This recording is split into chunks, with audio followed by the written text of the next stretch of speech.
Well, hello, bodyboarding world. I hope you're ready for another stacked day of action here. And day number 4 in the 2026 Pascuales Pro is going to be an amazing day of competition. We have round number 3 of the men rising series, and it's going to be a full elimination round with a little bit more time. 30-minute heats. Good morning. How you doing, Jorka? Begonia, good morning. I'm doing amazingly. Just excited to run this 4 day of action here at Pascuales Bodyboard Pro. And just checking the ocean a while ago, looks like the conditions are going to increase a little bit. So hopefully in the next few hours, we'll see something good happening. Yeah, I agree with you. We were checking and it's actually looking very nice. So we might have a big day of action. A little bit of a texture, it happens sometimes. A little bit of a morning sickness. We're expecting a storm here. And we don't know if it's going to hit the coastline because, it might be staying in mainland. But yeah, we'll see how that goes. And you guys have been seeing us with, different T-shirts. We mix with the IBC uniform. And if you want to get your hands on one of these T-shirts or the event caps, there's a shop here. So send someone to buy you because they're very beautiful. They're very well made. And we're really comfortable today. It's the red. So I love it. we have the highlights from yesterday. So let's check it out. And then we're going to come back here and introduce you the conditions.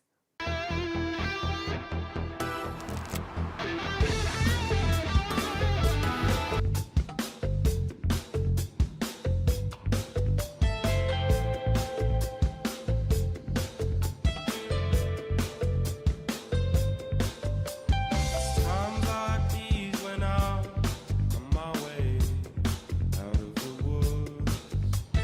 Never felt better than when I'm on my way out the good. Times like these when I'm on my way back out of the woods. I'll never be afraid again. Now I'm out of here for good.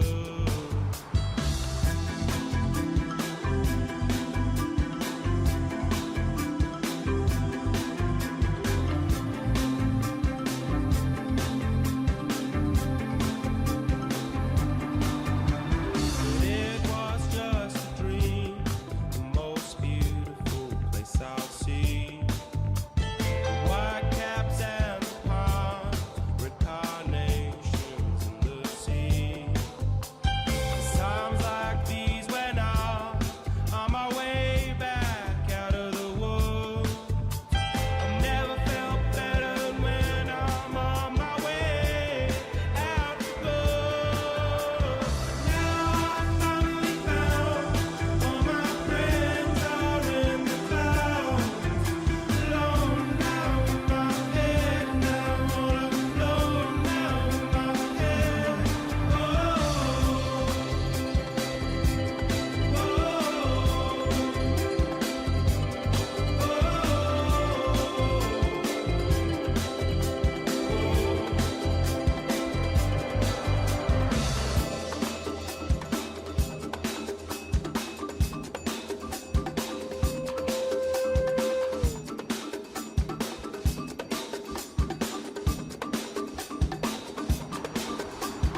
Times like these when I'm on my way back out of the world. Never felt better when I'm on my way out the good. Now I finally found all my friends are in the clouds. Alone now in my head, now all alone now in your head. And I waited just so long to sing you this final song. Time keeps ticking, time keeps pushing, time keeps rolling on.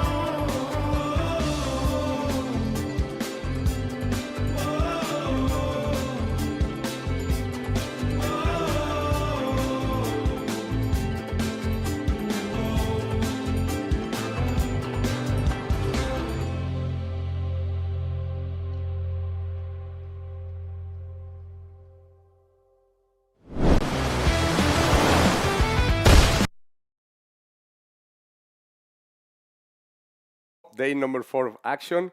We are going to be running the round number 3, hit number 1, So should we go to the water? Yeah, let's check the conditions. That was a pretty cool highlight yesterday, We had a lot of action, and as usual, Matias Diaz is starting the day opening with the red singlet, and Jean-Pierre Silva from Chile as well. He's going to be wearing yellow, and Carlos Cruz from Mexico. He's going to be wearing blue. Yesterday, Carlos was in the last heat of the day, and he did an amazing job right there in the repechage, coming out of the repechage in a great fashion. I think that we like to always stand out. That it is so hard sometimes to fall into the repechage, but it's sometimes what the riders need to wake up. So we haven't started as of yet. These are 30 minutes heats, an extra 5. Very good, I think. And probably if the swell picks up as we are waiting, that's going to be the time that we're going to be having, because they do need that extra 5. This round is going to be 3 men heats, and remember, go to the IBC World Tour website. You can scan that right there, and you have all the information all together in that link tree. It's a very useful area. And people ask us where are the scores. They want to follow what happened in the event. So it's there at the IBC World Tour. You can click on the live section. You can go to day 4 streaming, or you can also, which is very good, scan that. And don't forget to subscribe to the YouTube channel. We should say hi to all of the viewers in Spanish. That will be very nice. Bueno, para nuestra gente de habla hispana, bienvenidos al día número 4 de acción aquí en Pascuales Bodyboard Pro. Estamos ahorita corriendo la ronda número 3, el hit número 1. Las condiciones del océano al parecer van a crecer un poquito más, y nos mencionan los riders de Colima y de aquí de la zona que el día de ayer que llovió fuertemente en la montaña, puede haber offshore conditions ahora. Entonces esperemos que el océano nos regale eso. Acabamos de empezar el primer hit. Recuerden que son hits de 30 minutos, 3 riders. Y bueno, estamos aquí en el Men Rising Series en Pascuales Bodyboard Pro. Sintonícense, inscríbanse a nuestro web, a nuestro YouTube channel o Instagram, y pues no se pierdan las actualizaciones y todo lo que sucede en el live action que estamos teniendo el día de hoy aquí. Muchas gracias y bienvenidos a todos. All right, so conditions for today, we do have, this graphic, this forecast graphic. As you can see, it picked up. We do have waves in the morning between the 5 to 7 feet. And then afternoon is actually picking up more, have more energy throughout the day. And then the wind 4 knots coming from the northeast. And then, it's going to be switching as the day unfolds and towards the afternoon. So, yeah, that's the forecast for today here at the 2026 Pascuales Bodyboard Pro. Such a pleasure to be here, as we have been saying. Mexico, one of the special places, and I would like to say, hey, Mexicans, yesterday, what a game. You guys did an amazing job. Didn't advance, and, soccer. Oh, my Lord, look at that. That's Wow. such a gift. Beautiful If shot. I explain that shot, that's the volcano of Colima far near to the sun to the left. There is 2 volcanoes that they can barely be perceived right now, but it's one of the most amazing pictures we can get. And actually this image appears on a book, Pedro Páramo, Ay, qué de linda. Llano en Llamas. That's the view that this writer had. I know the place. Maybe one day we can take you over there. That will be my pleasure. Well, this country is full of goods, full of beauty, full of culture. So make sure to check it out. All right, so far, 2 minutes has gone. No takers, no waves surfed. Matias Diaz and Jean-Pierre Silva from Chile. Carlos Cruz coming from doing an amazing job in the repechage yesterday. We'll see how this one goes. And it looks like Matias Diaz is breaking the ice with the first wave of the heat, and it is a closeout. It's not going to happen for him in that one. That has to be hard, you have to come back. And sometimes if you get the first one of the heat, of the set, I'm sorry, it's you can get some sets in your head, but we'll see how that goes. I mean, Matias Diaz is really prepared for this event, coming from winning for the first time ever in his career not just taking a podium, but winning an event. There in the previous event, the 2026 Itacoatiara Pro, an event that has been won by Chileans and 3 times. And here comes Carlos. No, really. Bailing out. Great conditions today. Remember, the offshore wind probably will show up in a little bit. We are expecting that the ocean will increase its size, gentle, not so much, but we'll see how those develop.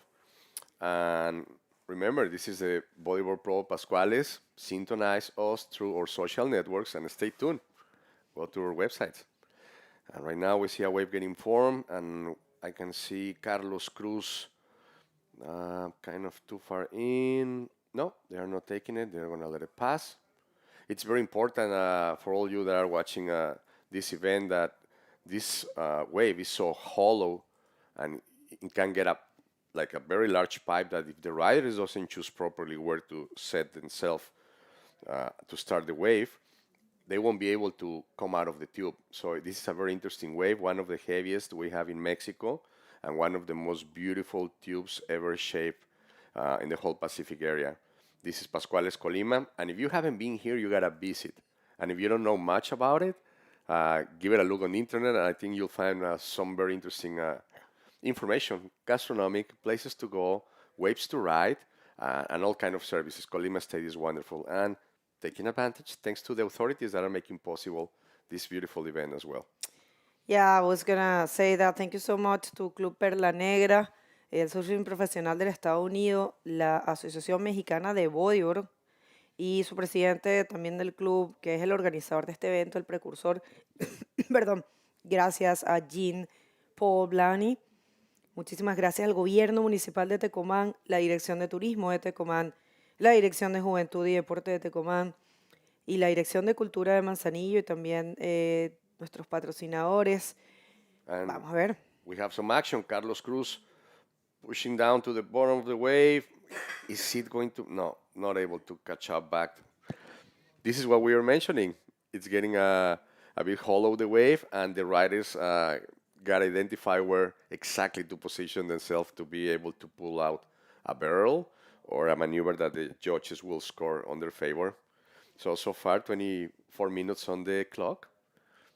And let's keep watching. Yeah, 24 minutes. It's a lot of time for these riders. And we do have a list of sponsors, patrocinadores del evento. ¿Quiénes serían? Vamos con los patrocinadores. Hotel Real, de Pascuales, Tsunami Restaurante, Opinco, Operador Internacional de Colima, Cedipsa Comercializadora, GIA, Coman Industrial, Secret Spot, Surf Shop, Manzanillo, 14 Brands Licras Deportivas, Independent Bodyboard, Chimu Fins y Mutant, Icoyoy Adventures, BHM Project, BDR Board Shop, Juanito's Cantina. Remember, this is the people that is making possible and the brands that support this event. Y de nuevo, gracias, Club Perla Negra, a Jim Paul por hacer esto posible. Yeah, thank you, everyone. And well, always a little bit of a tough start at the beginning of the day, right? We have that bit of a texture, a bit of a morning sickness. You gotta get adjust. There's gotta be hard. You don't know what to expect. You don't know what the ocean is doing. You don't really know if it's gonna, pick up too much when you're there. Want to be cautious. Want to try to choose properly. It's not that they are afraid, but definitely, you don't wanna get caught in the inside with a big set in your head because it's gonna first of all, it's gonna make you feel more tired, and then also it's gonna delay you. So you try to pick well, use well your tools. Remember, there's a lot of things involved in competition, but well, these riders, they know what they're doing. And you at home, if you're just getting here, we are on day number 4. I think we're actually halfway through the event. We still have, after today, we're going to be left with, I think, 15 hits, which is, still a lot of event. And we'll see how the conditions unfolds for this week. Remember, the waiting period finishes on Thursday. events, they do have established amount of days. It couldn't be other way. You can't have 2 weeks waiting period or 3 weeks. I mean, some events can, like in the case of El Frontón, they have been like that forever. But that's, thing that it really cannot happen too often because it's really expensive for everyone, the riders especially. They have to pay for, accommodation, food, and all kinds of things. But yeah, we have a limited amount of time that's going to be finishing. I mean, the waiting period or the event window is going to be ending on Thursday. So we have to finish the event before that, or maybe even the Thursday itself. So yeah, we do have the upcoming hits are looking stacked. We have Brahimi Dush, Alfonso Aguilar, and Sergio Hernandez in the hit number 2 of this division. Of this round. We have Michael Yance, Michele Arriagada, and Miguel Acuña in hit number 3. We have Amori Laverne. Oh, check this out. We have Jean-Pierre Silva from Antofagasta, from Mejillones, dropping in this one. Let's see if he can find a section, a taxad, a Rolo. He landed it. It's coming out. You know what? We can really take for granted. And Matias. Matias Diaz getting his first wave as well, riding it. Beautiful roll too. That looks a bit cleaner than the Jean-Pierre Silva. I would like to point it out, this guy has been here a couple days, more than a couple before the event, and they've been riding and recognizing this wave, and they're amazing. So stay tuned. This is one of a very interesting hit with Matias Diaz, Carlos Cruz, and Jean-Pierre Silva. And priority right now is for Carlos Cruz, that is out there in the ocean waiting for its wave. And remember, Carlos Cruz is one of our favorite riders from Mexico, from Michoacan. And let's see, that's a big wall. He's not going to pick it up. This is what we've been talking about, of choosing the right wave. Because if you don't choose the right one, you could end up just down on the white water, paddling back out, wasting time, energy, and probably psychologically could create an effect if the rider is not well prepared. Obviously, they are prepared, but all these facts could affect their performance if they are not cautious. And this is one of those waves that you gotta read it perfectly. Buen intercambio ahí de los dos chilenos. Difícil ejecución para ambos, ¿no? Un poquito más fluido, como dijiste tú, un poco más limpio el rolo de Matías Díaz. Sí es verdad que les debe estar costando un poco. Estábamos conversando en inglés que comenzar el día sin saber qué es lo que está pasando, no tener ninguna referencia, ¿no? No sé si habían muchas personas en el free surf antes. No, hoy Creo no. que no, porque es que también estamos aquí, llegamos de noche, como debe ser, ¿no? Estamos desde las 5:30 y claro, no se alcanza a ver mucho. Aquí sale el sol alrededor de las 6, 6:20 ya tenemos un poquito de luz. sí, 6:15 tal vez, 6:10, un poquito así que se puede distinguir, pero sí, es como un poco difícil saber qué está pasando. Y bueno, es por eso que en esta ronda y probablemente de aquí hacia adelante los jueces le dieron 30 minutos a los competidores para tener esos 5 minutos extra. Y además, muy bueno el formato, muy cómodo porque son solo 3 riders. Recuerden que los otros días, que estaba más chico, hicimos hits de 4 con 25 minutos, que es lo mínimo reglamentario de la IBC World Tour.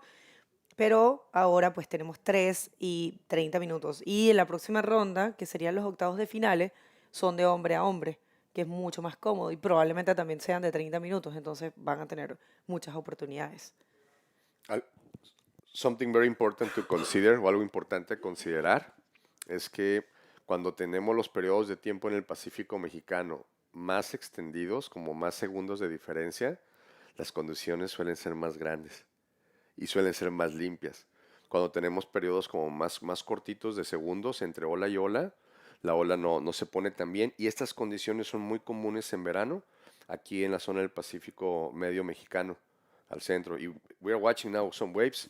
Back to action, Carlos riding another wave, putting some brake, trying to find out. No, he didn't like it at all, that wave, not going anywhere. Wise decision to bail out and paddle back out before he ends so far in the beach with a wave that probably won't give him much. Well, we have to take into consideration also the tide. Right now we are in the exact low tide. So definitely there will be many closeouts there. And as the day unfolds, we'll see better waves. Because there's two things. There's a very important thing, a key factor here that really affects the wave, which is the wind. And we do have wind picking up. Yesterday we saw it from 10:30. So technical commission and the riders, because remember the technical commission has the riders represented there, so they don't really want to surf with wind, so they rather start with the condition, I mean maybe a closeout condition but no wind, than starting later with higher tide, but then they know the last hits of the day are going to be with wind, and that's not really good, at all. So yeah, today, I mean, in low tide you'll see some closeouts, but they are super surfable and they're gems. We have seen them. Look at that local crowd there. They just realized the camera is pointing at them. And yeah.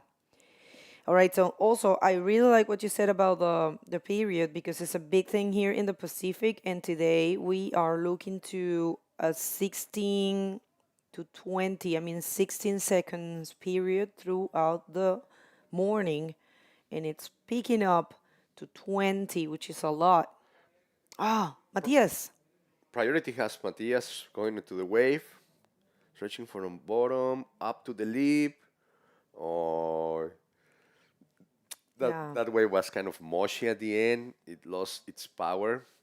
And that happened the same to Carlos at the end to the right side. So this is something about that is happening for both riders. All right, again, Carlos. Carlos running his wave, trying to gain some speed, searching for the lip. That was a very nice interpretation of a roll. Let's see if he was able to pull it out. No. And viene Jean-Pierre. Jean-Pierre, let's see. Vamos a ver. Nice roll for Jean-Pierre Silva. Is he going to hold to his board? It looks like he's going to come out. He is coming out. Good job there for the Antofagastinian. El Antofagastino Jean-Pierre, buen trabajo, porque es el único, bueno, Matías tiene 1.5, que va a tener una segunda nota de valor. Carlos no ha tenido suerte, no ha podido conectar, no ha podido hacer maniobras. Matías ha tratado también, pero no tiene una nota de respaldo. Entonces, creo que esa última ola de Jean-Pierre fue importante. No va a ser un notón, pero 2.76 es lo que le estaba buscando. Igual los tres están esperando por nota. Muy buen trabajo, de verdad. Jean-Pierre Silva está bien concentrado. Ayer lo vi bien concentrado. Y miren esta playota gigante. Ayer está muy bonito el área del malecón. Ayer tuve la oportunidad, la suerte de que Jean, veníamos del otro lado y me trajo a través de esa carretera. Es una locura de lindo. Y esa palmita que tienes ahí es otro break, otro pick que me explicó él. Se llama tres palmeras, tres palmas. Tres palmas, es correcto. Ahí sale otro. Aunque hay dos y un palito nomás. El mayate se la comió. Me dijeron que sí, un rayo, ¿no? Que es el mayate. Es que tenemos dos plagas. Los rayos en temporada de tormenta y los mayates. Los mayates se comen la palmera. Se comen el corazoncito y luego se cae. Puede haber sido eso. Pues ellos me dijeron un rayo, pero quién sabe. Probablemente. And we have a replay now. That's Jean-Pierre. Beautiful maneuver display over there. That was a beautiful roll. And, oh my God. That was a 4 for Jean-Pierre Silva. Good job. Buen trabajo ahí, consigue. Pero mira, no está para nada cómodo. Jean-Pierre tiene que cuidarse, tiene que tratar de cambiar rápido esos scores, porque obviamente alguien como Matías Díaz o Carlos Cruz pueden conseguir esos scores, no necesitan mucho.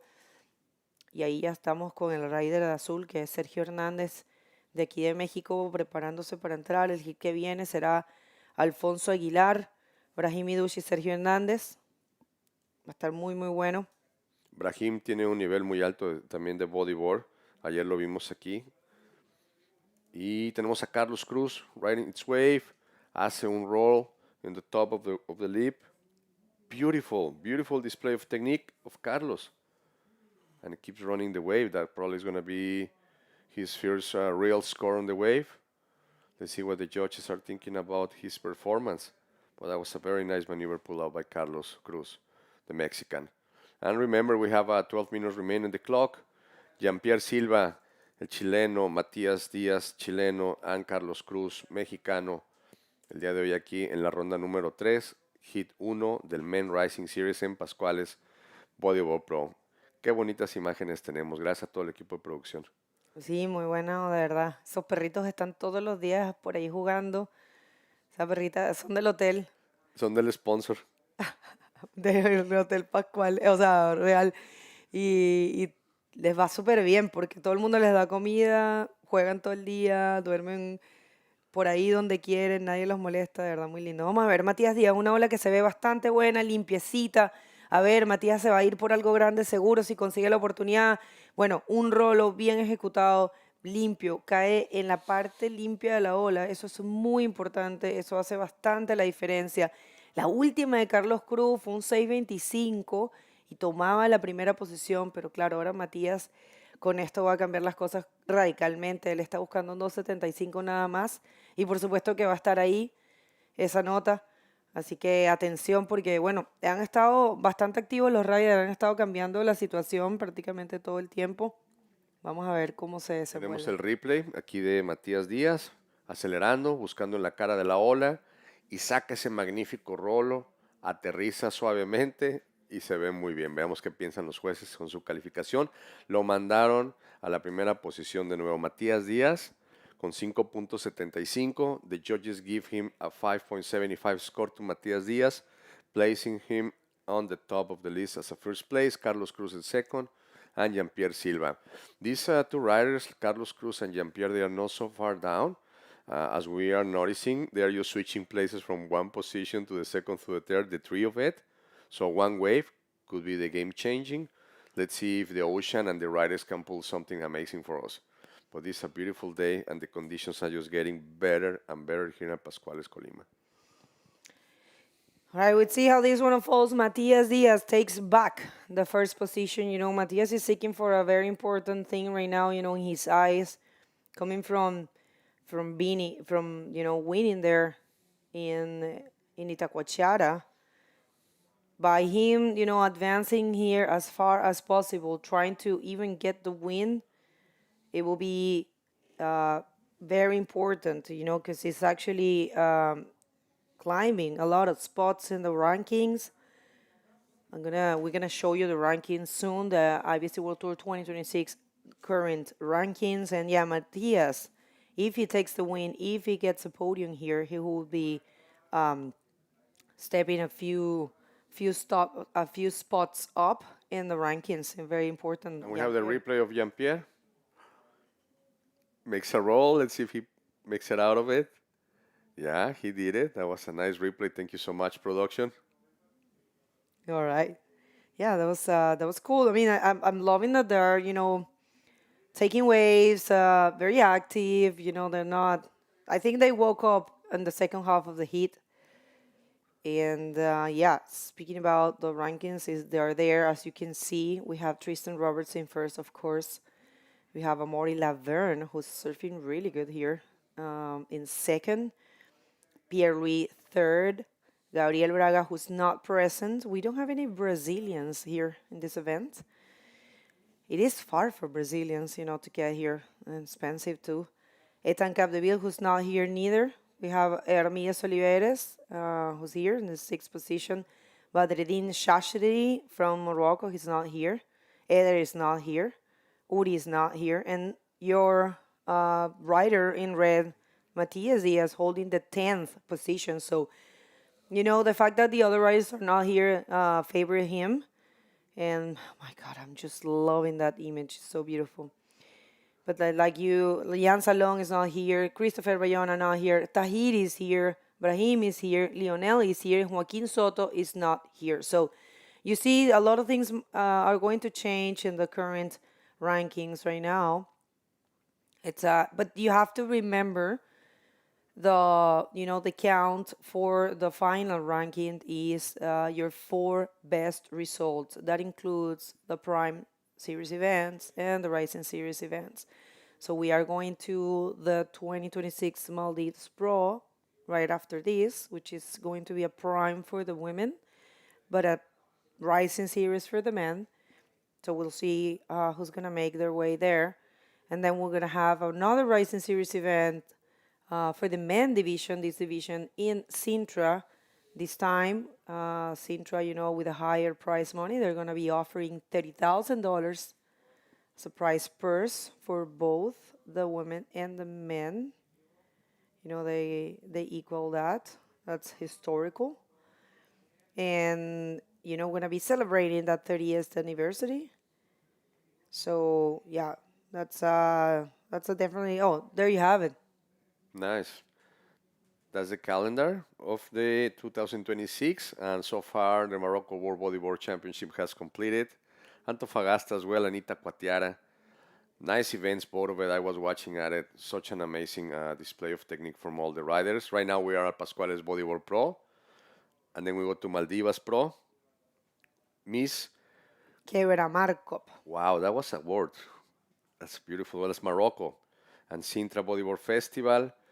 Arcel, wow, Arcerol Mittal Wahine Bodyboarding Pro. That's that's where nice. we're going to be finished the women. Let's see this one for Carlos Cruz, attacking a very good section, landing that rolo. And let's see, I think that was a good execution there for Carlos, looking for a 4.25. Let's see if he can get that first position. But yeah, I mean, the Sintra event is going to be considered as a prime event, for prime series event for the women. They actually raised the prize money for the women, so now the event is prime. And look at that, the river mouth. Wow, that's beautiful shot we are having from the drone. This is Pascuales, Colima, La Laguna de Pascuales, so gorgeous. Full of life, lots of birds and fish that with the tide sometimes they get trapped over there. And some of the lagoons around that they have mangroves, they work as a nursery. They allow the minor species, secondary species to grow and get some size. And then when the rain comes and gets open the river mouth, all this fish goes out into the ocean, some of it to procreate and grow, and some others just to be eaten by the big fish that is just waiting for them just at the shoreline. But that was a beautiful shot from the lagoon. Right now we have still 4 minutes remain on the clock, and Carlos Cruz it's leading again. As you notice, this is just changing wave after wave. A while ago, Matias was on the top, Jean-Pierre was then first, and then everything is moving again. So this game is changing a lot with each wave, and Carlos Cruz has a total of 11 points. Matias Diaz 10.5, and Jean-Pierre Silva 7.5. I've been watching these guys, as I mentioned a while ago. I would like to point it out. They are super educated, such a nice, good vibe, great athletes, always cheering up the others, and they have a very kind of a strategy or plan already established since they are being surfing this wave for a couple of weeks, some of these riders. Actually, Carlos Cruz has been here since like a month already. So this tells you the commitment and all the information they are getting and gathering from this wave at Pascuales, Colima. What a wonderful day. Remember, the periods are getting longer. So at the Pacific Ocean, this increases the size of the wave and the possibility to get more water added. So then the riders might have more volume and more surface to ride, and probably a deeper and a bigger tube. So let's see if they can pull out something like that for us. That would be amazing to watch. And and this is the Men Rising Series. Remember, we're on the round number 3, hit number 1. If you haven't subscribed to our social network, you should go to the IBC World Tour. Click over there, subscribe, go to our Instagram, and don't lose any of our highlights that they are getting posted over there. They are amazing. Such a wonderful shots from the riders from yesterday and day before of competition and day previous as well. So thank you so much for being synchronizing and present today at Pascuales Bodyboard Pro. We see some lines getting formed on the horizon, and I'm watching paddling Jean-Pierre.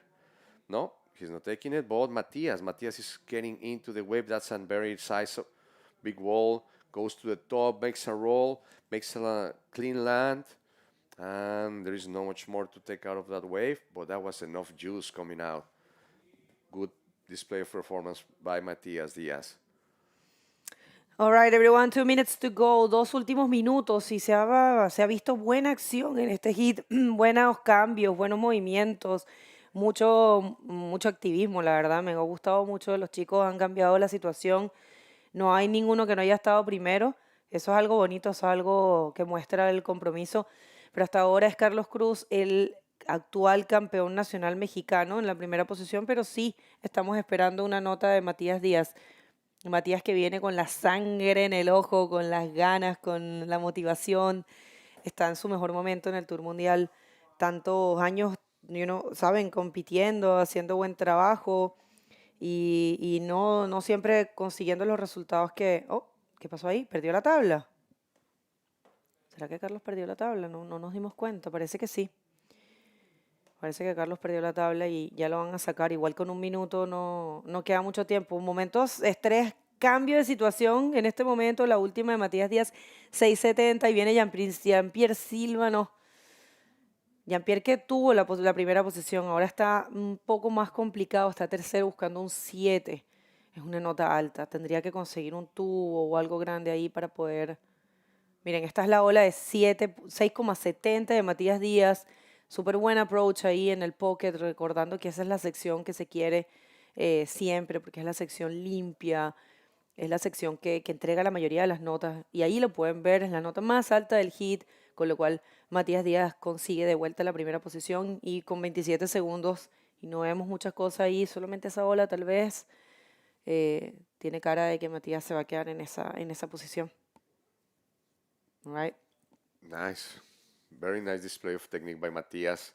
I really enjoy so much watching how I was reading the wave so perfectly and trying to target the most vertical section of it.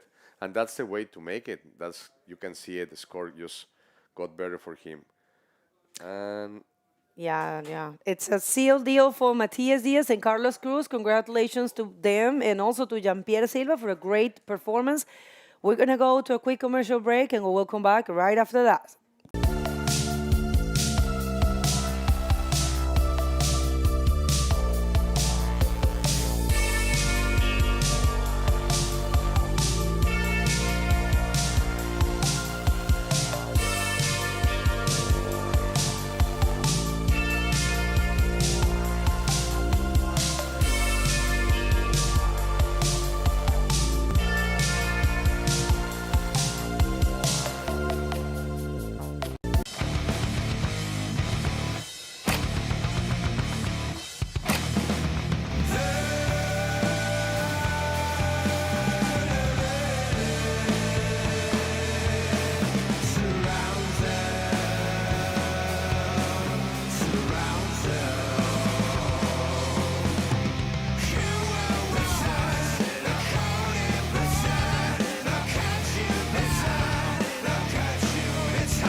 ¡Independízate ya!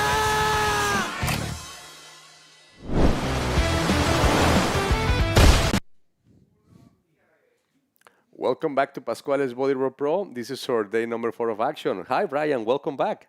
Yeah, waves are pumping out there, and we have heat 2 of round 3 in the water, so why don't we go see what's going on out there? Let's go to the water. All right. Who are we going to have in the ocean today?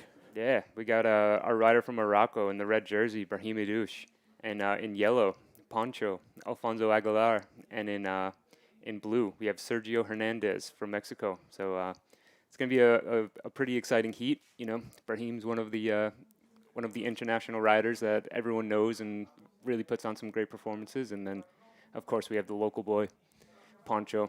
You know, we've seen him in some really big conditions, do some pretty amazing stuff. So I think this is going to be exciting heat. I think the same. Actually, I'm just hoping these guys get very nice wave. We've seen the ocean, the period changing a little bit, extending, and hopefully they'll have a nice wall to ride. We saw yesterday all these three riders pulling the best tricks of the days. Brahim, such an amazing rider, the same as Alfonso and Sergio. There is nothing for granted yet. There is no preference, and let's see if the Mexican riders can use the advantage they have by being locals. Alfonso Aguilar, especially by being near to the area, he knows pretty well this wave. But I seen Brahim like yesterday. He was just ripping and throwing radical maneuvers. Like right now, he's going in the first wave. Yeah, here we got Brahim up on a left-hander, kind of some backwash and foam to deal with, but he pulls up into the barrel, just goes straight up at the lip, punches through. Is he able to come out through that? No, I don't think he was able to come through. But the conditions are really tough out there, and you can catch yourself just waiting, trying to get for like a perfectly clean wave. So I do like that start from Brahim, just trying to get something on the board because the conditions are tough. There's some really amazing waves out there, and it's pretty solid. There's a lot more energy than there was like the previous days. So yeah, these guys are gonna sometimes need to look for some like mid-sized waves, kind of like that, to just try to see if they can get a maneuver. You saw Matias Diaz do that in the last heat, and who we got up and riding? Alfonso Aguilar making his line high on the top. Beautiful display. Let's see if he lands that maneuver. It's coming out. No. This happened the same to Brahim. The white water, the foam, is not holding them at the moment of the land. Kind of complicated to land up front and in the right position. Because remember, the rider, sometimes they can control the speed of like going out of the wave, like on the ramp. But how much they get catapult, no. Yeah. And here's Pancho, just drawing a nice line, hits the section, times it so well. And there's the ARS, and there's just so much energy today. He just kind of had the lip come down right on his back as he was trying to spin that around. You can see he didn't really have his board fully under him when he was trying to whip that around. So, when you get that much water landing on your back and you're not securely on your board, it's pretty easy to get to lose it and not be able to finish the maneuver. What a complex trick to put out there, honestly. We see these guys just flying and making this look so smooth and fun, but this requires so many hours of training. And now we are watching Sergio. No, Sergio's not getting it. But now we have Alfonso. Alfonso is going his wave. Beautiful display of technique. Yeah, nice roll. He was probably pretty bummed that he wasn't able to land that ARS, so he was just like, let me get a score on the board. His both of those incomplete rides from Alfonso and Brahim both came in at a 1.7 and a 1.5. So they're going to be looking to get something else on the board, and Alfonso just goes straight back up and does a roll, and he'll get a mid-range score for that one. This is exactly what the riders has to be doing, and we saw it on the last hit from Carlos and Matias and Jean-Pierre. They were just switching from position 1 to 2 to 3, position 1, 2 to 3. So the quality of the wave, it's getting good, and if the riders are able to pull out like the backflip or the ARS right there on the most critical part and lands that trick, that's the score that will place them immediately up to the first position. And we notice the judges are liking it, giving 6-7 points up to this kind of maneuver. So riders, be attentive, be aware, and make the best of it. Yeah, that's a big score for a roll. It's a a big 7-point ride. Big score. It was kind of it was sort of a mid-range like wave for what's out there, and here we have Alonso just kind of bobbles the bottom turn, just goes straight up through the lip, and just is able to just get out in front of the whitewater. That was a heavy section to do a roll on, but it wasn't the biggest wave, and it was just a roll, wasn't a flip or an ARS, and they threw a 7 at that. So they're going to be rewarding guys going up into the lip. It seemed like the timing was perfect because he took advantage of the wave closing towards him, and that generated like an exit to propulse himself out of the foam, and he just landed exactly right in front of the white water, where the surface of the water is completely flat. So that was very nice to see. And it kind of just pushed him out in front of it. Sometimes the lip can land on your back or your legs and make the completion really difficult. And there he kind of just stuck the landing and got out in front of the whitewater and just pushed him out into safety. So great score from Alfonso. That's what I was trying to say on the other wave, exactly that. Because if you get caught on the foam, you are not going to land comfortable, or maybe comfortable and soft, but mushy, but you won't have the speed to keep on and make the maneuver count. But once you land just right in front of it in that flat section, but just right ahead, that's when you get a nice impulse land and get spill out. Yeah, that's all. That's what everyone's looking for in these types of conditions. Yeah, so just 22 and a half minutes left on this heat. You know, we've had a few rides already. You know, 30-minute heats is not all that much time in conditions like this. You know, if you were out in a free surf, you'd be happy with one good wave in an hour. So in 30 minutes, these guys are going to have to really, you know, take some of these mid-range waves and try to manufacture some scores like we saw Alfonso do on that roll. They have to be very creative and responsive, actually. Some of the riders might be waiting for a nice wall to ride and pull out something, but some others are being just explosive on top of the lip, not even making the bottom turn, and going up and making a maneuver. It seems like we have an interview. Should we go with Bego? Yeah, let's go down to the beach. Let's go. Thank you so much, guys. Matias Diaz, winner of the first heat of the day. Like yesterday, how you feeling? It was a little tough. You know, you guys were kind of struggling at the beginning of the heat, but then, you know, a lot of changes of situations and maybe not the performance you're used to, not the big backflips, but, I mean, you made it. So how was it? Sí, en verdad, como tú dices, Bego, está bastante difícil. Subí un poquito al mar, las condiciones están un poquito más movidas, con corriente. Siempre es difícil ser el primer hit, ya que no tienes una referencia de lo que hacen los riders anteriores. Pero bueno, al principio, primer hit siempre va a estar glass, entonces esa es como la bendición que puede pasar si es que te toca el primer hit. Y nada, muy feliz. Claro, no pude conseguir las olas que me hubiera gustado, pero hice lo suficiente para pasar primero y saltar al siguiente round. Well, I said, as we were commentating, it is hard to be the first heat. You don't have any references. You don't know what's going on there. But one of the benefits of being in the first heat of the day is that it's always going to be glassy and good conditions. So, yeah, he's happy to find whatever, you know, was enough to advance. Not the performance we're used to, but, you know, he made it and happy to be advancing. What's your projects? What are you looking to do? Are you going to be following the tour or I mean, we're going to see you. Which events are you planning to go after this one? Sí, en verdad planeo seguir el tour internacional, también el nacional. Ya tengo el de Antofagasta y el de Itacoatiara, que fueron buenos resultados, así que ahora quiero hacer buen resultado aquí para luego ir a Islas Canarias, ya que justo para la fecha de Maldivas hay un sudamericano en Argentina, así que como estoy seleccionado nacional, lo más posible es que vaya, así que eso también, quiero seguir el tour internacional, los sudamericanos con los panamericanos y obviamente el nacional con el regional de mi ciudad. Well, he said he's planning to have a good result here. He already, you know, won in Itacoatiara, great, excellent result, and coming from a good result in Antofagasta. So here is pivotal for him. He's going to try to get the best as possible. And then he's planning to go only to Gran Canaria from Tonkin, because also in the time the Maldives Pro is going to be celebrated, he's going to be having an event in a South American event. He's planning to follow the national tour and all the international tours because he's also part of the national team, the Chilean team in those events. You want to say hi or thanks to anyone? Sí, por supuesto, saludo a mi madre, a mis hermanos que están mirando siempre y bueno, a los auspiciadores, a la Corporación Municipal del Deporte de Iquique, a CMS Group, a Centro Ferretero Lonza, Chiringuito Cabancha, Cafetería Bistrea, bueno, Barber Brother y obviamente al núcleo LTDA, Internet Store, nuestra tienda y a Pride Bodyboards. Así que muchísimas gracias y vamos por más. Felicitaciones, Mati. Lo mejor para el resto de la competencia. Back to you guys.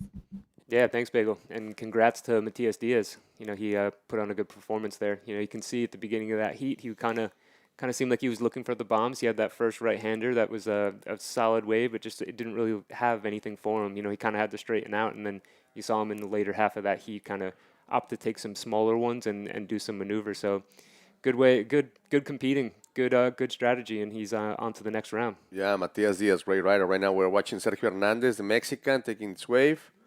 beautiful clean condition of that wave. Rider at 360 generates speed, goes up to the lip, makes a roll. Let's see if it's coming out. No, he didn't came out of that one. The first maneuver was pretty nice and clean. The waves conditions, that's something that Brian was mentioning just a few seconds ago. Trying to take the smallest near to the shore to make some score. That's very important. Here we go. We got Poncho up on our right. Nice looking wave, lots of speed, but just kind of hits that inside section and there's just a bunch of current and turbulence and kind of hops 2 times and just has to get out of there. But you know, and I think I thought we were gonna have Brahim take a look at this one, but yeah, the conditions are tough. You know, there are some amazing waves out there, but you know, with the new swell filling in, there's kind of a little bit of turbulence and current that happens with that. Sometimes the morning will also have that as well. You know, you wake up in the morning, the sun's not fully up and out yet, and you can kind of have some morning sickness, some kind of lumpy conditions. But as the day progresses, the wind kind of picks up and gets nice. And here's the replay of Sergio. So he comes around, does a little forward reverse spin, comes back, and then just goes right up, tries to push through, but doesn't really get the projection that he wanted and not able to hold on to that. So that was his first wave of the heat. So it was good to get the heat started, but that only came in at a 2.5. So he's going to be looking for a better score. Brahim and Sergio, they still need a second wave to back up their score. But actually, Alfonso Aguilar is not really in a very comfortable situation either because he just have one tiny score on the second wave, and that can change immediately.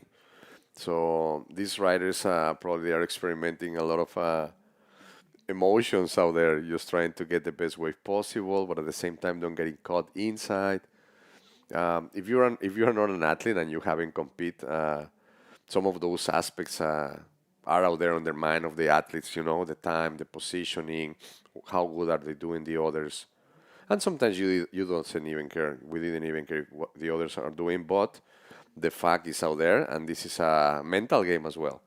So the artist has to be very focused on what they are doing, and especially days like today where the conditions are so demanding. We can observe on the screen right now how the current is pushing from south to north in the outside of the bay, kind of outside on the where the wave is getting formed. From the inside is the opposite. We have some north swell current pushing along the shoreline. That's the one that it will take you out back to the ocean again. So it's very interesting place to surf. And as you notice, Alfonso right now is trying to find like a current wave on the but it didn't happen, and you can see it's very lumpy. It's not really good shape, some of the waves, but some others are amazing. So it's just about being patient and waiting. Yeah, that's going to be part of it. Kind of just trying to get out of those rips, you know, position yourself for clean water. Because we saw on Alfonso's last wave, it kind of went into that foamy, kind of turbulent water. And, you know, it doesn't really do any favors to the shape of the wave when it goes into that kind of water. So these guys will be looking to try to position themselves away from the current and look for some clean water. And conditions like today can sometimes drive you a little bit crazy because there's amazing waves breaking all up and down the beach. And just, you know, sometimes you just don't find yourself in the spot for it. So there's definitely going to be, not luck, but there's going to have to be some experience and luck to be able to get yourself in the proper position to get one of like the proper waves that are out here today. Identifying where the riptide current is happening, just the outside of each of the riptides, right there, the wave is where it gets formed, and that's where you can get the clear water to make a nice a ride. But if you get caught too far in, that's where it happens. You get with moshi, and not even a surface. It's more like a stone pavement pad. Is not really even and fun to ride. And remember, the bodyboard has very less surface than like a board, for example. So it relies on the maximum glass possible to get attached and to perform best as possible. And when the conditions gets too choppy, uneven, that creates a lot of troubles, and it doesn't allow the riders sometimes to pull out these beautiful maneuvers that we get to see when the conditions are perfect. Yeah, and with how fast you're going on some of these waves out here, you know, the bump and lump that you have to go over, like it's pretty hard to control and keep your rail and your projection down the line when you have to go over a couple hops as you're dropping down the wave, because yeah, you're traveling at some speed when you're riding some of these waves, especially the sets today. See, and this is the change on the tide and the swell that is picking up on the outside of the ocean. It's creating some strange movement inside the bay. And as you can see, there is a lot of current just moving. That's something that Matthias mentioned too. Yeah, and that's on new swells like today, you know, like you're going to be seeing a lot of it. There's going to be some moments where, you know, the sets are slow and the whole lineup kind of fills up with a rip.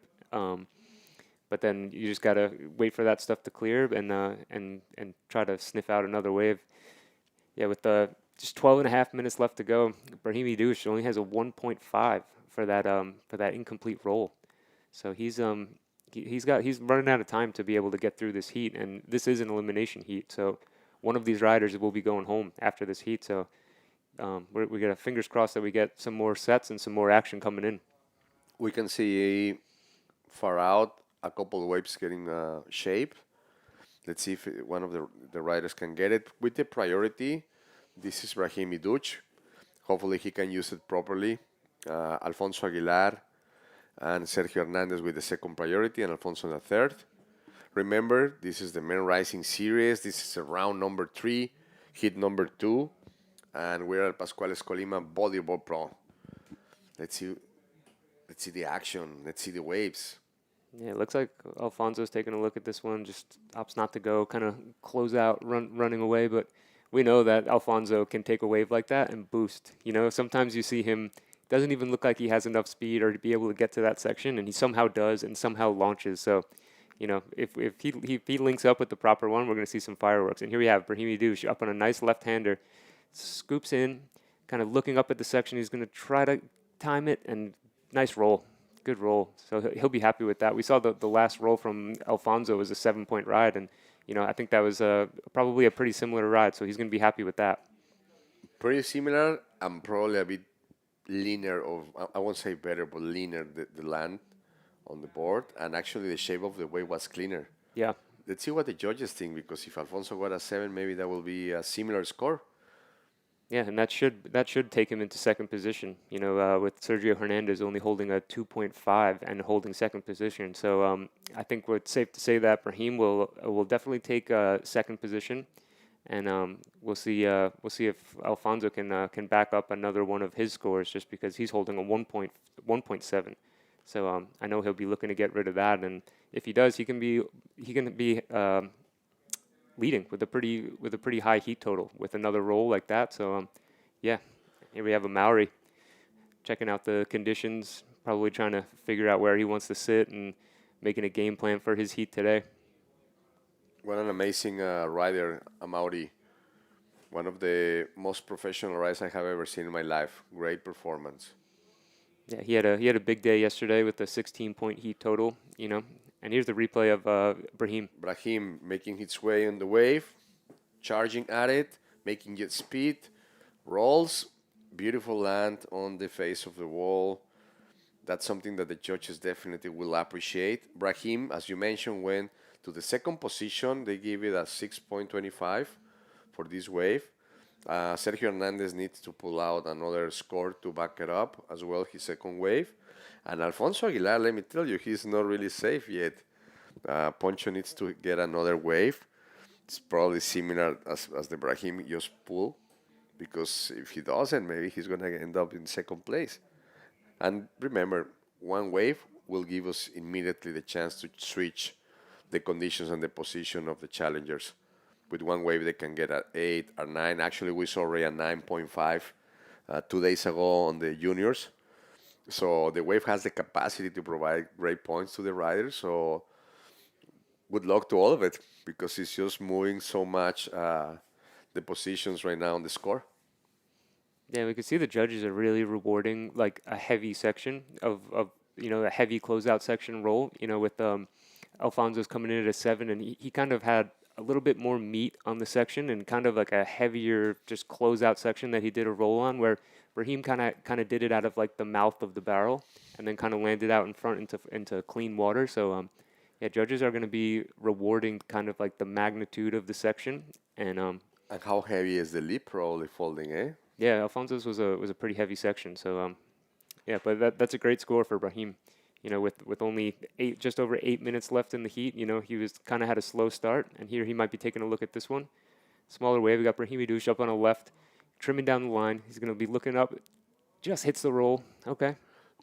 Beautiful. That's a good way to back up his score, and that's gonna send him to the first position probably. Let's see the numbers. Wow, Alfonso Aguilar, Nice flip. nice flip. Yeah, so we have Great projection. so we have two waves ridden there. Brahim, kind of a smaller wave and kind of had some backwash to deal with, but he's able to get a rollout. Here you have Sergio Hernandez looking at one and just not quite getting it. But yeah, that looked like an amazing flip from Alfonso. So that should be another big score. Let's see. We have a replay from Alfonso and from Brahim. Yeah, Both waves were pretty nice. yeah. You can see these guys. There are big sets out there today, but you can see that these guys are opting to kind of go on the smaller ones and just try to get some scores. As we have all of our competitors and locals down at the beach enjoying the show.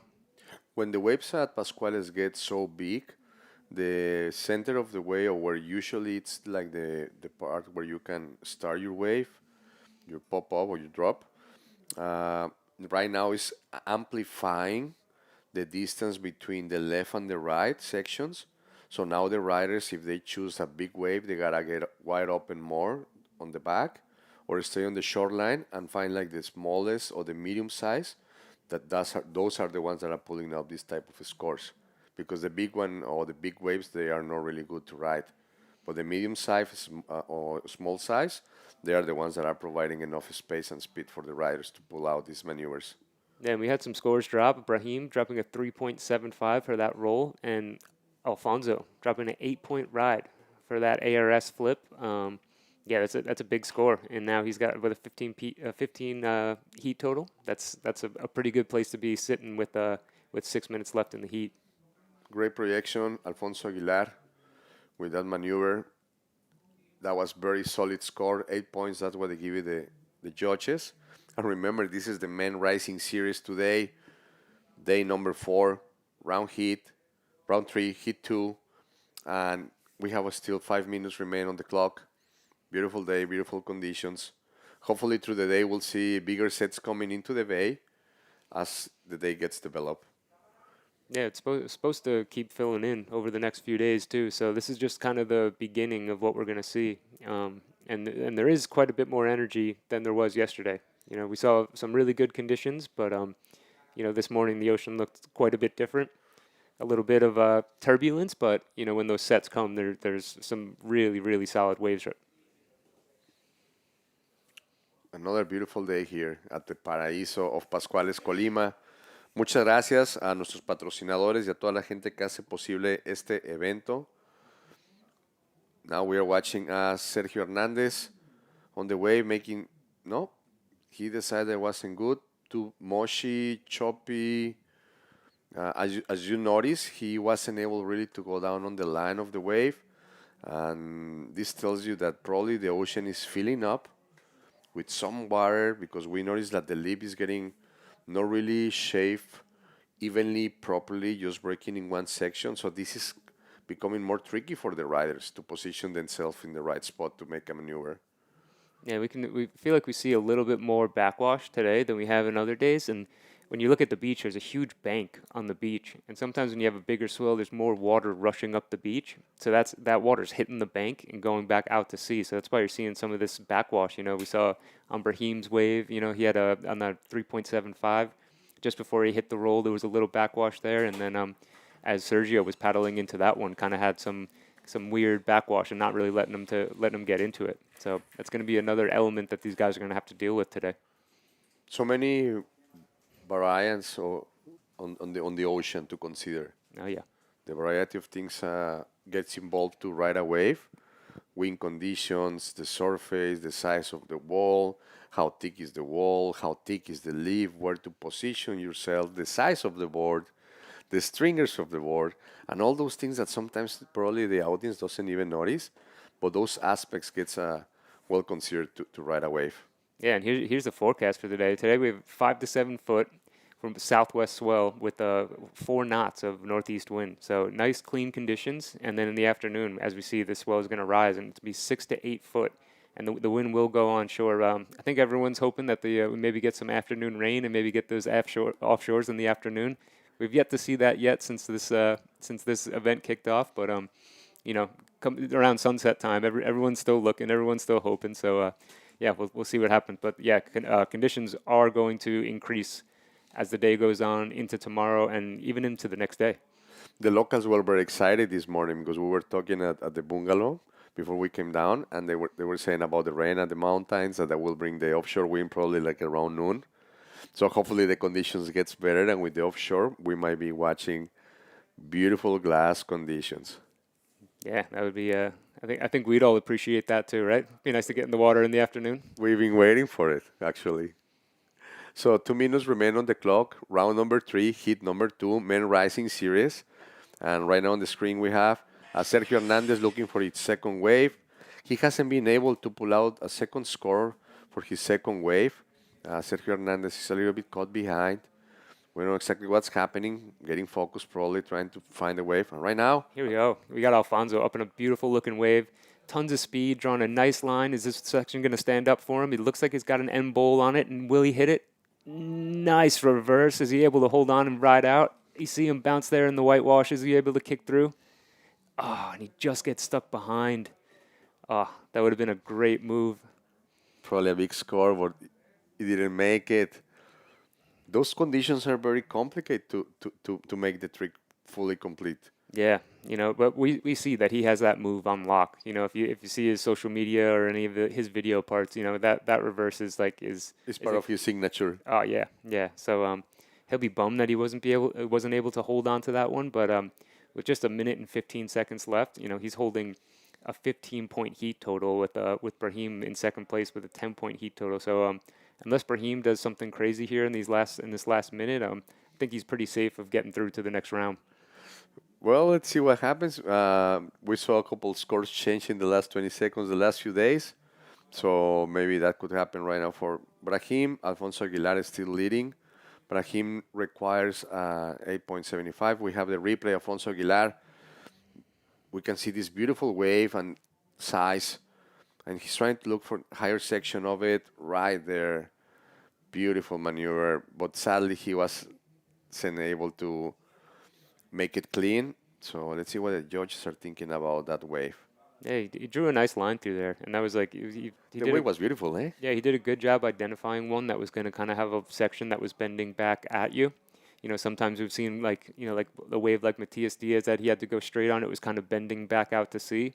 That one kind of seemed like it was really bending back in and offered that ramp that for the reverse. And you kind of do need a specific section to do the reverse. You kind of need that closeout section that's kind of bending back in at you. And did a really good job by identifying that. So that will do it for this heat. Alfonso Aguilar will take the first position with a 15-point heat total, and Brahimi Douche will take second with a 10-point heat total. So both of those guys will be moving on to round number 4, and unfortunately we'll have to say goodbye to Sergio Hernandez. We'll be back with heat 3 after this.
Welcome back to the 2026 Pascuales Bodyboard Pro. We are in heat number 3 of our elimination round 3. So we see who we got in the water?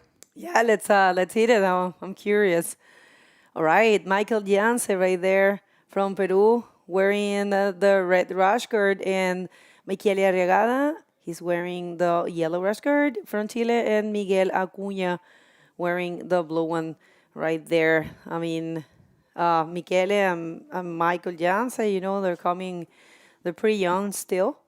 They're in their, I don't even think they're 20. I think they're both 19 years of age. Probably Michael. It's getting closer to the 20. And check this out, the starting 10:30, beautiful left for Pirpo, La Pirpo Mania.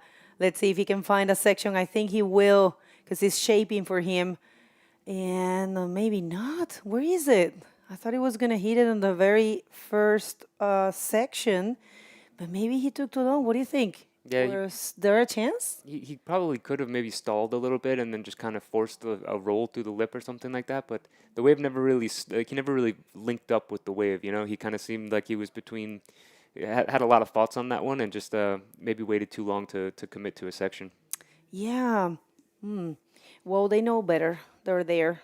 They're watching things unfolding in the water, which is a totally different game when you're there. Things look really, really different. And, you know, these two riders, I mean, they're looking for very important points. You know, they're fairly new to the men division, so they really want to get themselves among the top 16. That's such a benefit.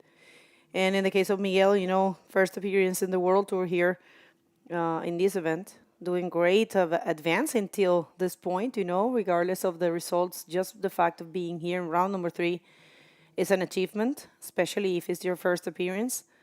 And we'll see if, you know, he can make it all the way till the round of 16, which is round number 4, and which is not really happening today for what we have been told. Of course, everything is subject to change, but maybe, you know, if we get like perfect conditions or something like that, and the riders agree, there's always a possibility of putting, you know, one more round. But, you know, given the fact that we gave extra 5 minutes to this round and potentially to all of the upcoming rounds, we're not going to, you know, do it today. Yeah, and I think conditions like this, that extra 5 minutes really helps the competitors. You know, we were saying earlier, it's and here we have Michael Yance, Peer Pro, up on a really clean-looking wave. Nice section, goes up and hits it. Nice flip, spins it around. Ooh. Landed in the tube. Landed in the tube. You think they'll give him the completion for that, even though the barrel came over after? Kind of closed out? I think so. Because, you know, he did land. Yeah. I think we've seen something similar with Tanner a few years back, where he kind of had something similar happen, and they gave him the incomplete. So it'll be interested to see where the judges go with that.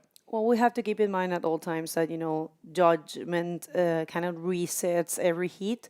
So, yeah, of course, I mean, we could compare with previous events, previous moments, but that really does not, I would say, influence the criteria, because what I've been told, I'm not a judge, I don't have the experience, I don't have the, you know, the education. But of course, throughout the years, I've been learning and respectfully, you know, asking to the technical team. And you were right. It was actually deemed as a non-complete move. But this is what I was saying, you know, it all depends on, you know, the criteria depends on it. It kind of resets every heat, you know, depending on what's happening. And they do have, you know, some certain general criteria, which is what we have been showing. But it's not really, oh, wait a second, we'll see this one here. It's actually again, oh, the replay. Yeah, you were right, you know. That was actually, he didn't, you know, the rules say that you have to remain in your board in the clean, and like in the flats or in the open face part of the wave. You have to remain at least, I think it's like 2 or 5 seconds. I'm going to double check, but yeah, there's something established for that. So yeah. And Pierpro will be bummed on that because he like stuck the landing. You know, he was in total control as he landed. Here he goes again. Nice small wave, but nice clean face. He's gonna be eyeing up a section here. He goes up, hits, flip, lands, and spins around. So yeah, it's not as impactful as that first flip, but with him not getting the completion on that first one, he figured, hey, let's just get another one, let's get a score on the board. So yeah, I like that move from Michael Yance. Yeah, he's such a machine. We have seen him surfing all kinds of conditions, all kinds of waves, everywhere in the world. Every time he surfs, it's a show. It's coming from a great result also, in an event that it's not part of the IBC World Tour, but, doing great. And, he's a former junior man champion. I remember watching him surfing in Gran Canaria Frontonquín. Like, if it was nothing, man, I will never forget that huge invert. Wait a second. Wow, this is a replay of the second and the first valuable score for Michael Janse. He's getting a 5 for that wave. And here comes Miguel. Yeah, we got Miguel Acuna up on the left, kind of stalls to take off, trying to wait for a section to stand up. Foamy wave. It's not going to look like it has a really clean section, but he's able to just push a roll through the lip and gets the completion on that. So that's good. Almost 8 minutes or 7 minutes has passed by in this heat, and that's his first wave. And I think we're going to see. We've seen a different strategy from Michael Yance so far. You saw him in the first round. He didn't make it through into the repecharge round, and I think it's because he was waiting around a little bit too long. So now we see him. He's already have 2 scoring waves so far, so he's able to change the game plan and get some waves under his belt early on in the heat. I mean, he's fully dedicated to this, so he really he needs to advance as much as possible. There's people that do other stuff, and some people just give a shot to the World Tour, but there's other riders who are fully dedicated to this, so they really need to try to get the best results possible. We do know the interview is ready, but here looks like it was Michele.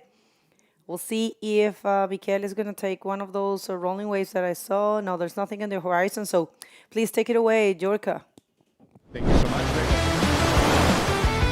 Alfonso, please tell me, how do you feel? And give me your thoughts about the heat. Congratulations, by the way. Beautiful performance, nice backflip over there, and great maneuvers. How do you feel?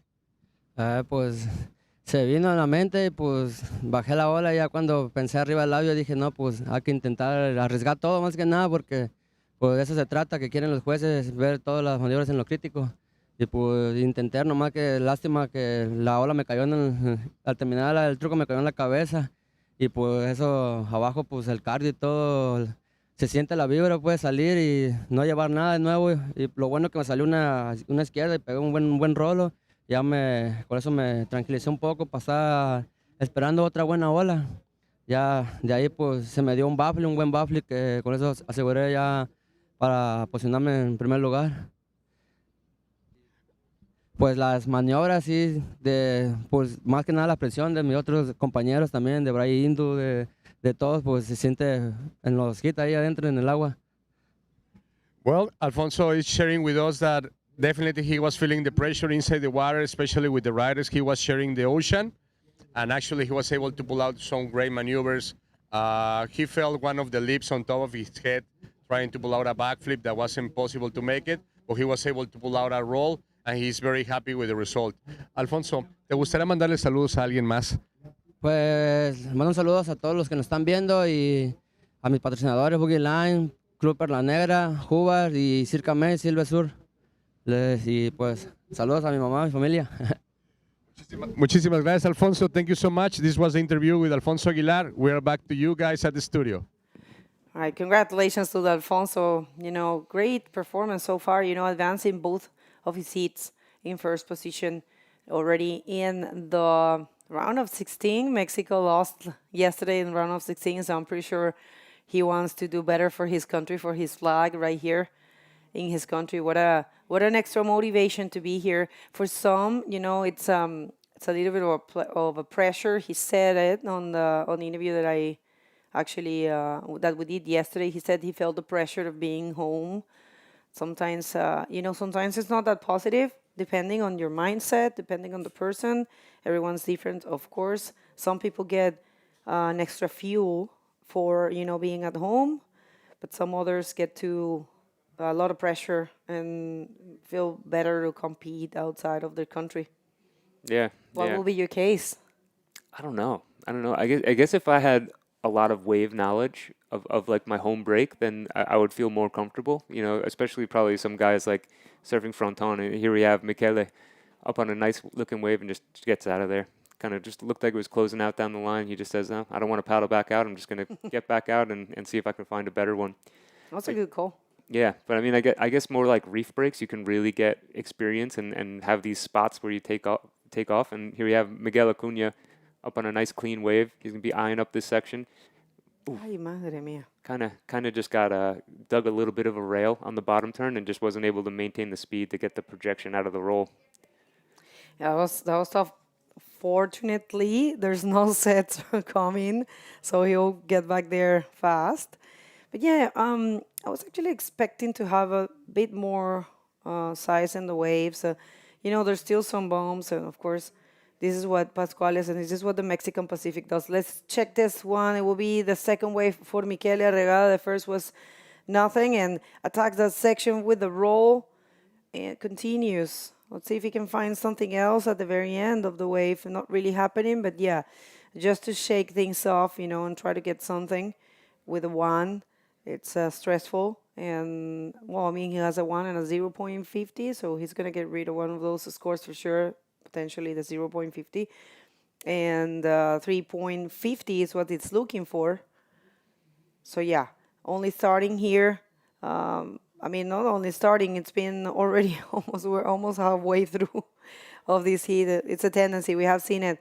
They take a little long to, kind of like be in the rhythm of the wave and to connect with the wave. I think it's harder than what it looks, And I think when you're sitting on the beach, you are seeing like pretty solid waves like all up and down the beach. So when you paddle out for your heat, you're probably like the game plan is probably to try to get one of those, and then you can kind of sit there and you're like, oh, I'm not really seeing those waves that I was seeing from the beach. So then you have to kind of change your game plan and start going on some smaller ones and sort of manufacture some scores, push some rolls through the lip. So that's one of the things that is so tough about beach breaks is you can be looking at perfect waves all around, but they just don't seem to come to you. And then you just gotta, just go on what you got. And we just saw Michele there going on a smaller one and getting a roll and a completion and dropping a 3.5. Well, actually, I had a word with Pirpo, and he said that he felt that. Let's check this one, Pirpo. Open riding. Vamos a ver el peruano, campeón mundial, antiguo campeón mundial en junior. A ver, un excelente RS, pero no logra concretarlo. Debe estar, como tú dijiste, un poco frustrado por estas 2 maniobras que no logró concretar, pero no importa, todavía tiene tiempo. Ahí va Michele tratando. Es un hit bonito, pero le están costando un poquito a todos los competidores. Igual estamos comenzando. Este es el hit número 3 de 8. Lo que se tiene planificado es hacer esta ronda solo el día de hoy porque se agregaron 5 minutos al tiempo y pues no alcanzamos por temas de lo que es. Hay 2 cosas importantes que ocurren más o menos a las 10 de la mañana. Hay un viento que entra y no solo eso, se pone muy caluroso, muy caluroso. Entonces los riders de verdad les está costando, sobre todo los riders que no están acostumbrados, eso. Vamos a ver, Pirpo. Here we go. We got people up again, just getting out of there. He was trying to probably look for another one of those like flip bowls that he got on where he didn't have that completion. But he'd love to get rid of that 2-point ride, and he's probably pretty frustrated after not getting the completion on that last left. But it was a well-ridden wave and a well-executed ARS, but the impact on the landing is just so hard. And you can kind of already see by today the completion rate on moves has been a little bit lower, and I think that's from the new energy that we have in the water. There's a little bit more power today. So even on the mid-sized waves, with the new swell, the waves are a little bit more chunky and powerful. So these guys are gonna have to find some new strength in order to bring down some of these moves. Totally agree with you. So this is related to what we were talking yesterday. You could have a strategy, but you have to have a couple of different strategies, and you have to be open-minded in order to change strategies as the heat unfolds, and get creative and think about doing something else to advance.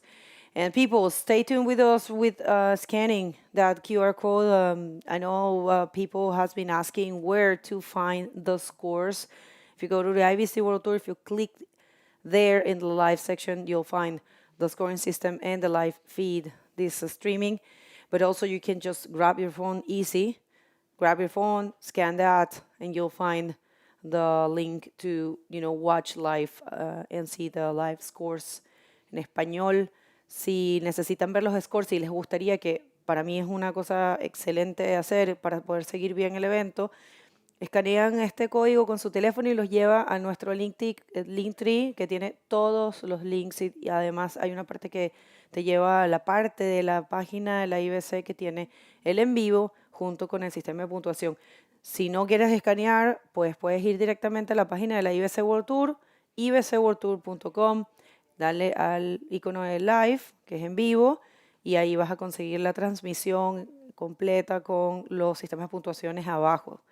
Pueden hacerlo porque ese sistema de puntuación que estamos usando acá es muy completo, tiene las estadísticas, tiene los hits que ya se han hecho, los hits que vienen por categoría y es muy, muy útil. Así que por ahí pueden ver los scores, señoras y señores. Check it out. Yeah, so it's been a little while since we've seen one of those big sets come through. There's definitely more energy in the water, but I think it's pretty slow right now. I don't know if the swell is just taking its time, like coming in, but I feel like we haven't really seen one of those like kind of big sets that we saw kind of in Heat 1. So yeah, that's why we've kind of been seeing a lot of these sort of mid-range scores, and yeah, I know these guys are going to be hoping for one of those big sets because there are some really good barrels out there, and we'd all love to see that. So yeah, with just 12 minutes left to go, we got Michael Jansen first place with a 7-point heat total, and Miguel Agarrada with a 4.5 heat total, and Miguel Acuna with a 4.5 heat total. So Miguel and Michele are both tied for second position. So with Michele only with a 1-point ride and Miguel with a 1.25, they're both going to be looking to replace that second ride. And they still got plenty of time, but you can see the ocean has been pretty quiet for the last few minutes. Bueno, y aprovecho para mandar un saludo gigante a toda la gente de Perú que va a organizar un evento junior. Qué lindo, vamos a tener otra vez un evento en Perú junior. Gracias a todos los involucrados, por supuesto al Mutan siempre, al Mutan José Luis, a la Federación Peruana. Va a haber un evento junior de masculino allá. Vamos a ver, y justo hablando de Perú, aquí viene Pirpo, se mete un poco dentro de ese tubo. Qué bonita ola.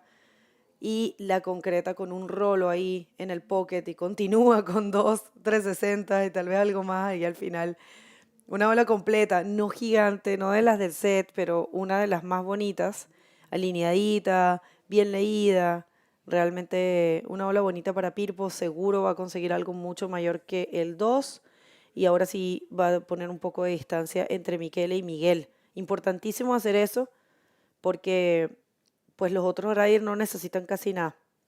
Saluditos a Perú, allá a Punta Negra, Punta Hermosa. Todos los riders de Perú, qué lindo. Replay. Here's a replay of Pirpo of just beautiful wave, stalls up into the barrel, kind of stalls on his way out and goes right up into the lip, and then gets the double spin, just kept it rolling and just finished that wave off great. And I think that's going to be a great score. The judges have been loving the combinations. Yeah, it's part of the judging criteria. Check this out. That's Michele Arriagada with a very good roll. Looking sharp in that one and a very clean wave as well. Waves are getting better and better by the hour. Check this out. Not really happening, but yeah, good exchange there between Michele and Michael, and you'll see the difference. There's a main difference there. There's one single power maneuver for Michele, one single maneuver, but really good. But in the case of Michele, it was a full combo. So we'll see, it will be interesting to compare and see what the judges think about that exchange and see who's going to get the best out of it. But both are, I believe equally as good. Right now, the Michele's wave just dropped and it was a 6. Sometimes we always explain that one single powerful maneuver in a powerful and critical section will get you more than, combos in smaller waves. You have to keep that in mind. And here's a replay of Michele, just beautiful wave, nice line right through the lip, and just manages to hold on to it. So it's a really good wave and a 6-point ride. Then we actually had a score for Pirpo drop as well, with it came in at a 7.25. So they did like that combo, and they have been rewarding the barrel. So that was kind of the first barrel that we've seen today, and backed it up with a nice roll and 2 spins. So that's a good heat total for Pirpo. And yeah, Michele is going to be happy with that too. I know he was sitting with just a 3.5 and a 1, so that 6-point ride came just at the perfect time with just under 8.5 minutes left to go. Miguel Acuna is also going to be looking for a ride too, because he's only just got that 3.25 from that roll. So he's been kind of quiet this heat, but there's still plenty of time. We just saw how quickly things can change with Michele's roll and a 6-point ride. He was in first position for a second before Pirpo's score drop for that combination. So still plenty of time, still plenty of opportunity. So just we'll see what these guys are able to do. We have an official information that the next heat number 4, it will be a only 2-man heat. Why? Because one of the riders is sick. Right there you have it. Christian from Mexico is feeling sick, so it's going to be 20 minutes. Let's see this one for Miguel Acuna. And let's see if he can find something good section there. A roller for the Mexican. Looking for a 6.25. I don't know if that's going to be enough, but, good effort and maybe, just get him to build his score step by step. He's it's going to be getting more, right, than the 1.25 that he's holding as a backup score. And we'll see how that unfolds. There's still some time, 7 minutes. And just remember what we said, next heat. Only 2 people, meaning both of them are advancing. They're just going to go in the water for 20 minutes and just to see who advances first and second. But that's, we just hope Christian gets better, Christian Duran. Unfortunately, he is going to be knocked out of the competition. And good luck for, also Oliver Diaz, he's 15 years of age, people. Is the youngest competitor in the men division. He's going to be facing Amaury in the next one. And, of course, they're going to be advancing both. Yeah. I mean, that's. I bet both of them were pretty happy to hear that. Of course, you don't you don't love those circumstances when a competitor needs to drop out, and I'm sure he must be feeling pretty bad to get this far in the event and need to withdraw. Especially being a local guy. So that's really really sad news for Christian Duran. But but that'll be a fun heat to watch next. You have maybe one of the older competitors versus the youngest competitor. So we'll see how that shakes out. And these conditions are tough too. So like any way you can get through a heat and into the next round, you're going to take it. So I know both of these guys. Difference. Yeah, both of these guys are going to be really happy that they're straight through into round number 4. There's a huge difference in points and prize money. Just they're going to be going straight to the round of 16. That's like 2 steps from the podium. That's a lot. Una información en español, el hit número 4 va a ser solo de 2 personas, de Amaury Laverne y Oliver Díaz, porque desafortunadamente Christian Durán, mexicano, está enfermo y no puede asistir, se tuvo que retirar de la competencia. Entonces, nada, 2 personas nada más en el hit que viene, 20 minutos nada más, solo para definir la primera y la segunda posición, pero bueno, obviamente ambos van a pasar, Amaury y Oliver, en el hit que viene, el hit número 4. Ya después vamos a continuar, sí, normalmente. Hit número 5 tenemos a Pierre Coste con Ronaldo Hernández de México y Damiano Bonacci de Italia. Tenemos en el hit número 6 a Tahiti Tejei de Francia, Tahiti, a Fabio Saavedra de Perú y Andrés Solís de México. Y también vamos en el hit número 7 a Lionel Medina, a Kalani Favela y a Hugo Collins. Y ya cerrando el día va a ser Armídez Oliveres, Jesús Aguirre y Brian López. ¡Qué hit! Cada hit está heavy de infarto. Muy, muy hermoso poder ver todas esas banderas mexicanas, todos esos competidores de aquí representando en esta primera edición. Por primera vez que venimos a Pascuales. Muchísimas gracias a todos que lo hicieron posible. Sin ustedes no estaríamos aquí. Gracias por traernos a conocer una de las olas más poderosas y más respetadas de nuestro continente y probablemente del mundo, uno de los beach breaks más poderosos que existen en este mundo y además que le va muy bien al bodyboard.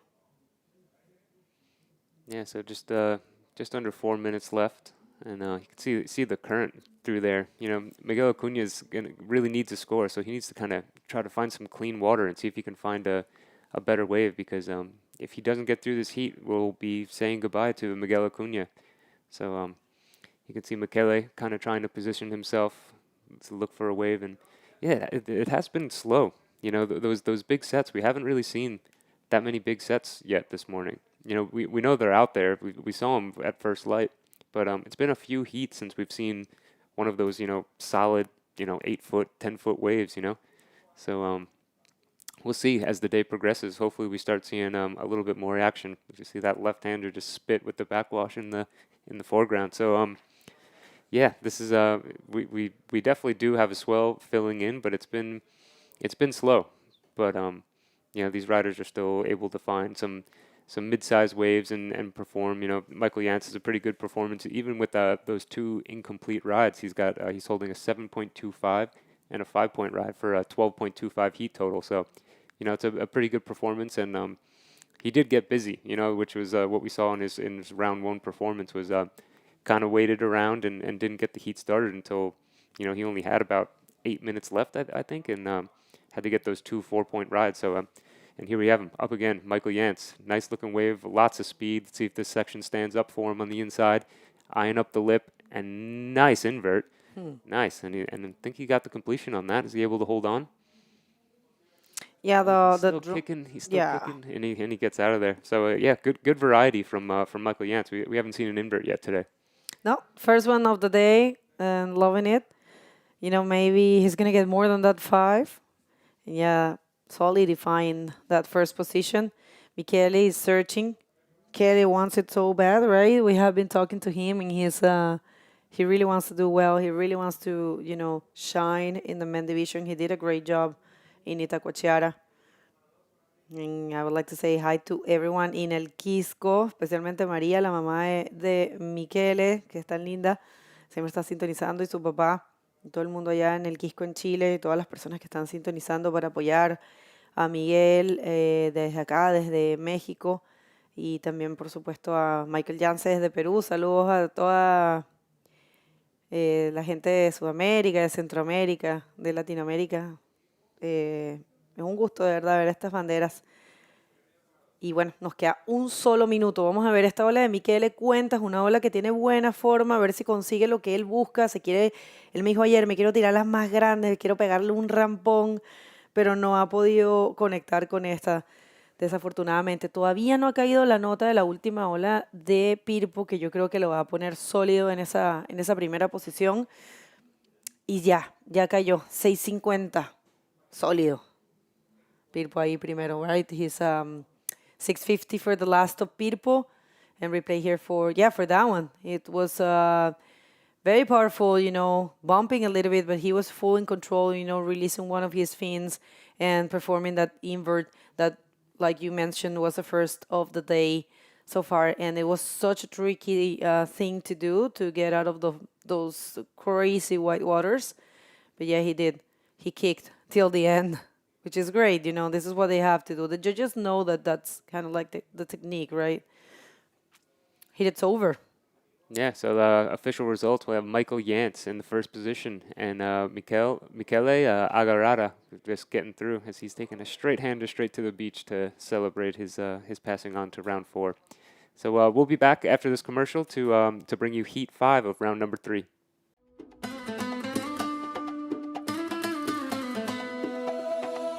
Camina el viento sobre mi piel, arena viva, dulce y cruel. Suenan tambores en el rincón, México arde con mi canción. Oye el pulso del corazón, baila sin miedo, sin razón. La luna mira, quiere más, el fuego nunca morirá. Bajo fuego del desierto, baila conmigo, siente lo cierto. Bajo fuego profundo, puro y abierto.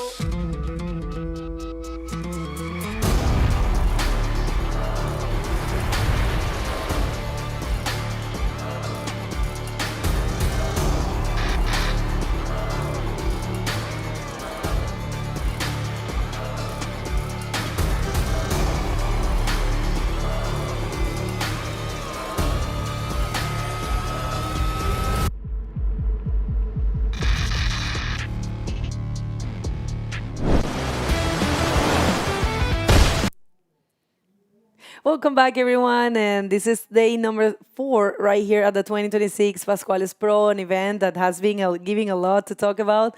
And right now we are in heat number 4. Remember, we don't have one of the competitors, so this heat is only going to be 20 minutes. It will be Amaury and Oliver Diaz only there. So we are just going to see it for a little bit and let's hit it. Let's show you. Unfortunately, Christian Duran is sick, so he has to withdraw from the competition. It will be only Amaury Laverne in red and Oliver Diaz in blue in heat number 4, round number 3. What a good chance! What a good luck for Oliver, huh? He's gonna be advancing. He's going to be contending against a Maori. So this is a great opportunity, I think, for Oliver to just to be himself and having a great figure of the sport as a Maori in the ocean, I think should be very motivated for Oliver. I see it like that. If that was me inside the water, I feel just so motivated to go against him. Claro. Probably beat him. That's for sure. I mean, look at that. Brian was saying something, tackle a very important thing. Oliver is the youngest competitor in the men division. He's 15 years of age, kind of almost as Amaury's son, and Amaury's 40.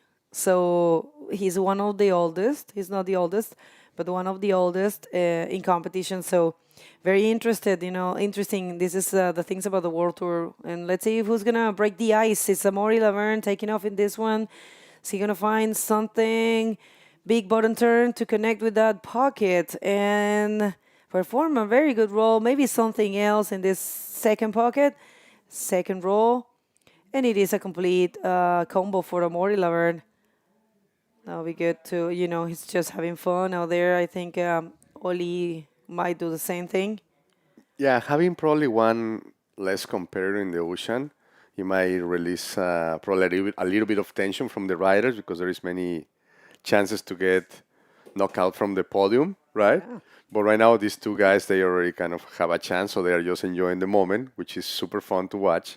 And knowing that Oliver Diaz is one of the youngest riders of the league, it's for me it's amazing because, as you mentioned, he's only 15 years old and he's already challenging himself against the best riders of the world. So good for you, Oliver, the Mexican, and Amaury Laverne from Spain. Great contenders today here at Pascuales Bodyboard Pro. Remember, this hit was only 20 minutes. We have 16 minutes remain. This is round number 3, and let's go to the replay. There you go, Amaury goes to the bottom, makes a beautiful roll, then it's preparing for the second one, lines itself up to the wall, make the roll, and now it's out of the foam. Thank you for the replay. All right, Amaury Laverne, one of the most experienced riders in the World Tour. He's definitely one of the favorites to win here. He's very, always in tune with the beach breaks, being the one with 3 victories, the only one with 3 victories in Itacoachara Pro, which is, strong and powerful beach break, which has a different conditions than here, a little bit more of a short breaking style. Here it breaks a little further, a little deeper, right? But yeah, Amaury Laverne definitely also, it's one of the favorites because he's the World Tour #1 in the rankings. I'm sorry, #2.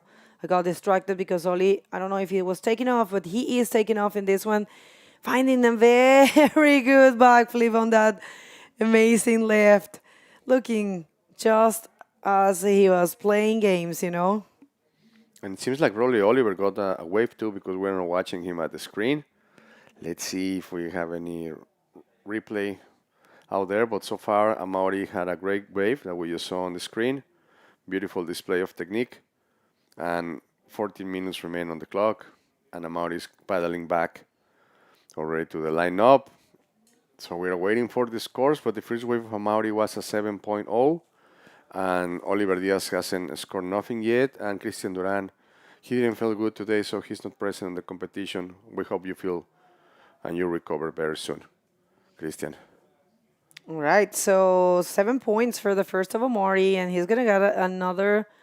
He's gonna have another big score for sure on the next. The last heat, the last wave that he took. We're still waiting for that, but yeah, that was a very good backflip.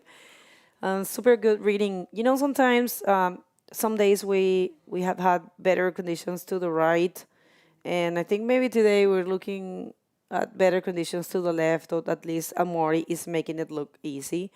You know, he's one. You can't really say that because Amaury and all the pros and everyone that has so many surfing hours under their belt, they usually know exactly where to sit, you know. And for the rest of the mortals, if you might say, for the rest of the human beings, it is hard sometimes to find the peaks, you know, but they are super connected. They always know exactly where to sit. For me, it is so impressive every time I surf or free surf with them, you know. It's crazy. All the waves, we say, like, the waves are coming to you, but it's not like the waves are coming to them. They know where to sit, you know. Understanding the ocean is very Yeah. important. Lots of surfing hours. You know, you can train whatever, and it is important for you to train outside of the water and get ready, you know, physically and mentally. But definitely, you know that, and it's everybody can tell you that the wave knowledge you're only gonna get it in the water. There you go. I'm out in the replay. This is the eighth score. Beautiful backflip. Lands nicely, makes it out of the foam, and then looks at the judges like, what about? And now we are watching Oliver. Wow, nice roll. He got a 6, Amaury got an 8 for that wave, and now both of the riders are almost paddling together back out. I just saw something about how long does it takes to learn how to surf, and just any kind of discipline, but it takes from 1,000 to 10,000 hours Oh, in the ocean. imagine that. Yeah. Surfing, Like in the ocean, maybe, and surfing probably won't even be like the 10% of it. good. That's such a good thing to know. And let's see if someone's gonna take this wave because we have the interview ready with People and Brian. But 1 second, looks like there's a wave rolling. Maybe no takers. Yeah, we can send it to Brian. So take it away, please. Here with Pirpo. Pretty difficult conditions out there. You know, we saw some incomplete maneuvers. Like, how are the conditions different from other days? Sí, la verdad, las condiciones un poco difíciles para caer las maniobras, ya que como es una ola de beach break, le metes la maniobra, caes y al momento de voltear te cae la campana, pero nada, después me tocó un par de olas buenas, pude completar, creo. Y nada, la verdad, feliz de que me hayan tocado buenas olas. And the conditions are going to be picking up, you know, even into the next few days. Like, are you going to be comfortable out here once it gets pretty big? La verdad sí, me gusta las olas, me gusta que el mar esté grande, pero me gustaría que esté ordenado, ya que justo ahora estaba un poco grande, así todo bruto, pero yo creo que acá en los días siguientes va a estar más grande y un poco más ordenado. And any shout out sponsors or family? Gracias a la marca que siempre me apoya desde chiquito, Independent Bodyboard, Boss, Los Natural, Psyched, Boogie Land. Y nada, mandar un gran saludo para mi familia que me está viendo. Les mando un gran beso a mi papá, a mi mamá, a mi hermana, a mi hermanito. Los quiero un montón. Y nada, besos. All right, back to you guys. All right, congratulations to people for advancing to the round of 16 and also to Michele Arriagada. Both of them are already there in the round of 16, los octavos de finales. Y bueno, en el agua, recordando que es un hit de solo 20 minutos porque solo tenemos 2 competidores. Desafortunadamente, Cristian Durán se enfermó y se tuvo que retirar de la competencia. Así que simplemente Amaury y Oliver entraron para ver quién se va a quedar con el primero y el segundo lugar. Así que vamos a ver cómo se desenvuelve. Y ustedes en casa, ¿cómo están? ¿Cómo están viendo este evento? No se olviden, por favor, de suscribirse a este canal de YouTube.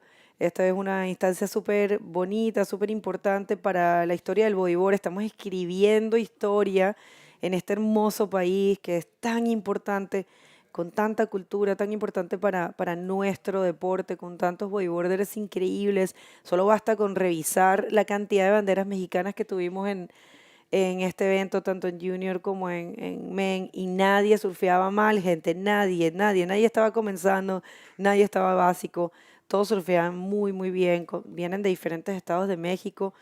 Vamos a ver, Oliver. Oliver Díaz en la ola, está generando velocidad, hace ahí Fue un backflip ya uno ya... un poco medio chistoso, difícil de leer, muy pegado a la superficie de la ola ese backflip. Muy complicado. Vamos a ver qué piensan los jueces acerca de él.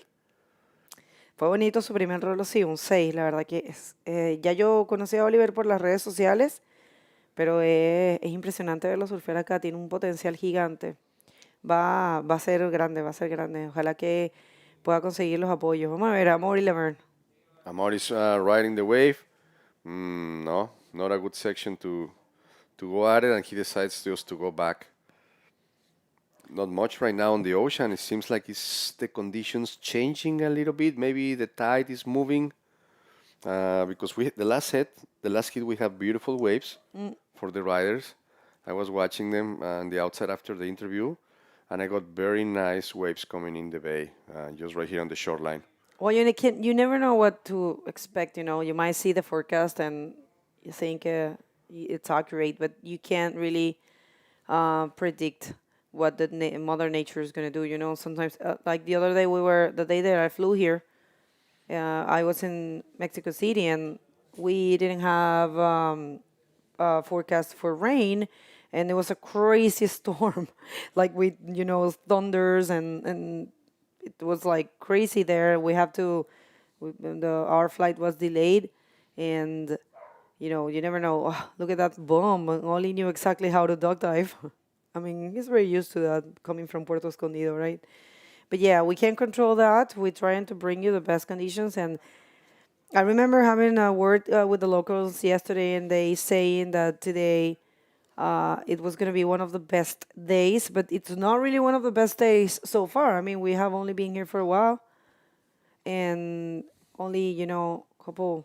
I mean, we started at 6:30. Right now it's 8:15, almost 2 hours, and that kind of morning sickness is still there. Maybe as the day progresses, as the day unfolds, we're gonna see better conditions. But now it is kind of messy, huh? A little bit. There is a couple bombs getting formed in the horizon, and you were mentioning about the left side wave, and I think you are right, because if we have a tropical storm coming from the south, it's going to generate better left waves. So we'll see what it throws, but in general, the ocean will give wherever it wants, whenever it wants, because there is no really tendency of it's going to be for granted the same wave. And that's the lovely thing about this sport. We got to adapt and be capable to read the ocean and just make the best of it. Como dicen los españoles, es lo que hay. Es lo que hay, sí. Es lo que hay. Es lo que hay. ¿Lo quieres o no? No, y Y lo queremos. sí. Nosotros lo queremos porque la ola es lo que todo atleta surfista busca. Ya se está preparando ahí Ronaldo Hernández, mexicano, junto con Pierluigi Costi y Damiano Bonacci. Ronaldo se está concentrando ahí, claro, sabe que va a un hit de locos. Damiano, que ha hecho un excelente performance, que ya viene de estar clasificado, ya estaba clasificado en el Junior y aquí quedó segundo, ya está más que clasificado para la final del frontón, acaba de cumplir 18 años, completamente acreditado para correr su último año en la división masculina profesional, masculina junior, ¿no? Eso vamos a cerrar el año en el frontón, en el Gran Canaria Fronton King, un evento esperadísimo, un evento que definitivamente siempre impresiona en términos de condiciones, de olas. Y ahí tienen el calendario, que es lo que hemos estado conversando a lo largo de este evento. Ya estamos en el cuarto evento de la categoría masculina. Sí, este es un Rising Series, tiene un poco menos de puntos. Hay $25,000 aquí para repartir entre todos los competidores. Y bueno, Rising Series sí, porque todos los eventos nuevos tienen esa categoría. Claramente los eventos tienen que pasar por un proceso, ¿no? Para poder llegar a lo que es la acreditación de Prime, y también eso lo define mucho lo que es el prize money, el dinero que se da de bolsa de premio. Y también una cosa importante es la cantidad de días de periodo de espera, porque los Prime tienen periodos de espera obligatorios. Para los hombres son 10 días y para las mujeres 7. Entonces esas cosas definen un poco, diferencian un poco los Rising y los Primes. Todos los eventos nuevos caen en categoría Rising. Así estamos viendo el caso, bueno, Maldivas no es un evento nuevo, pero vamos a volver a esto después. Tenemos a Mauri en la ola, a Mauri buscando la velocidad y lástima, no alcanza a completar esa maniobra, pero la ola estaba muy bonita. Muy, muy buena maniobra ahí. Lástima que no se ejecutó el final. Sí, bueno, volviendo a la idea, también vamos a ir a Maldivas con un Prime para las mujeres y un Rising para los hombres. Y vamos a tener un Prime por primera vez en Sintra este año. Aquí viene Oli, a ver, bonita ola para Oliver Díaz, se ve preciosa, buen ataque, buena completación. Va a estar bonita. No sé si un 9, ¿sabes? Un 9 es una nota alta, pero me encanta la batalla que está dando este chiquito, ¿ah? No se deja intimidar, me encanta su actitud, está Sí. con todo. Yo lo he visto muy concentrado en todos los hits, sereno, y como que es una persona, él se ve como muy serio. Sí, sí, sí. Entonces creo que eso es una buena virtud allá en el agua porque se ocupa tener la mente fría. Sí, estábamos conversando ayer, me lo encontré, lo felicité por su buen trabajo y por su gran surfing también. Y le preguntaba cómo estaba, si cómo veía como su futuro y si iba a dedicarse. Me dijo que muy motivado, muy dedicado. Cuéntanos cómo Oh, viste. qué bonito replay. Estamos viendo ahorita a Oliver Díaz tirándose ahí un backflip bellísimo y lo aterriza bellamente, muy buena ejecución. Y escogió bastante bien su ola, que es lo que hablábamos. Sí. La ola izquierda is getting open. And now the public's over there. We can see a Jim Paul. Let's send some greetings and regards to this guy that is organizing the event, Club Perla Negra. Muchas gracias también. Beautiful day at Pascuales, Colima. Now we are watching some lanes coming into the bay. 1, 2, 3 waves possible. Let's see if a Maori who has already the priority is going to use it. And there is obviously plenty space for boat riders, which we have only 2 on the heat. So they don't have to be fighting so much for the waves, which is very nice to see. And probably they are enjoying this moment more relaxed and being able just to choose. I was daydreaming, thinking about, getting a barrel here. It's so perfect. Sometimes, I've seen so many good waves. It's sometimes people, this job is hard because you see all the time. Look at some locals. People, important thing to tell you, we have a shop here. A shop with all the caps and look at that. We have caps, we have T-shirts, we have all kinds of souvenirs for you. So if you have a friend here in the event, ask them to take you a souvenir. They're good quality. They're looking very beautiful. The hats are beautiful. There's so many colors. There's like from pink to even military green. They're really, really beautiful hats. And check that out, Kalani Favela. I called him La Tansi the other That's- day. Carlos Cruz, Jim Paul, Itzel. She's coming from It's your Nayarit. friend. Yeah, she's a friend of mine. She's coming with me. She's driving with me all the Pacific, actually. Nice. Love her name, Itzel. Quite a live crew over there, the Michoacan team, one of the best riders ever we have had in the Mexican history on bodyboard. I'm so proud of these guys and impressed of their labor. Yeah, you're right. Well, people, a little bit of a slow heat, and it looks like Amori is going to take the win and is going to take the first position that both of them are qualifying. We don't have Christian Duran. He was sick and withdraw from the competition. And we will continue with heat number 5 coming up. Big name also of the sport.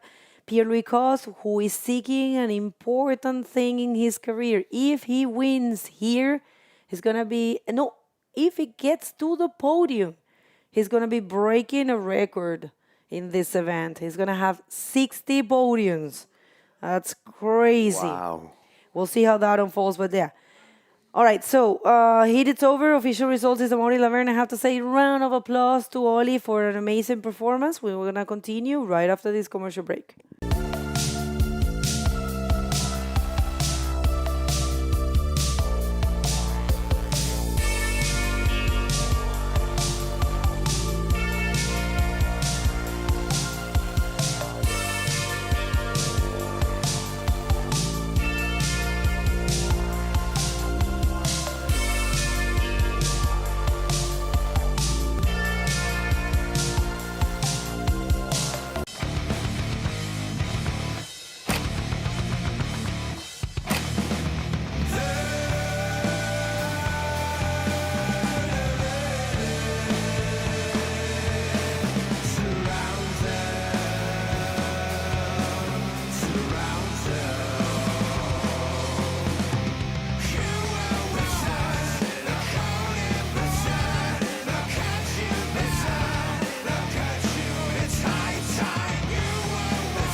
¡Independízate ya!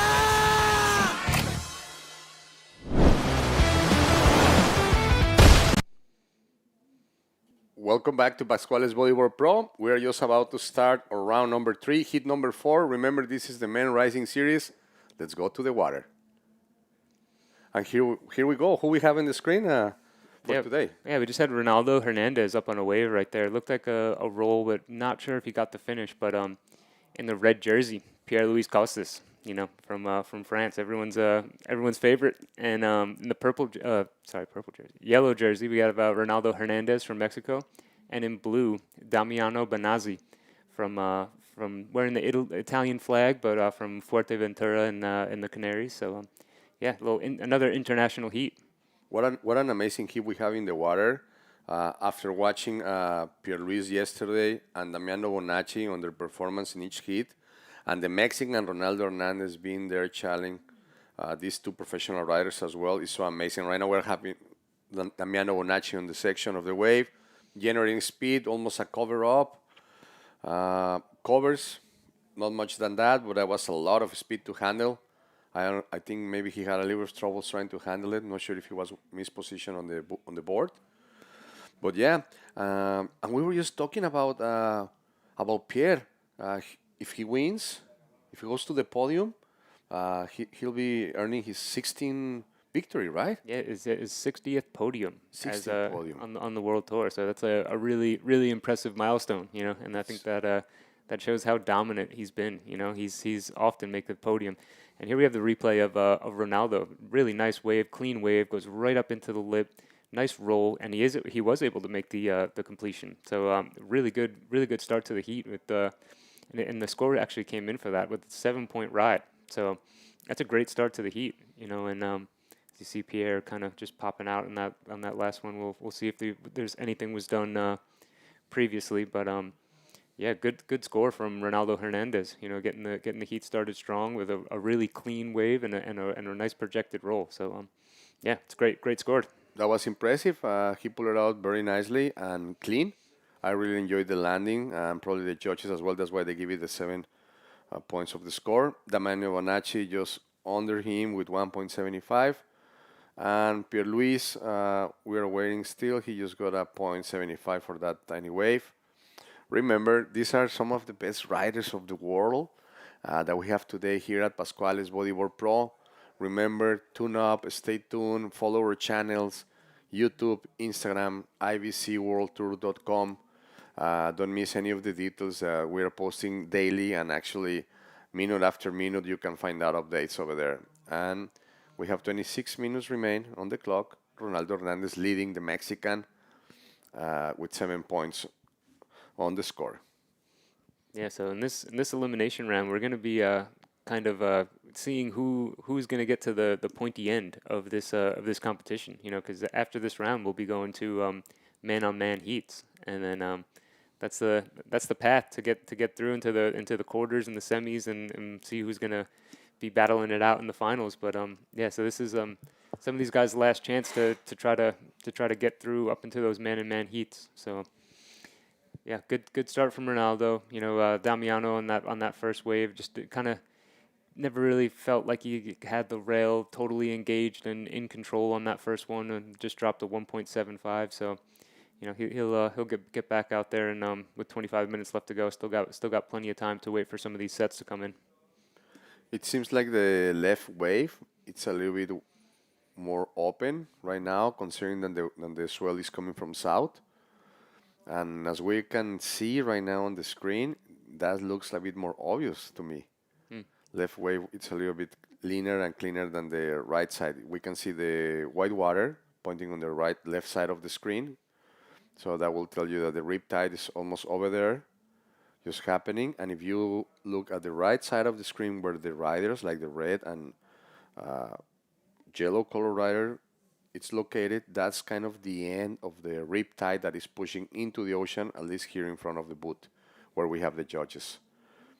So something to consider, just to pay attention. If you are a rider and you're watching, make your plan ahead, and prepare, because the waves are getting better for the next few days. Yeah, I mean, there are still currents. There's always going to be those rips that are around in beach breaks, but it kind of does seem like it's sort of cleaned up a little bit. There's not as much of the chunk on it as there was earlier on in the day. So, yeah, we've seen some really clean waves, you know. And that last heat, I think we saw some really good scores and some really well executed maneuvers. So, I think when the sets come, I think we're going to see some fireworks, especially with PLC in the water, and we've seen Damiano very capable of producing some big moves. And here we go. We got PLC up on a left-hander, eyes up the lip, nice backflip, lands, spins around with control, and yeah, it's good score just to get rid of that 0.75. So smaller wave, not going to be like a super high impact wave, but you know, he executed a beautiful backflip on that wave. And those are the points that the riders need to search to begin with. Sometimes you just gotta go for the smallest score to be in the game, and then little by little keep building. And remember, this game has no limit of waves, so they can get many waves as they want, and trying to build up their score. So that's something good to have. Yeah. Yeah, we saw Pierre kind of late in his last round heat. He was kind of scrambling to try to get a score together. So with 22 minutes left, I think it's good that he just kind of got the ball rolling and tried to get some scores locked up, just so he doesn't get kind of jammed up in the back half of the heat. There are so many ways to approach to the water, to the waves. Very important to have a plan, and that's what these riders are doing. Analyzing constantly the conditions of the ocean. Sometimes probably they don't think, they are acting naturally by instincts, because that's where it goes. And now we have a replay. Pierre Luis Costes going on the wave, makes the bottom on top of the lip. Beautiful backflip, lands. I think the judges are going to like it so much. What they give him? A 4.50. So that's sending him up to the second place. And so far, Ronaldo is having the lead. And here we have Ronaldo taking off again, foamy takeoff, makes it around the section, kind of stalling, seeing if he can eye something up, kind of rolls off the lip there, not much projection, and then just gets out of there. So yeah, he didn't have any backup score, so that'll kind of help. But I don't think that'll be a super high score, but it's good to just get another one under his belt. And here we go, we got PLC, a nice looking wave. He's going to be eyeing up a section here, nice lofty roll, and punches through out in front of the whitewater. That was a beautiful projection. I really like how he extend the board and make the roll. That's something that the judges really like, to see the air time and the appreciation of the trick. So that's how you get to see or obtain higher scores, when you make the maneuver clean, clear, visible. That's something that the judges will appreciate a lot. Yeah, you can see that the judges have been throwing some good numbers at lips through the lip, but if you can really hit the lip clean and kind of project out without making a whole bunch of spray and water, the judges are really going to love that. Yeah, that's why they are looking to get the performance and the maneuvers on the top of the lip. It seems like we have an interview ready. Should we go? Yeah, let's throw it down to Bagel. Thank you so much, guys. Well, I'm Oli Laverne, a short heat. You know, only you and Oli, the youngest competitor of the event, and you, one of the most experienced. How you felt out there? Yeah, it was exciting to go out there. Been watching the waves since dark this morning. Definitely some good waves around. Hard, like yesterday, it's hard to sit at the right place at the right time. It was good to be against Oliver, the youngest rider in the event. I could not stop thinking that because my son's name is Oliver. So I was thinking, yeah, hopefully one day I can have one hit, maybe with a young Oliver, another young Oliver. But it's so cool to see like such a young rider, you know, like showing commitment, coming in these waves. I mean, it's like 10, 12 foot out there. He's 14 years old or 15, and he's just there showing some commitment and showing some skills. So yeah, Mexico definitely have some really good young riders, and hopefully we're gonna see more in the future. I would like to ask you about your plans related to the World Tour and also your personal projects. What's going on next for Amaury Laverne? I'm going to be quite busy in the next weeks. I get home on Saturday this week, and then on Monday morning I leave for Indonesia with the family for 2 months. So it's going to be super exciting for this trip. In the middle of this, in August, I'm organizing a boat trip in Mentawai. Like a first time I'm doing like an Amaury Academy on the boat for like 12 days, Mentawai. Can't wait. I've never been to Mentawai. We're going to be only bodyboarders on the boat. We still have a couple spots available, so if you guys want to jump on board, just contact me, and yeah, it's gonna be a really good project. Oh, you definitely have to check it out. I mean, being with him in Mentawai, that's gotta be amazing. You want to say hi or thanks to anyone? Yes, thanks to all the guys tuning in, supporting us, supporting Bodyboarding, IBC World Tour. Un abrazo a la famille. Et merci à tous les gars qui nous regardent et qui nous supportent. Merci à toi. Felicitaciones and best of luck for the rest of the competition. Back to you guys. Yeah, thanks, Bagel.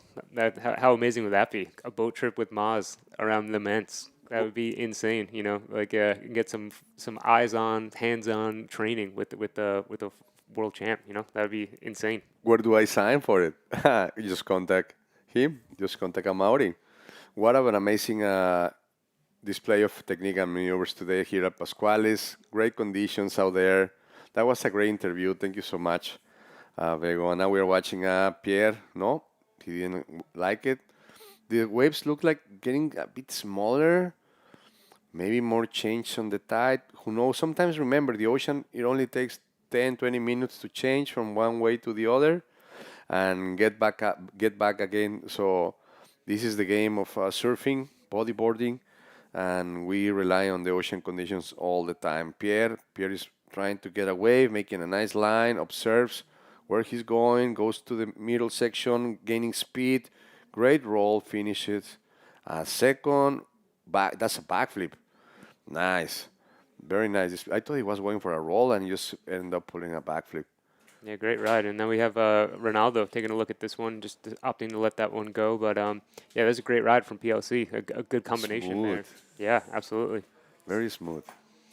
You know, and we're going back to that last interview with Amaury and his son Oliver. How cool would it be to see a heat with both of them? You know, the father and son heat. You know, that'd be really cool. And hopefully one day we are able to see something like that. He was just mentioning, right, that his son is the same age, the same name. Yeah. What an amazing coincidence, right? To be in the water, the youngest rider, one of the youngest rider of the league that we have today here participating against one of the most experienced. And you can see, you know, Amaury takes really good care of himself. He's in tremendous shape, so we could see him on tour for another decade. You know, we see guys like Mike Stewart, who, you know, is in his 60s and still charging. So, you know, Amaury's right on that path too, and you know, we can be seeing him for a long time. So that'd be really fun to be able to see a father-son heat like that. Yeah, the new generation. Let's see how does it goes against the oldest. Great example of how to surf and how to play in the ocean, Amaury. Much respect for that athlete. I've seen him surfing and training these days here, and the guy really takes care of himself. The same as the other athletes, honestly. There is a great level of athleticism among all the contenders, and you can tell physically all of them are tough. They train hard, they do apnea, they run, they lift weights, they do yoga, pilates, spearfishing, everything related to the embracement of the physics and the body and the mind. So a big shout out for all you athletes, for all of us that we live like this.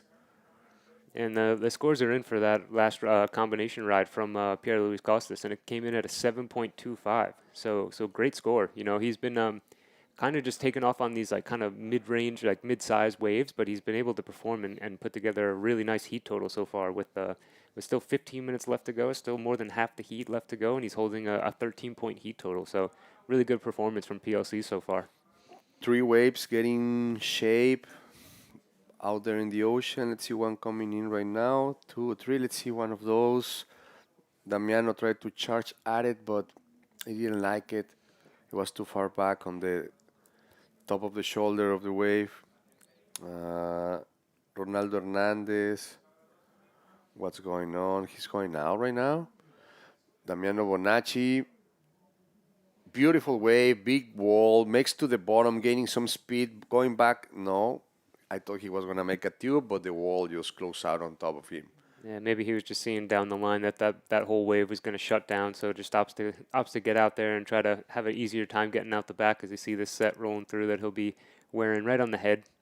So he'll hopefully just punch through this one and won't have any more to deal with on his way back out, because that's something to think about during these heats is you'd hate to be stuck inside paddling back out for most of the heat. And in these next few days, if we do see this swell eventually fill in and it becomes a little bit more consistent, that's definitely something that these guys are going to have to think about.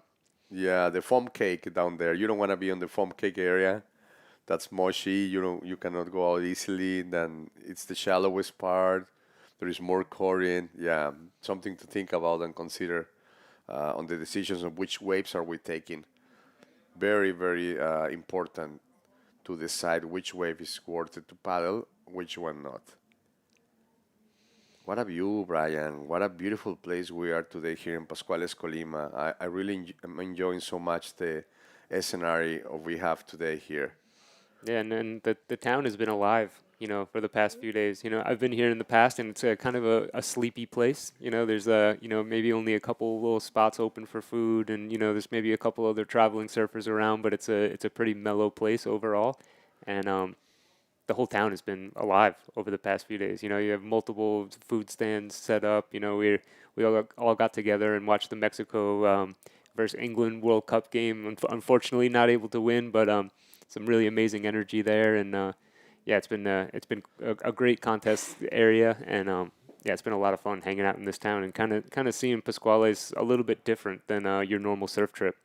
Yeah, it's been a lot of fun, and that's what's so great about having events like this and bringing the world tour into a place that's like Pascuales is just that it kind of breathes some life into an area that's otherwise kind of quiet, and you see the locals are really enjoying it. You see the people coming down from Tecomán, they're coming down onto the beach, and maybe they've never even seen a competitive bodyboarding event before. So this is a good exposure for people that might not know our sport so well.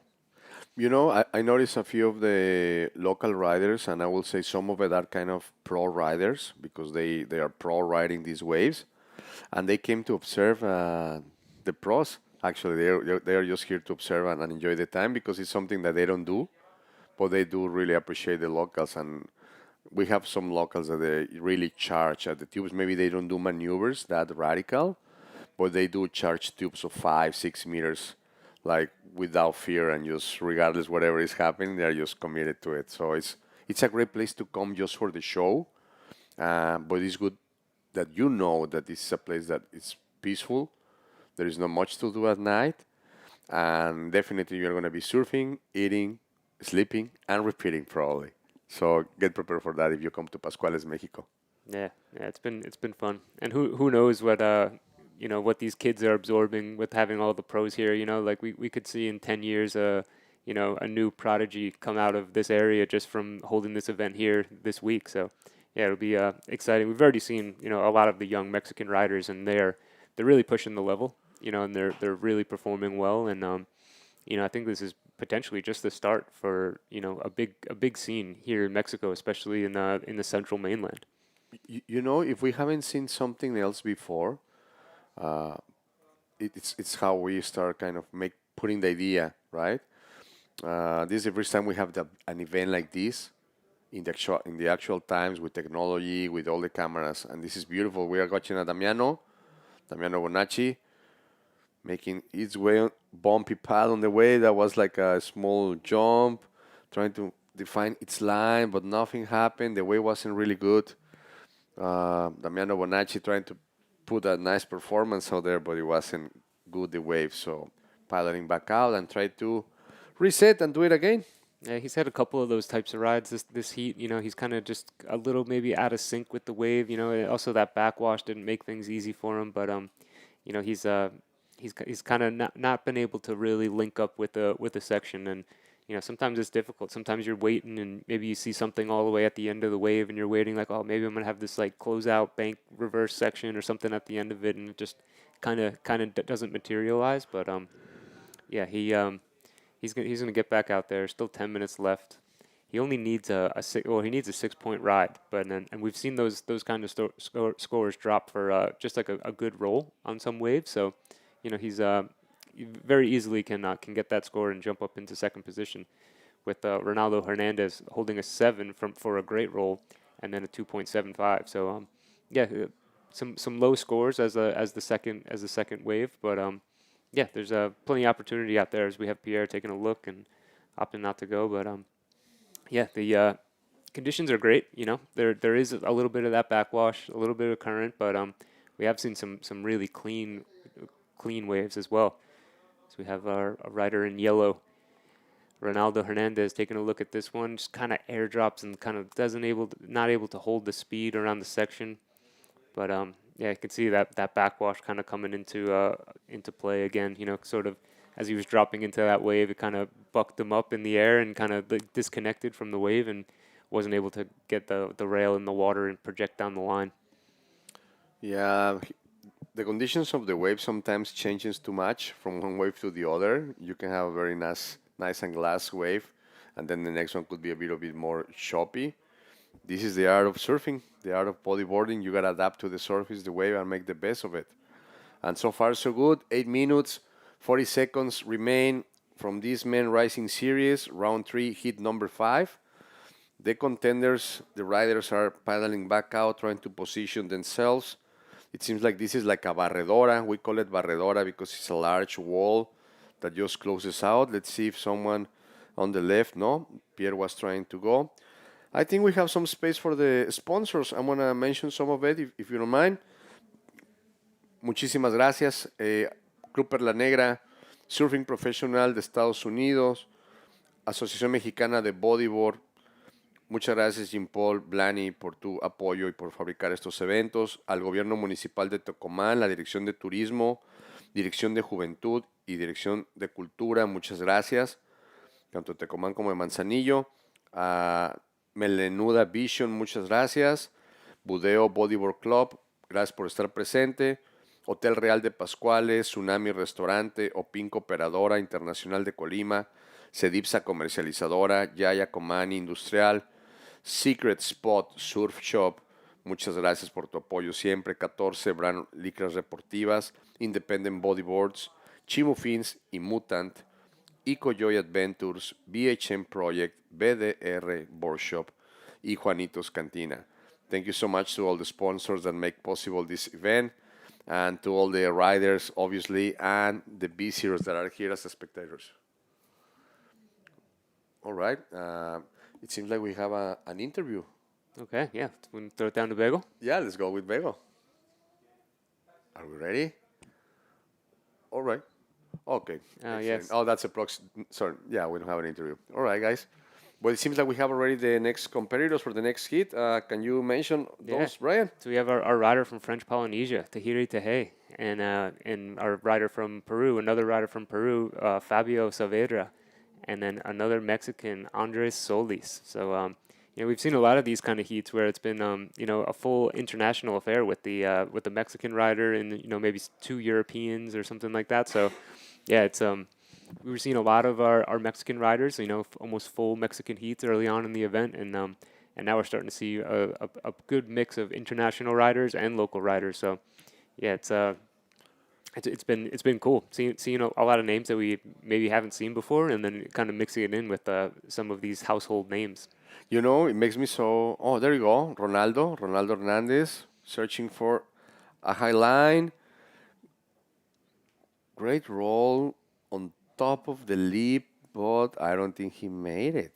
No, yeah, just wasn't able to get a nice line off that lip and sort of sort of projected the roll kind of down the line rather than out towards the beach. So you can see it was kind of dealing with that backwash again. You know, it's kind of a tough thing to time when you kind of have this like this big surge of water that runs up the face, you know. So it's sometimes it can help you, you know. Sometimes if you time that thing just right, you can just launch you up into the air and really give you some extra pop off the maneuver. But you know, it's just you got to be really aware of when that explosion is going to happen, and it's difficult, you know, when you're going so fast down the line and you're trying to time when the lip's going to kind of come over and give you the perfect time to hit it and the backwash. So the timing's difficult, but you know, he's still in second place right now.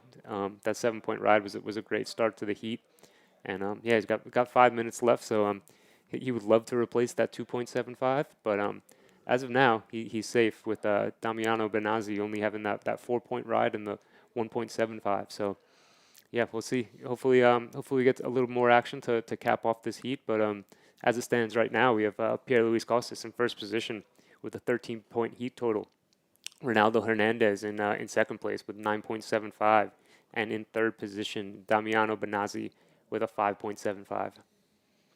Let's see what happens in the next 4 minutes. 4 minutes almost remain on the clock. Round 3, heat number 5. Remember, this is the Men Rising Series International Bodyboard Championship. We are live transmitting from Pascuales, Colima, and we are observing a wave getting formed. Let's see if one of the riders is going to take it.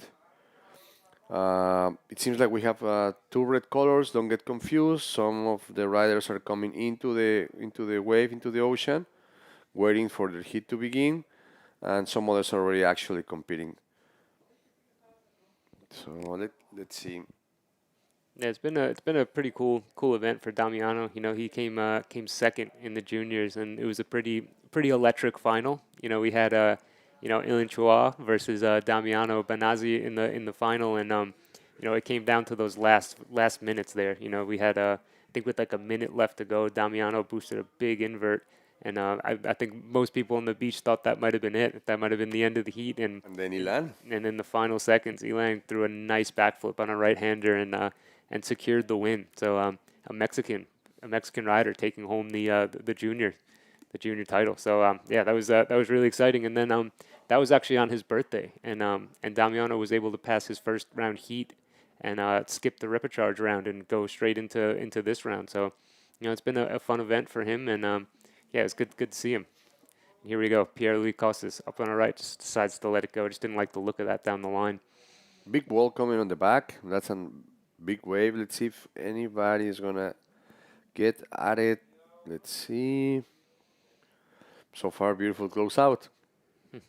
We like the waves. Like, even if we cannot ride it, just by watching the waves is such a peaceful and a beautiful moment to enjoy.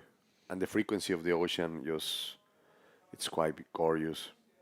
Yeah, you can see we've had like pretty peaky conditions over the past few days. You know, it hasn't been too stretched out and lined up and closed out. So it's going to be interesting to see how this swell in the coming days fills in. You know, because sometimes you can kind of get, most of the time with the long period swells, you kind of see these like big long walls kind of stretching out and closing out.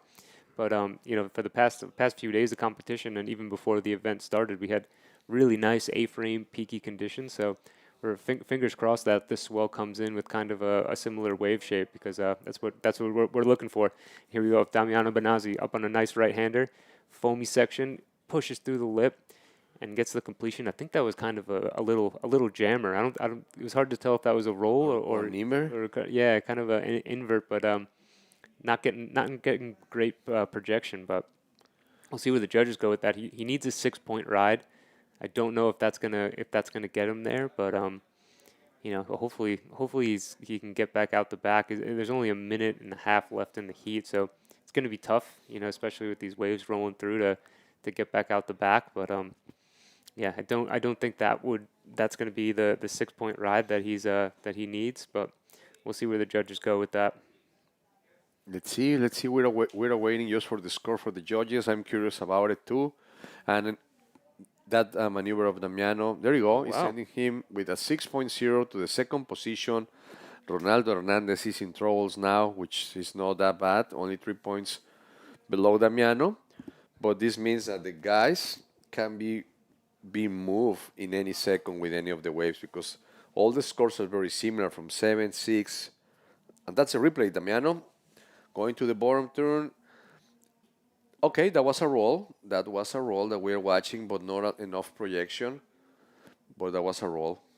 No, I actually do think that was an invert. Really? Let's see it. Yeah, I think I'm pretty sure that was an invert. I saw the guy kind of spinning. And yeah, he kind of has a knack for doing that, for throwing an invert in the last moments of the heat and getting the score. Let's just see if this time Ronaldo Hernandez doesn't swoop in and knock him out again, because we've only got 8 seconds left, and don't know if we had a wave ridden at any time during the replay or anything like that. We see Pierre kind of taking a victory lap, cruising down the line, looking for an end section and just a nice little roll, and he'll safely be through that heat, and we'll see. Oh, wow. And Ronaldo does drop a score. He drops the 4.15 that he needed in order to advance. So very similar thing. Damiano Benazzi gets a score that he needs, and in the last moment, Ronaldo Hernandez comes in and takes the second position. So unfortunately, we are going to be saying goodbye to our rider with the Italian flag, Damiano Benazzi.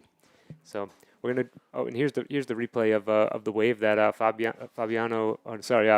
Saavedra just put out. No, that was the winning score for our last rider, for Ronaldo Hernandez. So we're gonna cut to commercials, and we'll be back with round three of Heat 6.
Welcome back to the 2026 Pascuales Bodyboard Pro. We got Heat 6 of round 3 in the water, and I think it's going to be an exciting one. Let's see who we got.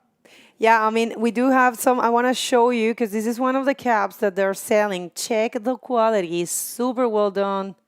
Actually, this is it's got the Perla Negra club and the Mexican flag, and all right. So we have a wave there, and let's see. That will be rider. Let's just check the presentation, the heat presentation, so we can do so. Sorry, we're gonna come back to show you the goods that we have here at the event, but yeah, the heat presentation right now, it's Fabio Saavedra with the yellow rash guard from Peru.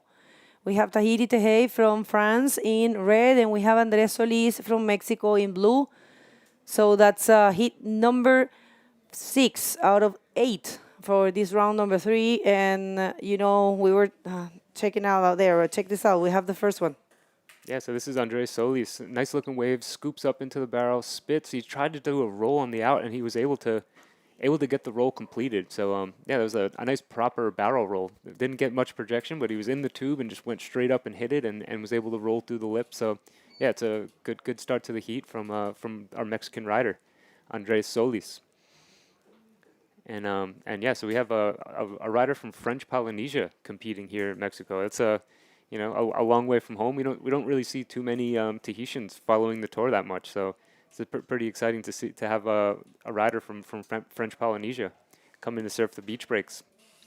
It'll be interesting to see how he deals with these beach break conditions. I know they do have some beach breaks over in Tahiti, but when you think of Tahiti, you think really of these really powerful, flawless reef breaks. So it'll be interesting to see how he can figure out the lineup here in a beach break, and especially with how difficult it can be to get waves out here. And I remember you and me, we were having that conversation. You said you have been dreaming to go to Teahupo since you started bodyboarding. Is that so? Yeah, I remember I was like 12 years old, and I remember doing like some of our first Google searches. I'm dating myself here, and I remember just typing like surfing into Google, and that picture of Laird Hamilton came up, the Millennium Wave, and I'm like, what is that? And I've been in love, enthralled with Tahiti ever since then, and just seems like such a beautiful place. The people seem great, and yeah, it's just I think a dream destination for pretty much any surfer. Yeah, man, I'm kind of afraid of that place, but definitely it's one of the most beautiful places and perfect for bodyboarding. People, we're back in camera just to show you because, you know, we had to start, and this is one of the hats. It comes in a lot of colors. Oh, I think this specific one is only in red, so you guys can check it out. This is for sale, 250 pesos, Mexican pesos, which is, how much is that? You're more experienced with Yeah, it's maybe like $13. $13. It's really good quality. It's on sale. And also there's a pack of stickers. You can get 3 stickers for 100 pesos. There's one that says Bodyboard, and there's the logo, the event logo. And there's, you know, shiny, kind of like, you know, yeah, reflective, beautiful one. I'm loving it. So they just wanted you to see it among with other stuff. All this is on sale, so make sure to get yourself one of these souvenirs because they're super cool, well, you know, quality, and very comfortable. So, event goodies on sale. Let's go to the water. Thank you, director. Yeah, for it'd putting us- be cool to grab some memorable stuff from this event because it's the first time ever here in Pascuales. So how cool is that? You know, we get to have these shirts as commentators, but you know, all the other people that are here watching the event, you know, it'd be great to have something to remember this historic event by. That's right. Let's vamos a la agüita. Let's go to the water. Thank you, director, right there. And sorry that we usually don't interrupt at all, you know, the action, but I really wanted to show that. And let's see, we have a taker here. That will be Tahiti, Tehei, taking off in a beautiful gym. Is he gonna find a section? Of course he is. Round roll right there for the Tahitian. And yeah, that's gonna be a nice score. We do know the interview's ready, but we will see because it looks like maybe Fabio will take. There's a little set rolling there, right? Maybe that wave. We don't really want to take too. We don't like too much. I mean, we love the replays, but it's always good to see it live, right? If you have the chance of do the live wave. We'll see. And we had some scores drop while we were away too. We had the 6-point ride from Andres, and then Fabio also dropped the 3.5. So yeah, we'll see what happens with Tahiti's wave. That it looked like a really nice clean wave with a good roll. So yeah, we'll see what the judges are. And here's the replay. Really clean wave, nice line, good projected roll, and a clean landing. So yeah, it's a great wave. And then the score comes in at a 6.5. So yeah, that's a great start. All right, now it's safe to send it to the interview, so take it away, please, Yorka. Thank you so much, guys. Well, we're here at the beach with Pierre Luis Costes. Bro, tell us about your experience. How do you feel? That was an amazing hit. The conditions were hard. Please tell us what you're thinking about. Yeah, I mean, you know, the waves are incredible here in Pascuales. Every day has quality waves, and yeah, we're just lucky to have a contest here. And this morning was was a bit different than yesterday. I think there was a bit more closeout, so it was kind of difficult. But this hit was pretty damn hard. Like you know, when someone starts with a 7, you know, you just have to wake up, and yeah, that's what I did. I mean, but it's difficult. It's difficult. There's incredible waves, but you need to be in the right spot, and you need to battle against the rips, and with the hot water and the heat, it makes it a bit more difficult. But yeah, we're just lucky to be here. Waves just pumping.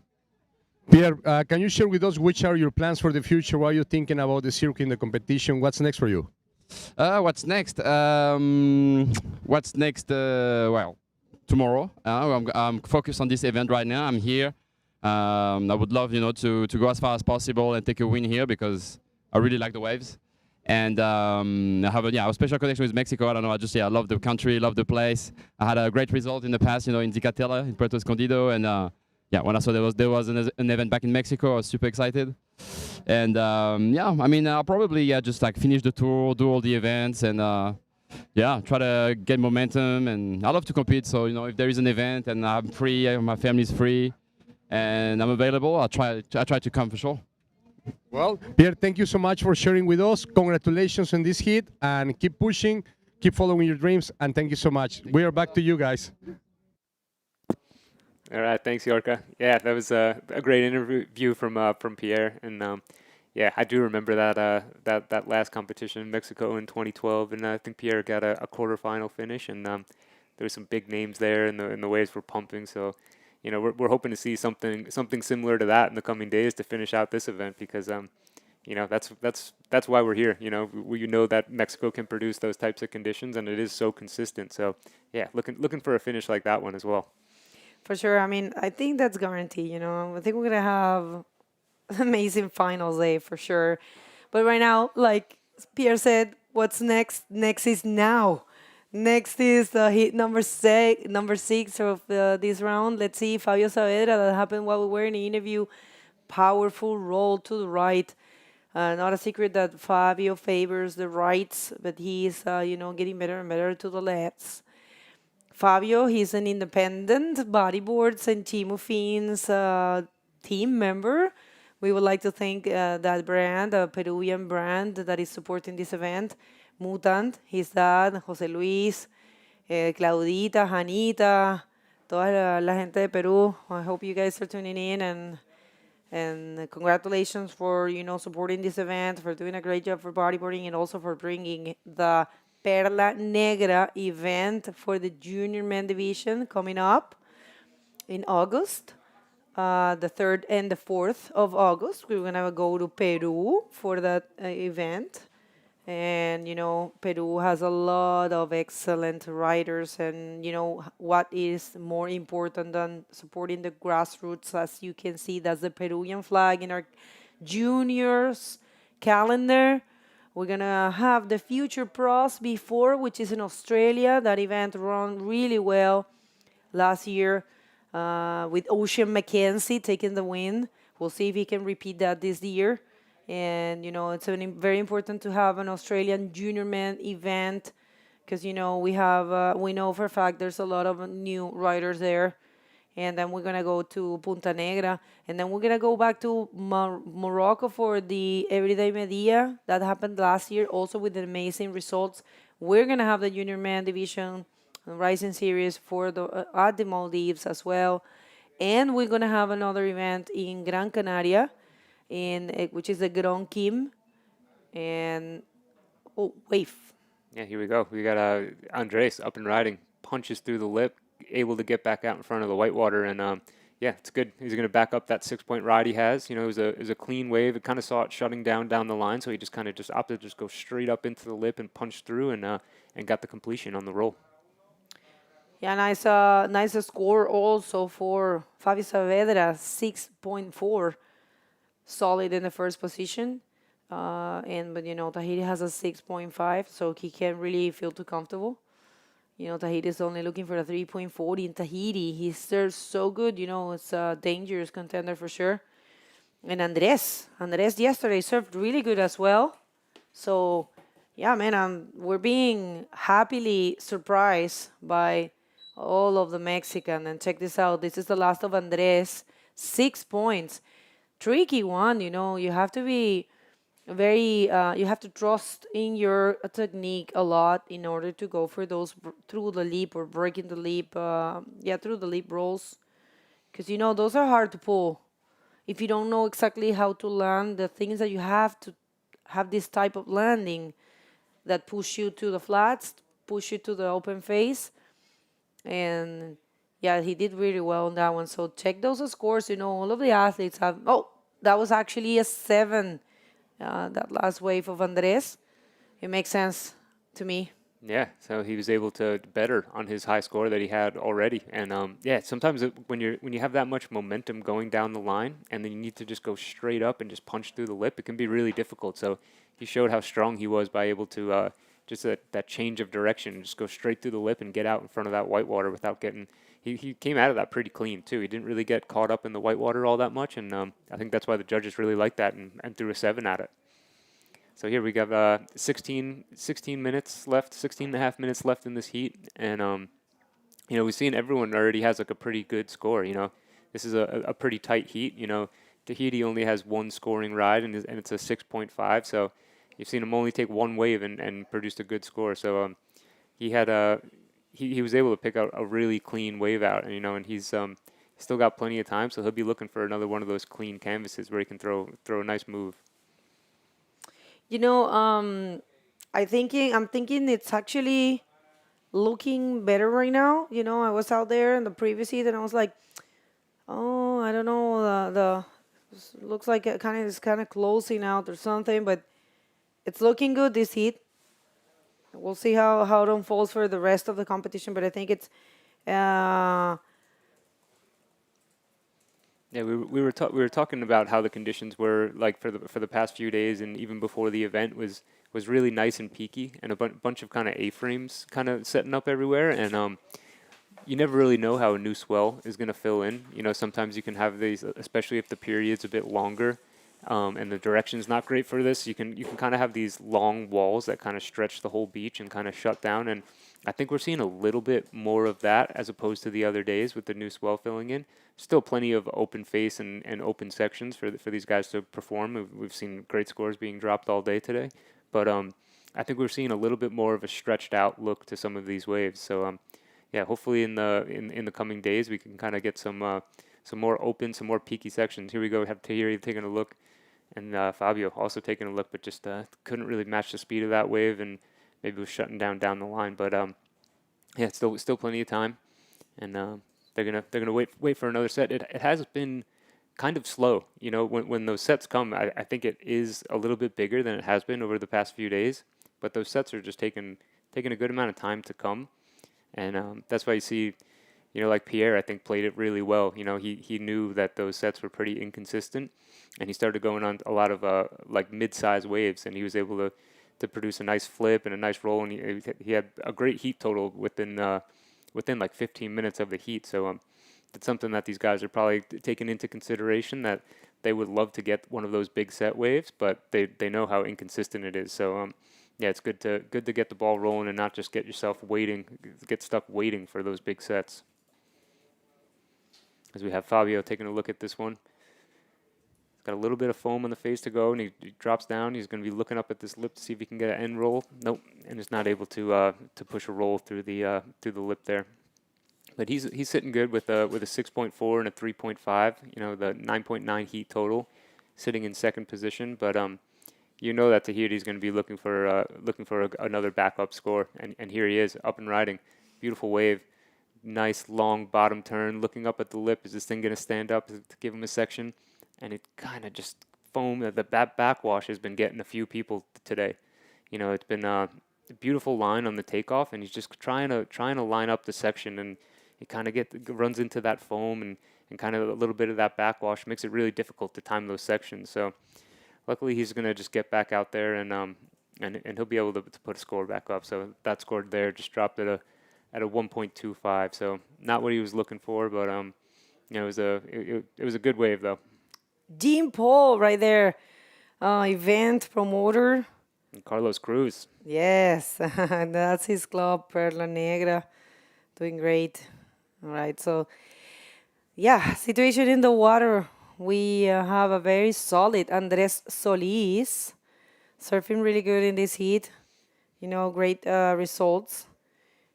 And we'll see how this one unfolds. Yeah, we're waiting for Tahiti to get that backup score. Just super tight, you know. Tahiti is only looking for that 3.40. So just getting here, people, we passed half of the event that it's planned. Let's see, backup score here for Tahiti Tehe, and maybe main score depending on what happens. It's into the barrel, comes out easily. He's gonna find a section, goes for the roll, completes it.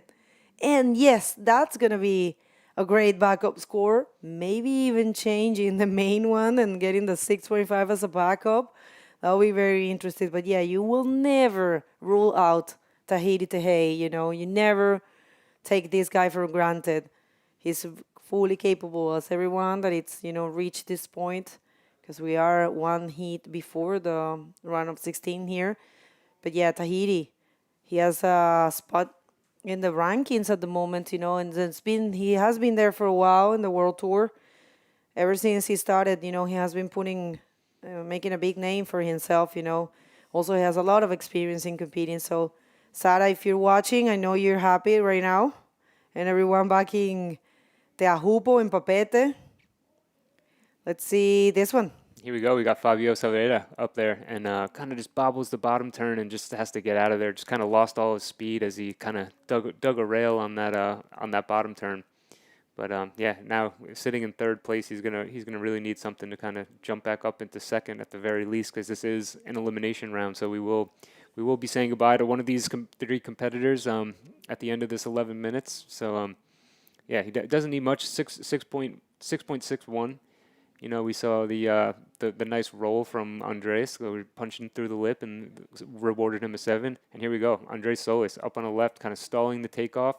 Nice bottom turn around the section. He's going to be looking to see if there's anything up there for him, and a forward spin off the lip. Gets back out in front of it, and he's going to maybe try to see if he can get a roll on the end bowl here, and he does. So good combination wave, and yeah, he already has 2 pretty solid scores with a 7 and a 6. So we'll see if he can maybe he can better that 6-point ride. We'll see where the judges go with that. But and the score dropped for Tahiti, and an 8.25. The judges have been showing that they love the barrel, and it was a difficult barrel to ride. It was kind of a tricky section with some kind of like a little chandelier and some foam. So and he was able to capitalize with that with the roll in the end to finish that off. I was meeting most of the, bullet points of these judging criteria, which is, of course, summarized for you guys. But yeah, Tahiti Tehei, looking in control, combining maneuvers, deep barrels, and a very perfect executed roll at the very end. So yeah, good job there for Tahiti. I was checking here the rankings from, 25. He actually finished 20th last year. He's got a 9th in Morocco, a 17th in Itacoatiara, 25th in Iquique, a 17th in Sintra, and he didn't go to Fronton. So I'm guessing this year he's going to go. Hugo Collins getting ready there. That's next heat. What you see in your screen will be Lionel Medina facing one of the most, one of the favorites here, which is Kalani Favela, and Hugo Collins getting ready to paddle out. I think they have 10 minutes to paddle out. That makes sense. And I was just also wanted to tackle the idea of Tahiti being part of the World Tour rankings. He is looking forward to actually have a spot there. It is, climb some spots. I'm sorry. He's currently sitting in the 13th position. Just remember, your 4 best results are counting. So this event is definitely changing some pieces, some people, because we have a lot of riders that are not present here. And, for him to try to advance as much as possible in this event will potentially give him a better spot in that ranking. This is the current ranking that we have. What do you think? Yeah, I bet he'd love to try to crack that top 10. I don't know if the Sure. points are there enough for him to be able to get up there, but yeah, I'm sure a lot of these guys their goal are top 10, and once you reach that, top 5, and then the top of the list, and Tristan's kind of sitting up there, has been pretty dominant all year, so it's gonna be hard to match the performances he's put on this year, but for some of these riders, just getting into the top 10, I'm sure is a big goal. For sure. And just think how many of these riders are not present in this event. So things are going to change radically. And let's check this one for Tahiti Tehei. It's getting into that barrel. That's a tricky one to get out. And we kind of knew that was not going to happen. It just shut down on him. Drew a nice line through it, though. If that wave did offer an exit, it looked like he was on his way to finding it. But, just kind of went into the foamy section. You kind of saw it kind of clamp and run off. So, well-ridden wave. It just didn't let him out. As we have Fabio taking a look on the inside, opting to let that go. He needs a score. He's got to get rid of that 3.5. He just needs a 6.6. And 7 minutes left, and here we go. The local boy, Kalani Favela. Kalani Favela. El otro día estábamos aquí, día fuera de competencia, que estábamos montando y Kalani, estaba todo cerrado los restaurantes, era el mediodía. Y Kalani dijo, bueno, no dijo nada. Y de repente yo veo una persona remando y estaba feo, ¿ah? Estaba con tamaño, estaba movido, estaba fea la ola. No había nadie en el agua. Yo veo a alguien remando como con unas aletas afuera, así. Yo digo, ay, hay alguien ahí. No, estás loca, eso es un tronco, me dicen. Y yo, no, si hay alguien en el agua. Y de repente pasa un rato, ya no vemos más a la persona y de repente pasa Kalani con un arpón y un pez en la mano. Él se había metido a pescar porque él tenía hambre y se fue a buscar un pescadito para hacerse un ceviche. Así nomás se la pongo para que vean el nivel de localismo de Kalani Favela. In live action, we got Fabio up and riding. Kind of bobbled the takeoff again and just tried to punch through the lip. I don't know if he's going to be able to get out in front of this. And no, he's not able to. So he's starting to get some anxious moments here for Fabio. You know, this heat is running out of time. And, you know, you can see that, you know, with decisions like that, you can kind of see that he's maybe starting to try to force some things to just try to do something to get himself through this heat because, yeah, this is elimination. And, you know, I'm sure all these guys would want to try to advance. You know, the prize money comes into effect. You know, points come into effect. So, you know, these guys are trying to do everything they can to just make another heat and advance on through this competition. But you know, the conditions are tough out there, and you know those mid-range ones are kind of seem like where most of the guys have been getting a lot of their scores, and you just need to find one that's got a little bit more of an open face. Even though the judges have shown that they will reward those rolls through the lip. Yeah, you know, I mean, you gotta go heat by heat. You never know what you're gonna get. You gotta go there very, you know, prepare, as we have been saying, to try to reset, to try to reconnect, to see what the ocean can offer you, because it has been changing so much. It actually offers a whole different scenario almost every single heat. You know, this is the waves are moving and the swell's building. So you don't know if you're gonna get bumps, if you're gonna get rights or lefts.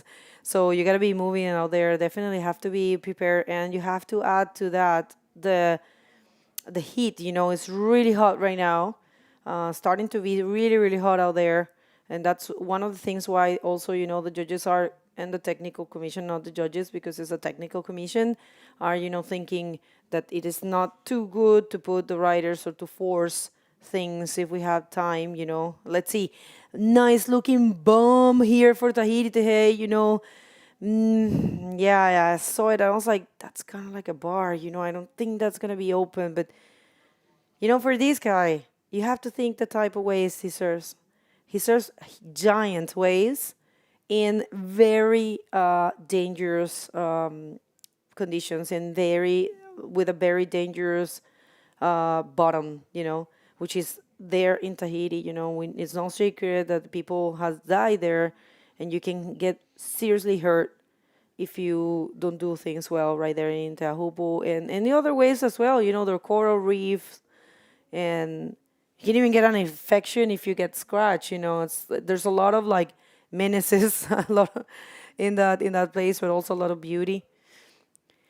And all right, 3 minutes in the clock. Remember, these are 30-minute heats, and we are seeing Tahiti Tehe advancing in a great fashion with a total of 14.75. Whoever advances first and second will be going to the round of 16. Yeah, and we're gonna really start moving on to the man-on-man heats too. So that's always a fun, different dynamic to competition. You know, you're just out there with one other guy. So the whole competition, we started with 4-man heats, and now we're into 3-man heats. So we're just like slowly getting to the pointy end of the competition, and these next man-on-man heats are going to be fun. And I think we'll be running them tomorrow. No? Yep, yeah, potentially. We'll see how everything unfolds for sure. We will be, you know, it's on the call of the technical commission, but yeah, tomorrow for sure we're going to be having the same check-in very early in the morning. It's been super accurate to be here at night. You know, we have been waking up at 5. We're right here. Thank you, Hotel Real, for having us, because we are right here. You know, you can wake up at 5, have a little coffee, and then walk towards the beach, check the conditions, go back to your room, get ready, and, you know, be here in no time. That's the beautiful logo for this event. I'm loving it. Thank you, Jenny Deep, the designer. She created that logo, and I was showing before early in this heat the beautiful stickers and the merch that we have for this event. There's hats, different color hats, um, the different color of t-shirts as well. And we're in the middle of a World Cup here happening in Mexico, so everybody's proudly using the red, white, and actually green and also black colors, right? Yeah, I remember when we were flying in for the event, Mexico was actually playing that day, and all of the employees of the airport were all wearing their Mexican soccer jerseys, and unfortunately not able to pull it out last night. But we were saying it was so fun. We had a bunch of different restaurants that are up here at the front of the hotel, and they all had their screens out, and there was a pretty good crowd that were all watching the game, and it was really fun environment. There was a lot of anxious moments there. You know, it was a close game, but unfortunately Mexico just fell short. But you know, it's great to see how passionate everyone is about their country. You know, there's a lot of pride here in Mexico, and you know, rightfully so. It's a great place, great people. You know, it's got so much to offer, and here we have Andres Solis up and riding. Not the best looking wave. He's going to try to connect something down on the inside. He's cruising down, and it just punches a nice lofty lip roll through the lip. And yeah, so it's only 26 seconds left, and he's already sitting in second position with a 7 and a 6. So I don't think that will factor into either one of his two scores. But yeah, so I think he's safe as of now, unless Fabio is able to scrounge another wave in these last few seconds. But yeah, this is coming down to a close, and it looks like Tahiti taking a look, and yeah, I think our official. Oh no, we actually have Fabio up and riding. Let's see if he can buzzer beater on this one, and a roll through the lip. Is he able to hold on and push through? He is. And get out in front of the whitewater. He's claiming he wants it. He's telling the judges. He's like, "How do you like that?" So let's see where they go with that. He needed a 6.61. Oh, momentos de tensión para México y para Perú. Fabio con esa última ola buscó un 6.61. Podrá quitarle esa segunda posición a Andrés Solís, que estaba bastante sólido en la primera. Ya lo había bajado Tahiri. Y no, cae 4.30. No, yo la verdad tampoco veía mucho esa nota ahí, pero pues los jueces son los que saben. Felicitaciones de todas formas a Fabio. No se muevan. Vamos a un corte comercial y volvemos con muchísimo más después de esto.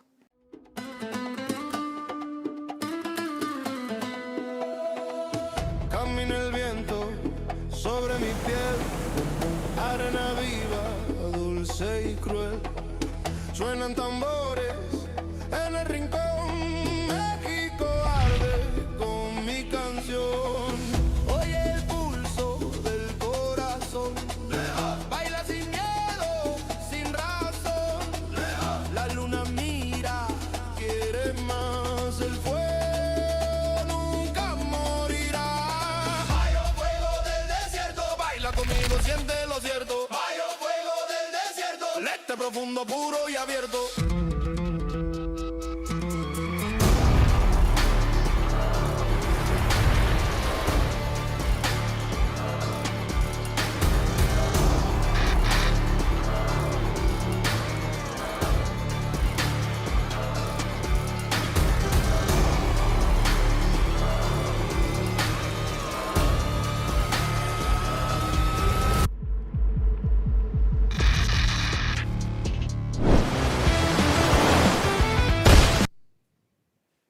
Welcome back to the 2026 Pascuales Bodyboard Pro. We have Heat 7 of round number 3, our elimination round, and let's get to the water.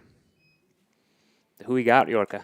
Oh, we're going to have in the round number 3, heat number 7, a Lionel Medina de España, Kalani Favela Mexican, and Hugo Collins from Mexico. This is going to be an amazing match. Lionel Medina, Kalani Favela, and Collins from Mexico. Now we are watching Lionel Medina grabbing his first wave, making it to the top. Beautiful roll, great time in the air, lands. Great maneuver by Lionel Medina. Yeah, just throwing the hand up, showing that he's in full control of that landing, and that was a really nice projected roll. You know, you can even see the fins out the back. It just shows how much air time he got on that roll, and yeah, great start in the opening minute of the heat. So yeah, great start. I really like the wave. It was perfect for him, and the amount of energy accumulated behind, and when he went up to the air, that was very nice, the timing he spent. Yeah, great line, ton of speed, and just hit that lip at the perfect timing just to send him out to the flats. And yeah, that's gonna be a big score, and it comes in at a 6.5. So that's a great start to the heat. You know, we've been seeing a lot of the riders passing through into the next heat have been having more or less two scores around that 6.5 range. So to get one in the first minute of the heat is a huge advantage. It's gonna put it's already some pressure probably on top of the shoulder of the other riders. Now we're watching the replay. Lionel is going for it, makes the bottom, goes on top of the lip, nice projection, and as you mentioned, the fins and the board will show up. So very nice maneuver from Lionel Medina from Spain. And here we have a rider in blue, Hugo Collins, taking a look, paddling in, kind of having a hard time getting into it and just not able to really start the speed down the line, and kind of gets caught behind. You know, sometimes you can see that if you don't have that really quick entry into the wave, you can kind of have the wave pass you by, and I think we saw a little bit of that from Hugo Collins. A little bit of delay dropping in the wave, huh? Yeah. Yeah, that happens when the wave sometimes is a little bit more chunky, or it has more water behind on the top of the wall, and it makes difficult to make the drop and gain speed. And that happened to Collins right now. Yeah, so 27 minutes remaining, and we have Kalani Favela in the water. He's been really exciting to watch this whole event, and I'm sure he's got a ton of support on the beach. All the local boys pulling for him. We still have two of the big names in there. You know, we have Alonso still in there, and Kalani, and you know, I'm sure they're guys that a lot of the local riders look up to. You know, you can see how much they're pushing bodyboarding here in Mexico and Michoacan and the Guerrero and this whole area. So yeah, it's gonna be an exciting heat. And we think we have maybe Kalani taking a look at this one right here. It's a beautiful looking wave. Just opts not to go. You know, maybe he was shutting down the line, but you can see how beautiful the water is. Just nice blue walls coming in, and still clean. It's 9:30 in the morning.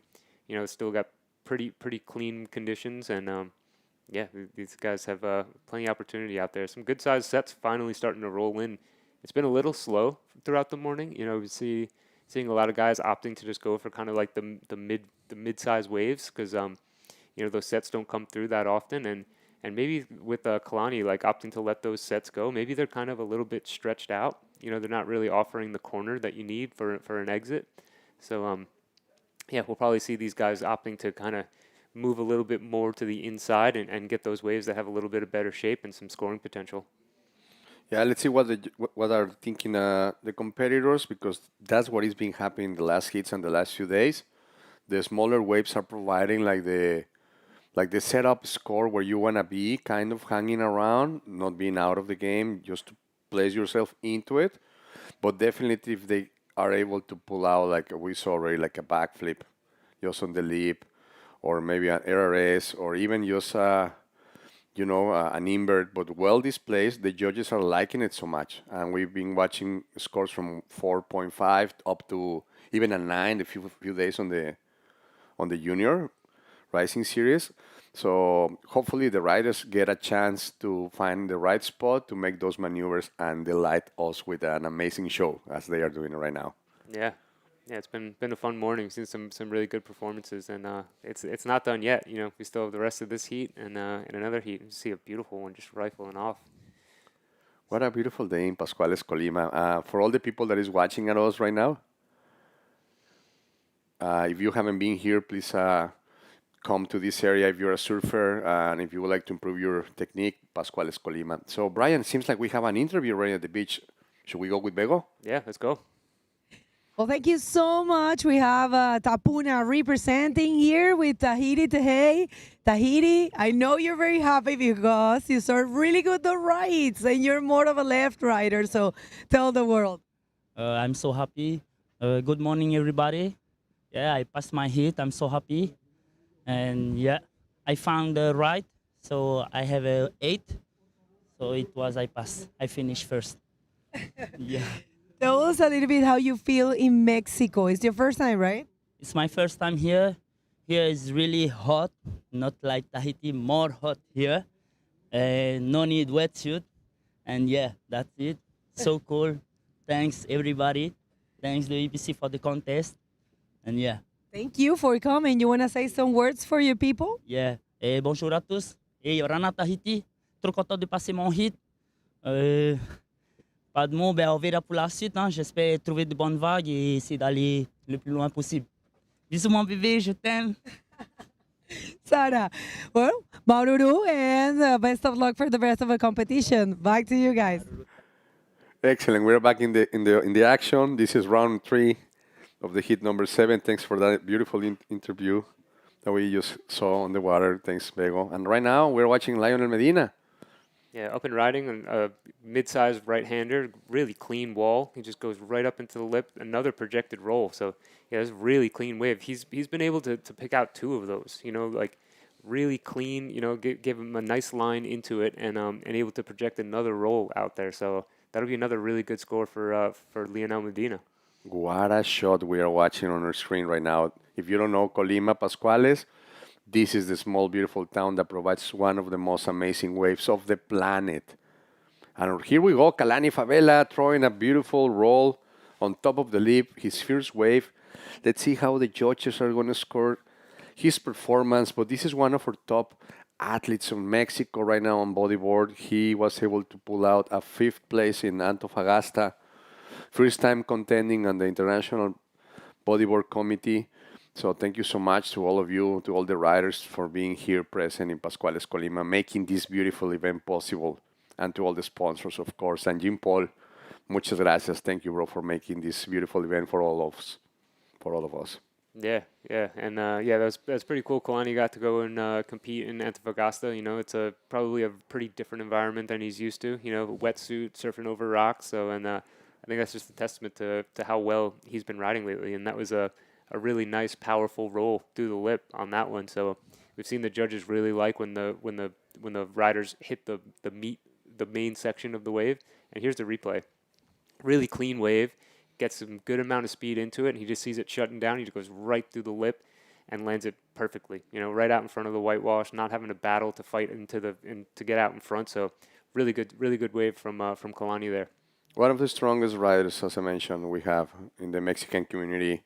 Solid guy, disciplined, he's perseverant, he is committed to make it happen, and I've been watching his rise up since 5 years ago that I've been following at him, since he was at Puerto Vallarta, Jalisco, and now he's traveling all over the Pacific and is located in Michoacan. So what an amazing display from Kalani Favela. But actually, Lionel Medina just gave us a very nice show with that wave, putting himself in the first score with 6.5. Kalani got a 6.0 for that roll, which was an amazing maneuver to see. And let's see what is next. Let's see what the ocean is going to give us and if the riders are able to put something else for the judges. Yes. So that second roll from Medina came in at a 4.75. So two nice clean maneuvers that he's had, 2 really good waves, and it kind of seems like the conditions have sort of cleaned up. You can kind of see like the texture out the back, and it kind of almost feels like the wind's like maybe starting to switch, but it's really clean at the moment. It kind of seems like some of that backwash has kind of gone away, and some of the current. So these guys might find themselves in a really good heat here with like some really clean conditions, some smooth surface. The conditions definitely looks a bit smoother. The wind hasn't shown up yet, and if it's blowing still outside in the ocean, just very gentle breeze, not much, which is gonna make better the wave and probably make it easy for the riders to find the clear water where they can ride comfortable their boards. Because remember, choppy conditions for a bodyboard, it makes very difficult the task to pull up a maneuver, even to ride it. So let's hope the ocean is providing glass conditions in the next few waves, as we have seen some of it. And let's keep having fun. This is Pascuales Bodyboard Pro. Thank you so much, Club Perla Negra, for making this possible. Thanks a lot. As you mentioned those choppy conditions, you heard Armides talk about how warm the water is and how his board kind of felt like it was flexing and bending as he was riding, and even Pierre in his post-heat interview mentioning how warm the water is. So even when you get those choppy conditions, you can really feel the board like flexing and contorting as you're riding down the face. And these waves have a lot of power, so you can really feel how much the board's bending. And I bet you a lot of guys next time they come back would be coming back with a board with 2 stringers or something like that, because most of them are riding 1 stringer, mesh, and polypro. And you would think that that would be kind of strong enough to handle these temperatures of water, but judging by what the competitors have been saying, it sounds like a double stringer would be the way to go. Definitely, I will be using a double stringer, if not even a triple, depending on the size of the wave. And the temperature recently in the summer has increased here in Mexico. Remember, we're a very tropical country, especially where we are located right now in Colima. So the tropics are just nearby, and the temperature could reach 36 degrees, 38 degrees Celsius, with a sensation of 40, even 50 degrees, depending on the moisture and the humidity on the environment. So this is very important. This is something that some of the riders probably didn't consider, how warm it was going to be, the water.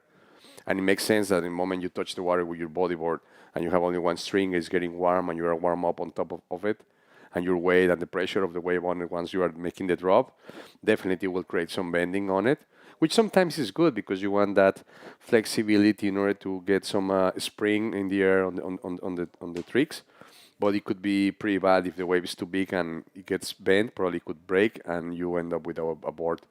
So very important to consider the temperature and the climate conditions of the area we're riding.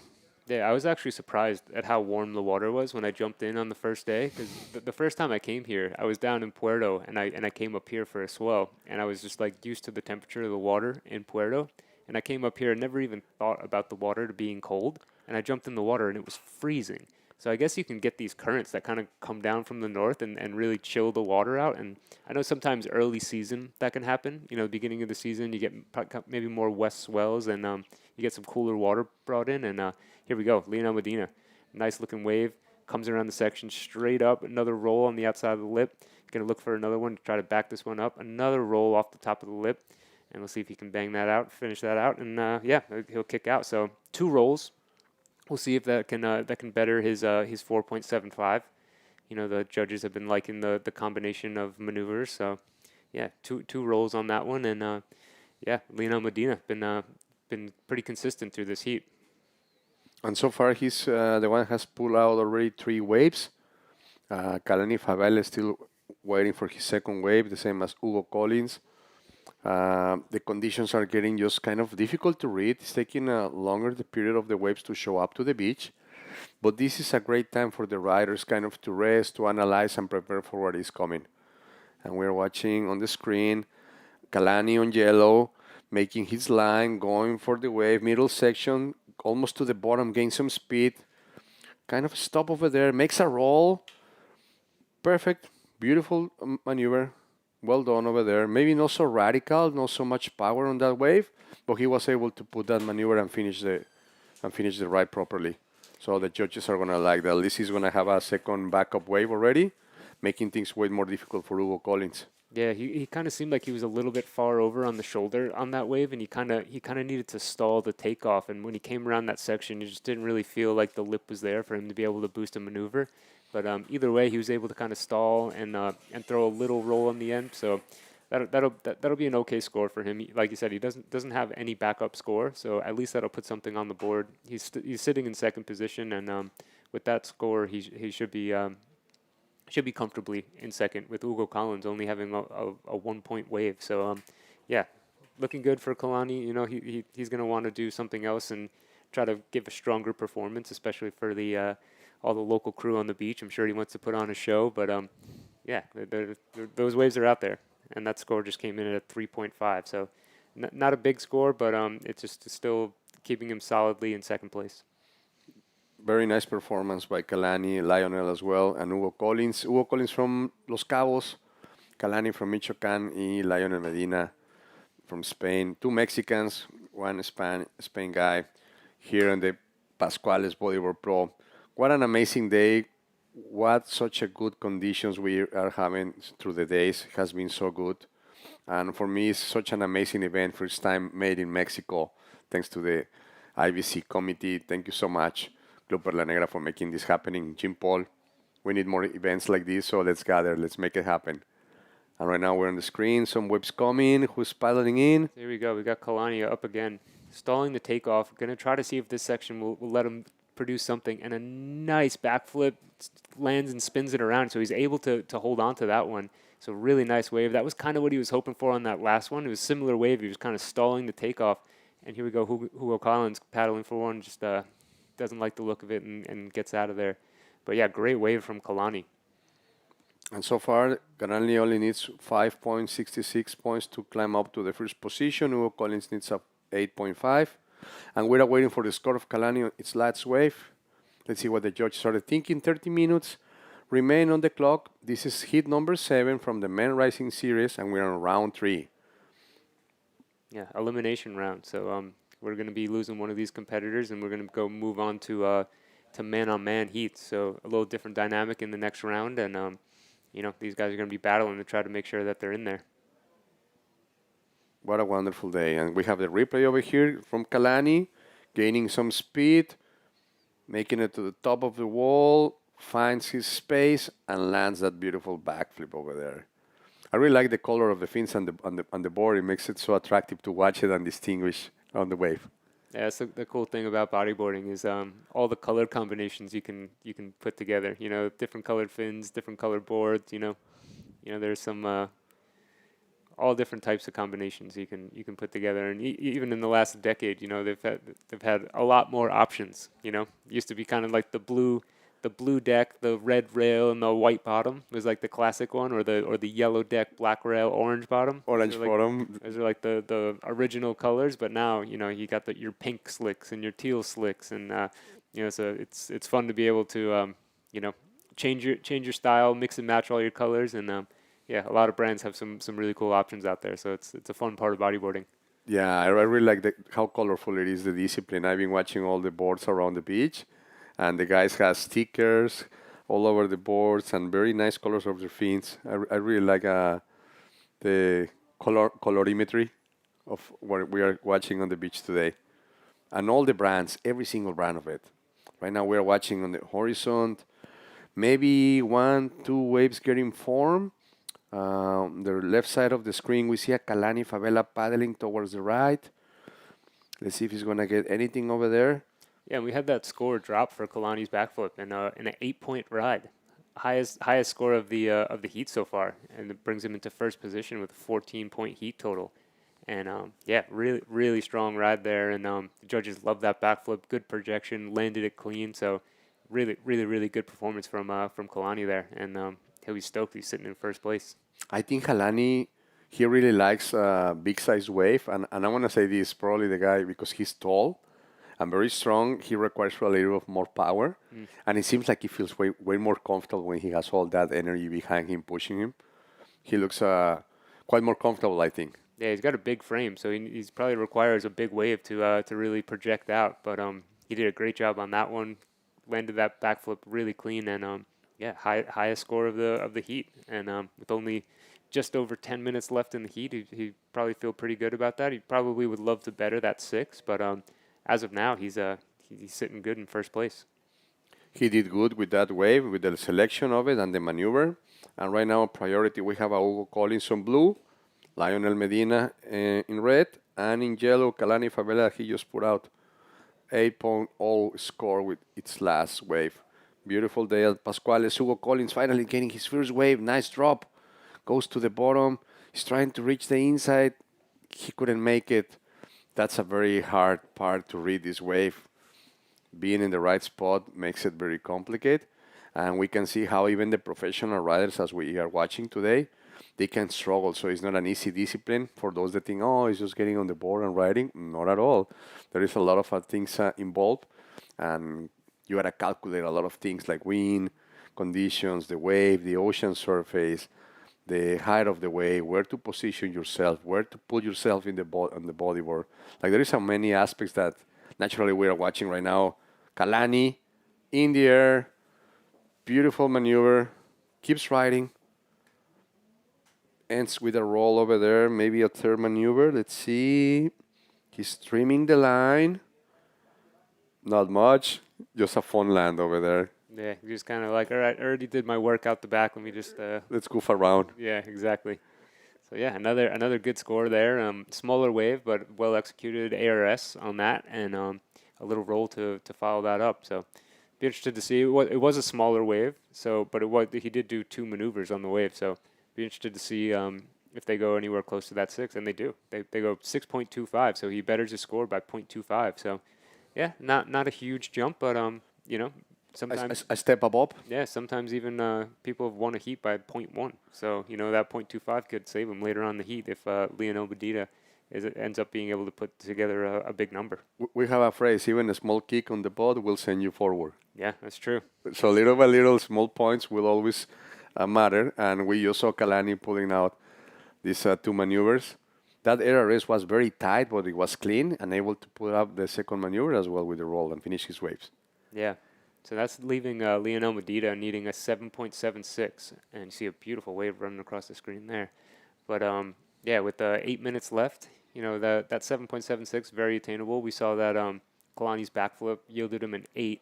And we know Lionel Medina is like 100% capable of putting up that kind of score. He just needs to see if he can find one of those waves. Which is the tricky part. Now we have the replay. Yeah, here's the replay. Kalani kind of stalling up on the takeoff, making sure that lip's going to be there when he goes, and he comes around and just a beautiful ARS backflip, spins it around and just starts trimming up the line up into a roll. And then this is where we see him just try to trim down. He's going to look for something to finish it off, but then he just goes, nope, I'm out of here. I'm going to get back out the back. So, yeah, good ride from Kalani. 7 minutes left on the clock. Remember, this is our men rising series, and we are on round 3, heat number 7. Kalani Favela, the Mexican, leading the heat with 14.25 points. Then Lionel Medina with 11.65. And Hugo Collins with 1.0. Hugo Collins hasn't had yet a good time. He's struggling to find his wave. And actually, the conditions of the ocean are not easy at all. So the best of luck for all you riders trying to find the right way for you. Yeah, you can see the 2 riders just getting over that one. They both had a look at it, but it looks like there's a set behind this one. So let's see if this can give either one of these riders a chance at putting up a number. I see it looks kind of stretched out. The waves are kind of starting to come in a little straight, you know, not really offering too many corners. So I think that's kind of what these riders are really looking for. Not necessarily the size of the wave, but does it have that taper that they need and allowing them to find a section. You know, Kalani's done really well with that, with those 2 last waves. Like, it wasn't like he was super deep on him. He was kind of out on the shoulder, and he was able to stall the takeoff and then be able to time that lip nicely and produce a move. So there's 2 similar waves that Kalani had, and it seems like a good game plan to, you know, because there's a lot of pretty straight waves out there right now. Yeah, and against dropping just straight on top of the face on the lip, he's moving probably like a meter, like a couple steps just at the side, not much. And that allows him to get a nice drop into the wave a bit more friendly and allows him to position himself up from the foam, actually. Because we noticed with the wave of Hugo Collins, he landed on the bottom and then the lip just fold and he wasn't able to recover. And I think Kalani is doing right, just positioning a little bit farther ahead of the lip where he has enough speed to drop and get in front of the wave to make his maneuvers. Good thinking for the riders. We see a set coming in. 5 minutes remain on the clock. And let's see what's going to bring this next wave. Yeah, see, good size wave. We are starting to see these sets starting to come in a little bit more frequently. But as you can see, all these riders out of position and not able to take advantage. Kind of another straight sort of set. So yeah, these that's the thing about here is like, especially on a day like today where the sets have been inconsistent, is you know you need to go further in on the lineup and kind of sit inside and try to get those smaller waves because those are the ones that have the more scoring potential. And then when those sets come, you got to scratch out and just get underneath them. But so far we haven't really seen too many big scores on the sets. You know, they've all been kind of mid-sized waves. So yeah, these with 4.5 minutes left to go, Lionel Medina is going to be looking to try to put up another score and see if he can try to bump Kalani out of first place. But the Mexican rider putting on a really good performance and sitting in first place. Yeah, and the conditions of the wave, as you mentioned, the pipe is just extending so much. Like if we can see on the screen, the white water just folding. The wall of the wave is just closing pretty much the whole screen. And that means just the shoulders are going to be rideable on the big waves. And if they get the medium size, those are the ones that they could perform and give a very show at it because they don't have that much water building in the middle. and allows to have enough water but not that much to ride it. So very important to pick up the right wave and select it properly. And we see Hugo Collins. Yeah, Hugo Hugo Collins going. Collins paddling into this one. It just drops, and it's just a really bumpy face. You can see the backwash kind of making that wave really messy and difficult to ride. And he just decides to kick out of there. Just not the wave that he needs. He's in combination right now, and he needs 2 waves to combine a 11.65. So he's got his work cut out for him with only 3 minutes and 20 seconds left in the heat. Yeah, it's difficult out there. You know, some guys make it look easy. Kalani's been making it look easy. He's found some clean waves and been able to do some good maneuvers. Lionel as well started the heat off really well with that 6.5 with the beautiful roll. But you know, it's been 30 minutes, and Lino Medina's only really had 2 waves. You know, so you can see how difficult it is to string 2 good scores together. So that's the importance of starting the heat off strong and trying to get yourself comfortable, so you're not in this position like Hugo Collins is with only a few minutes left in the heat and needing 2 scores. And I think Hugo is feeling probably the pressure of the time right now. He knows it's getting complicated to catch up. Let's see if he's able to pull up a nice wave and maybe enter into the second place. But he needs 2 waves to make that happen. Only 1 wave we want. There is 11.65 points of difference between he and Kalani. So it's a very difficult task for Hugo Collins right now. But it's what it is. This is the game of bodyboarding. And the ocean sometimes favors somebody, sometimes not. And sometimes it's luck. Sometimes it's just pure discipline and training. But those aspects get involved daily into bodyboard action.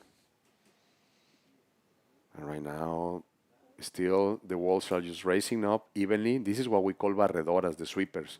And that's the shoulder. Here we go. I got Lionel Medina up, pulls up in there, and nice roll off the lip, and he's going to back it up with an ARS, and he's going to see if he can finish it off with something else. But okay, it's a good 2 maneuver wave, and I think he might be coming in. Maybe, eh? Yeah. So He's not going back happy, out. or doesn't seem happy with that last one. Maybe felt like he left a little bit of potential on that wave, but yeah, had a ARS and a roll on that one. So He knows with that it's done, huh? yeah. Well, with a minute left, it's hard to get back out there and get another scoring wave. You see Kalani scratching over there on the right side of your screen. Let's see if this wave offers anything to him. Nice looking wave, nice clean face.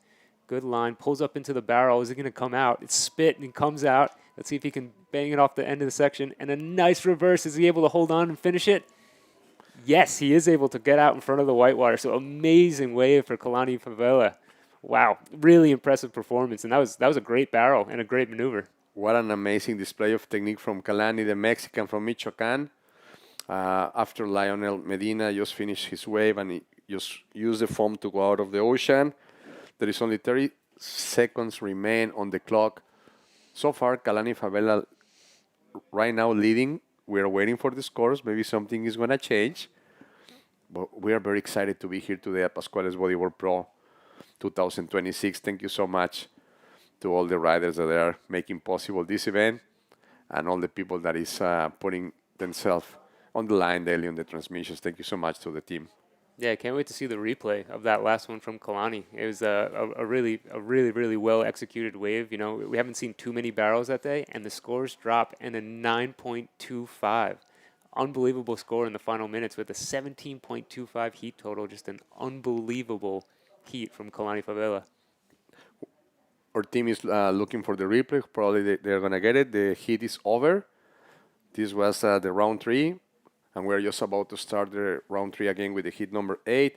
Armides Oliveres, Jesus Aguirre, and Brian Lopez are our next contenders on this heat. Stay tuned to our social network. Yeah, they're trying to get that replay of Kalani's last wave up, and I think everyone would love to see that again. Just a really nice barrel, and here we go. Here we go, Kalani on the left wave, making his line, trimming the wave, getting into the tube, coming out of it, gets spill out, and end up with a beautiful maneuver over there. The judges really like it. Yeah, highest score of the day and the highest heat total, I think, of the competition. So we're going to run to commercial and we'll be back with the last heat of the day.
¡Muévete ya!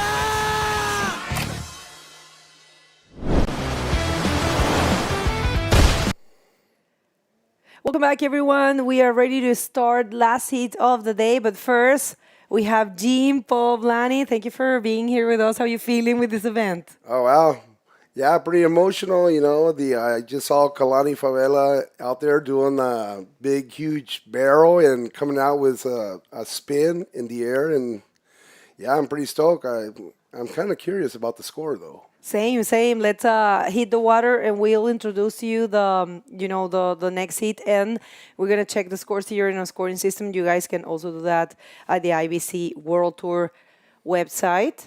And as you can see, look, who do we have? We got Armídez Oliveres de España, Jesús Aguirre de Oaxaca, aquí en México, y Brian López de Manzanillo local. Yeah. All right. So that's gonna be great to watch as well. We do have, we're waiting. Actually, man, look at that, Kalani. He jumped to the first position. We're waiting. It's charging right now in the system. Last wave was a 9.25 for Kalani Favela. Yeah. Wow. Wow, that's a good score. That's a You great told score. me. Yeah.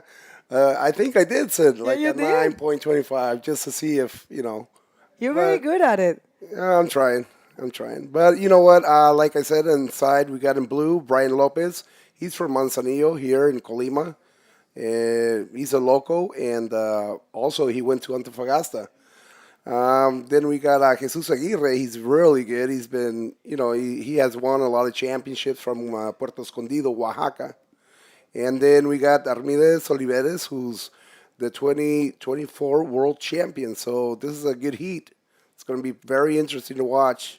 And especially when we got these in the backyard, Mexico, this is their dream. This is something that they always wanted, is compete against the best. So now that we got the IBC here in Pascuales, they got a good chance to do it. Yeah, thank you so much for having us. It's been definitely a milestone in our, history of bodyboarding, and of course for Mexico, for your country, for your riders. It's a pleasure to have this event here. All right, so situation in the water. First wave of Armide is the first one of the heat. Is a 5.5, and man, that was so impressive to watch Kalani taking that 9.25. Yes. And you know what? We do have him ready for the interview out there at the beach. So let's throw it to them and listen to how he feels to change the situation in the dying seconds. Take it away. Hello, guys. Well, we are back at the beach here with Kalani, one of the biggest name of the Mexican bodyboard scene. Kalani, how do you feel after you hit? Please, can you share with us? Súper cómodo, más que nada en casa y defendiendo ahora sí que la bandera mexicana. Estamos representando y haciendo todo lo que ya sabemos hacer. Y pues nada, están buenos los hits, están buenos los competidores y seguimos avanzando. Y pues nada, súper feliz de que todo esté saliendo muy bien y que las olas estén muy buenas y simplemente ya sé lo que tengo que hacer. Well, guys, Kalani is sharing with us that he's been putting himself out there and doing what he needs to do. He's been analyzing, practicing, training, and he's very happy to be representing our Mexican flag today here in this beautiful event. And Kalani, cuéntanos, ¿quieres saludar a alguien o mandarle alguna felicitación o un saludo a alguno de tus seres queridos? Sí, a mis hermanos que seguramente me están viendo desde Playa Azul, Michoacán, a toda la gente de Playa Azul y a toda la gente de México que estamos aquí representando a la bandera y haciendo todo lo posible porque este título se queda aquí en México, y a mi chica Matiana. Kalani, muchísimas gracias. Congratulations for this hit, and thanks for increasing the chances for others and showing up how to bodyboard. Thank you so much. We are back to you guys. Man, that was so good. Congratulations to Mexico. Congratulations to Kalani Favela for representing his state and his country in a great fashion. All right, so you know what? Kalani Favela just broke the record of the higher total score of this competition. He's holding right now 17.25. No one else has done that. So what a way to win. It's not just winning, but putting that big number. Excellent performance for the local. For the whole competition. Wow, that's very impressive. It is. It was, I think it was completely accurate. The wave was super complete. Long barrel ride and completed with an air reverse. You don't see that very often. He's got full control in this place. So definitely, that score is accurate. Hablando un poquito en español, estamos en el hit número 8 de la ronda número 3. Son rondas full eliminatorias. Tienen 30 minutos estos riders. Tiene el agua está el antiguo campeón mundial, Armías Oliveres, que fue campeón mundial en el 2024. Primera vez que un canario es campeón mundial en la categoría masculina profesional. También tenemos a Jesús Aguirre, que viene a hacer un trabajo espectacular. Ayer surfió increíble representando a México y también representando a México, quien también surfió increíble ayer, Brian López, que justo va bajando esta ola. Aquí viene Aguirre, no, Brian López, perdón. Brian López buscándole. Y va para arriba con rolo. Está un poco sucio. Tienen que, para que cuenten más estos tipos de puntos, tienen que caer enfrente de la espuma. Claro. Es muy importante eso. Sí. Porque si caen atrás y ya luego lo están alcanzando, va a valer un poco más. Entonces, es muy importante eso para los atletas que cualquier maniobra que hagan, que caigan enfrente de la espuma. Sí, totalmente. Eso es parte del criterio de juzgamiento que hemos estado presentando, ¿no? Los jueces, antes de comenzar el evento, tienen su reunión con los atletas y les informan de eso. Y se busca ese control, se busca esas maniobras limpias, se buscan esas combinaciones tubo a maniobra radical como acaba de pasar con Kalani. Es lo que hemos estado presentando. We were just saying that, Gene here was commentating that last wave for Brian wasn't the cleanest, but he got a 4 for that one. And people, stay tuned with us, connect with us, follow the event, follow the IBC World Tour, subscribe to the YouTube channel. You just have to scan that with your cell phone and you will be taken to the IBC World.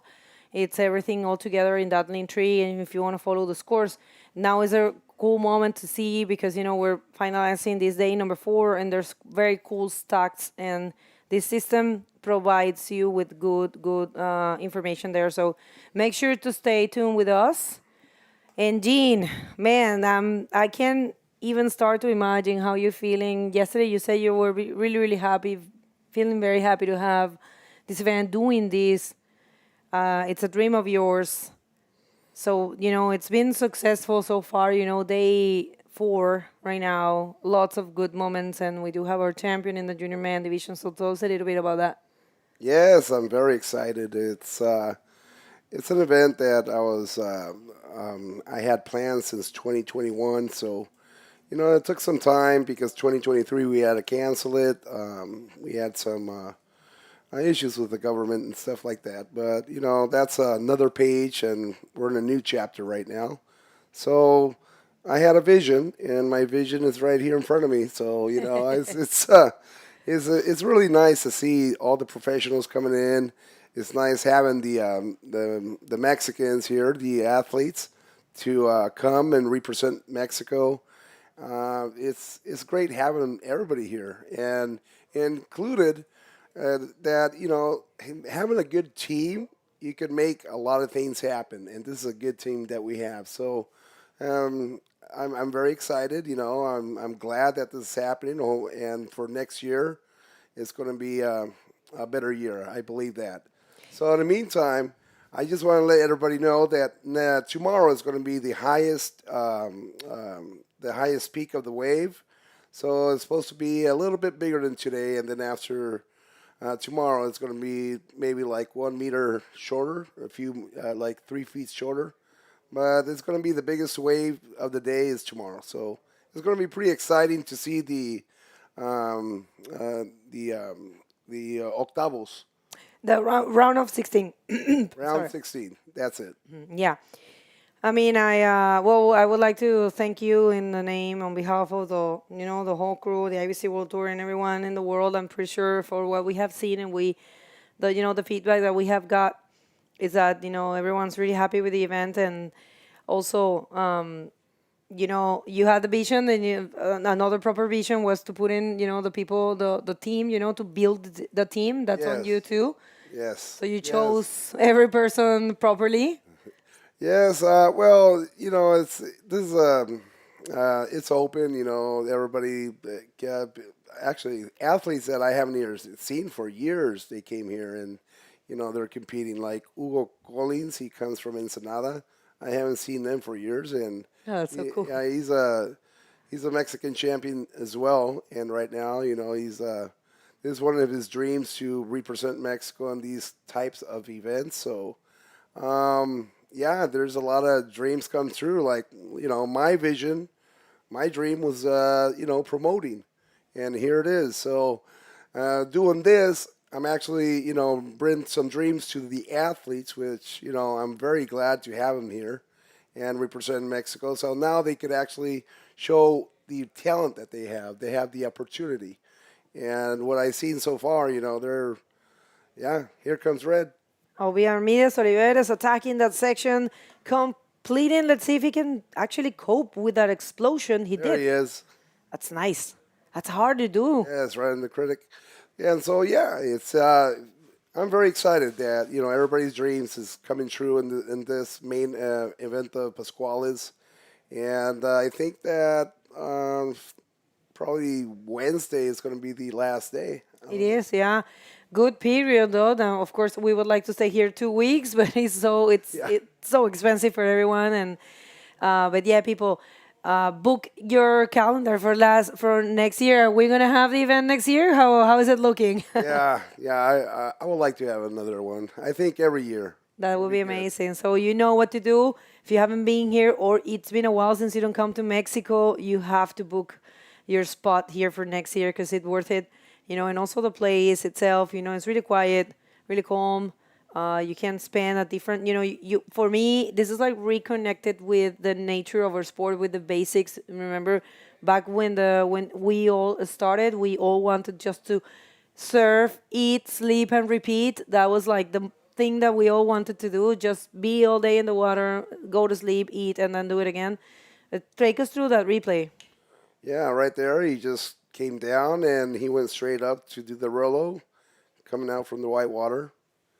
And yeah, I don't know how much they're going to give him. Probably It is there. score. It's a 6.5. That's a decent. Yeah, that's a good score. So 6.5. Right now he's in the lead. Brian Lopez on second, and we got Jesus Aguirre in third. So it's going to be one that is going to be eliminated, and two will pass to the 16 round. That is right. Yeah, to the round of 16 that's happening potentially tomorrow, round 4. It's that's going to be another 8 hits and another half an hour hits. And you know what's the special thing about that round? Well, I believe Chico was telling me earlier that's going to be 35 minutes heats. Oh, that would be It's great. going to be it's going to be like the biggest day of the waves, the big waves. So I believe it's going to be 35 minutes, but we don't know until tomorrow. All right, yeah, that would be great if, you know, the technical commission decided all together in having those extra 5. I believe it's great. Oh, all right. So we have Jesus Aguirre up and riding. You wanna? Yeah, Jesus Aguirre, he was looking for something, but yeah, I think that wave wasn't for him, so he's going to try again. Anyway, Bego, okay, let's tune it into Spanish. Ahora vamos hablando de español para que nos escuchen. ¿Cómo se sintió estar en México ayer viendo México compitiendo en México? Fue increíble, fue En la increíble. FIFA, fútbol. Fue increíble. Yo nunca había estado en un lugar en donde se hiciera la Copa Mundial del Fútbol. A ver, vamos a ver esta de Armida y volvemos a ese tema. Nada. Y una vibra alucinante, fue precioso. La verdad que felicitaciones a México. Jugaron en mis ojos, jugaron súper bien. Claramente siempre se puede corregir cosas, pero me encantó ver cómo atacaban. Y además la vibra de la gente, la felicidad de las personas. Igual no es menor llegar a octavos de finales. Vamos a ver esta. Ese es Jesús. Y tenemos a Jesús Aguirre y con un Ars. Buenísimo, ¿ah? Pero para contarle a todos, sí, ayer se lastimó el brazo, entonces no está al 100 ahorita. ¿Cómo? no pudo dormir. Pues ahorita me enteré cuando estaba adentro porque estaba agarrando su brazo. Le pregunté qué le pasa. Dice, no, Jean, pues ayer me lastimé ahí bajando una ola y sí, no me dijo nada, si no lo hubiera ayudado con un especialista, ¿no? Entonces, para los atletas en futuro, si están lesionados, sí, digan algo para ver en qué lo podemos ayudar. Pero sí, ahorita agarró una ola rojo, parece que no hizo nada, Armide. Bueno, parece que es la última hit del día. It is, yeah. Well, I'm trying to get the confirmation. The thing is that let's see this one. Oh man, this is looking really tough. Ryan But Lopez, yeah, por un ARS, not able to. ARS. Yeah, kind of like looked like a backflip, but he didn't complete it. Ah, that's unfortunate. It was a very tricky section, very difficult. And he only needs .55 just to be into the second place. All right, so right now, people, if you're just getting here, this is the last hit of the day.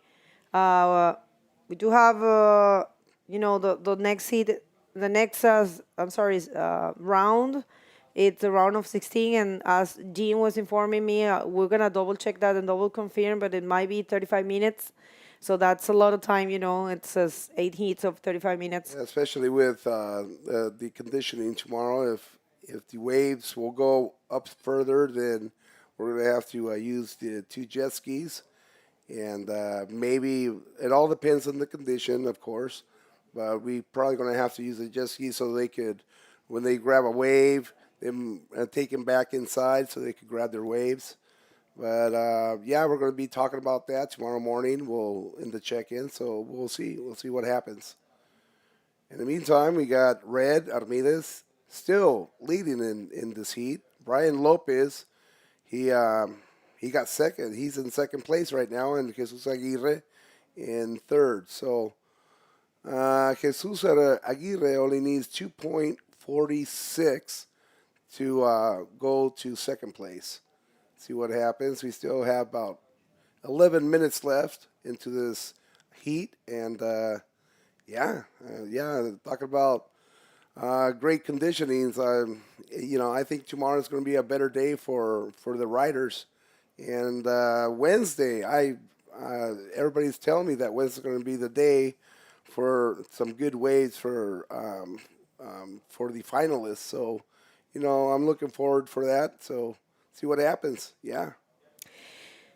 Man, and there's a mixed feeling always with the events. You do want to advance, but at the same time, you don't want it to end. There's so many like crazy and nice vibes, right? Yeah. You want it to last forever, but well, it's got to have a limited time, right? And things have to end to give a new beginning, right? The space for Exactly. And we got here Armide. Armide. Oh, He's looking for the barrel. Oh, he then came out. Maybe next time. So the priority goes to Jesus Aguirre. He's probably going to wait for a good waves so he could take the second place action maybe first. Ooh, I think he's going to lose his priority by doing that. Let's see what happens. Gina, I also would like to speak about the support of the city of Tecomán. You have the support for them. We have been seeing them present. How is it? How you have been working with them? Well, it's like a ladder. It's step by step. Like 2 years ago in 2024, I came out doing an open, Pascuales Bodyboard Pro, and we had like 60 competitors. And then we also had a women's division, DK. We had the open, which is men's division, we started with the women's and the drop knee, and then we started with the men's division. It was pretty good, and then after that, the governor said they loved how we work, so they said, "You want to do it next year?" I'm like, "Oh yeah, let's do it bigger," So I told them, I'm like, you know what? let's change the tune for next year. Let's do an international. And so by doing the international, I brought some friends from Chile, Claudia Quinta de Budeo. Gracias por el Club Budeo. I'm very appreciated because they're teaching me how to organize these kind of competitions, and plus it's a good team to work with. And by doing that last year, we got the refresh, we got the live stream team, and we had a chance to put it on live. So that was pretty cool. And now, right now, we jumped to IBC World Championship. So that's a dream come true. And then from now on, I think we're going to have every year a contest of the IBC. Hopefully. And thank you for the trust. All right, so a little bit of a slow heat right now, but check this out. Entering that closeout section, that will be Jesus. And he's Armias Oliveras holding the first position with a total of 12. Brian Lopez looking for an 8, but he's on the second position, advancing. Remember, it's all about the first and second. And next round, it's going to be a man-on-man, She's great, it's full and pure fair play. They both riders along by themselves, they get the chance to prove themselves, especially in a place like this that has, lots of waves, lots of peaks as well, rights and lefts. So they could have many chances. We love the man-on-man. Yeah, I was at here, Blue. We got Brian Lopez, and he did an invert. Yep. But I think he got stuck into the whitewater. That's unfortunate. It was actually a good approach. Brian was watching the game with us yesterday, huh? Yeah, yes, he was. What a nice guy. Yeah, it was his girlfriend, Sol. Actually, he's going to get married, so fiancé. That's so nice. Yeah. Congratulations Ya se va a to casar, Sol. Brian López. Felicidades a Sol y a Brian, porque se van a casar, no lo sabía. Ayer estaban con nosotros viendo el partido y con tu esposa, que es un amor de ser humano. La amamos. Gracias. Everybody loves Gaby. Gaby. Yeah, she's fun. Very fun. I mean, we're going for 13 years now. So. She told me the story. It was beautiful story. Oh, yeah. Yeah. Crazy stories. Yeah, congratulations. I'm happy for you guys. It's beautiful to watch, couples. These days, it's hard for couples to remain together. I know, right? Yeah. It's kind of crazy. I know.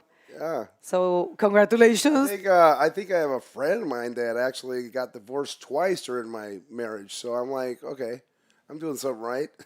You're doing everything right. I mean, it's important to try to, And it's very important to me too because she understands about my goals and what I'm doing and everything, and she's very patient. Very patient. Because I've been going to Panama, going to Chile, now I'm going to Panama again to the Boca del Toro.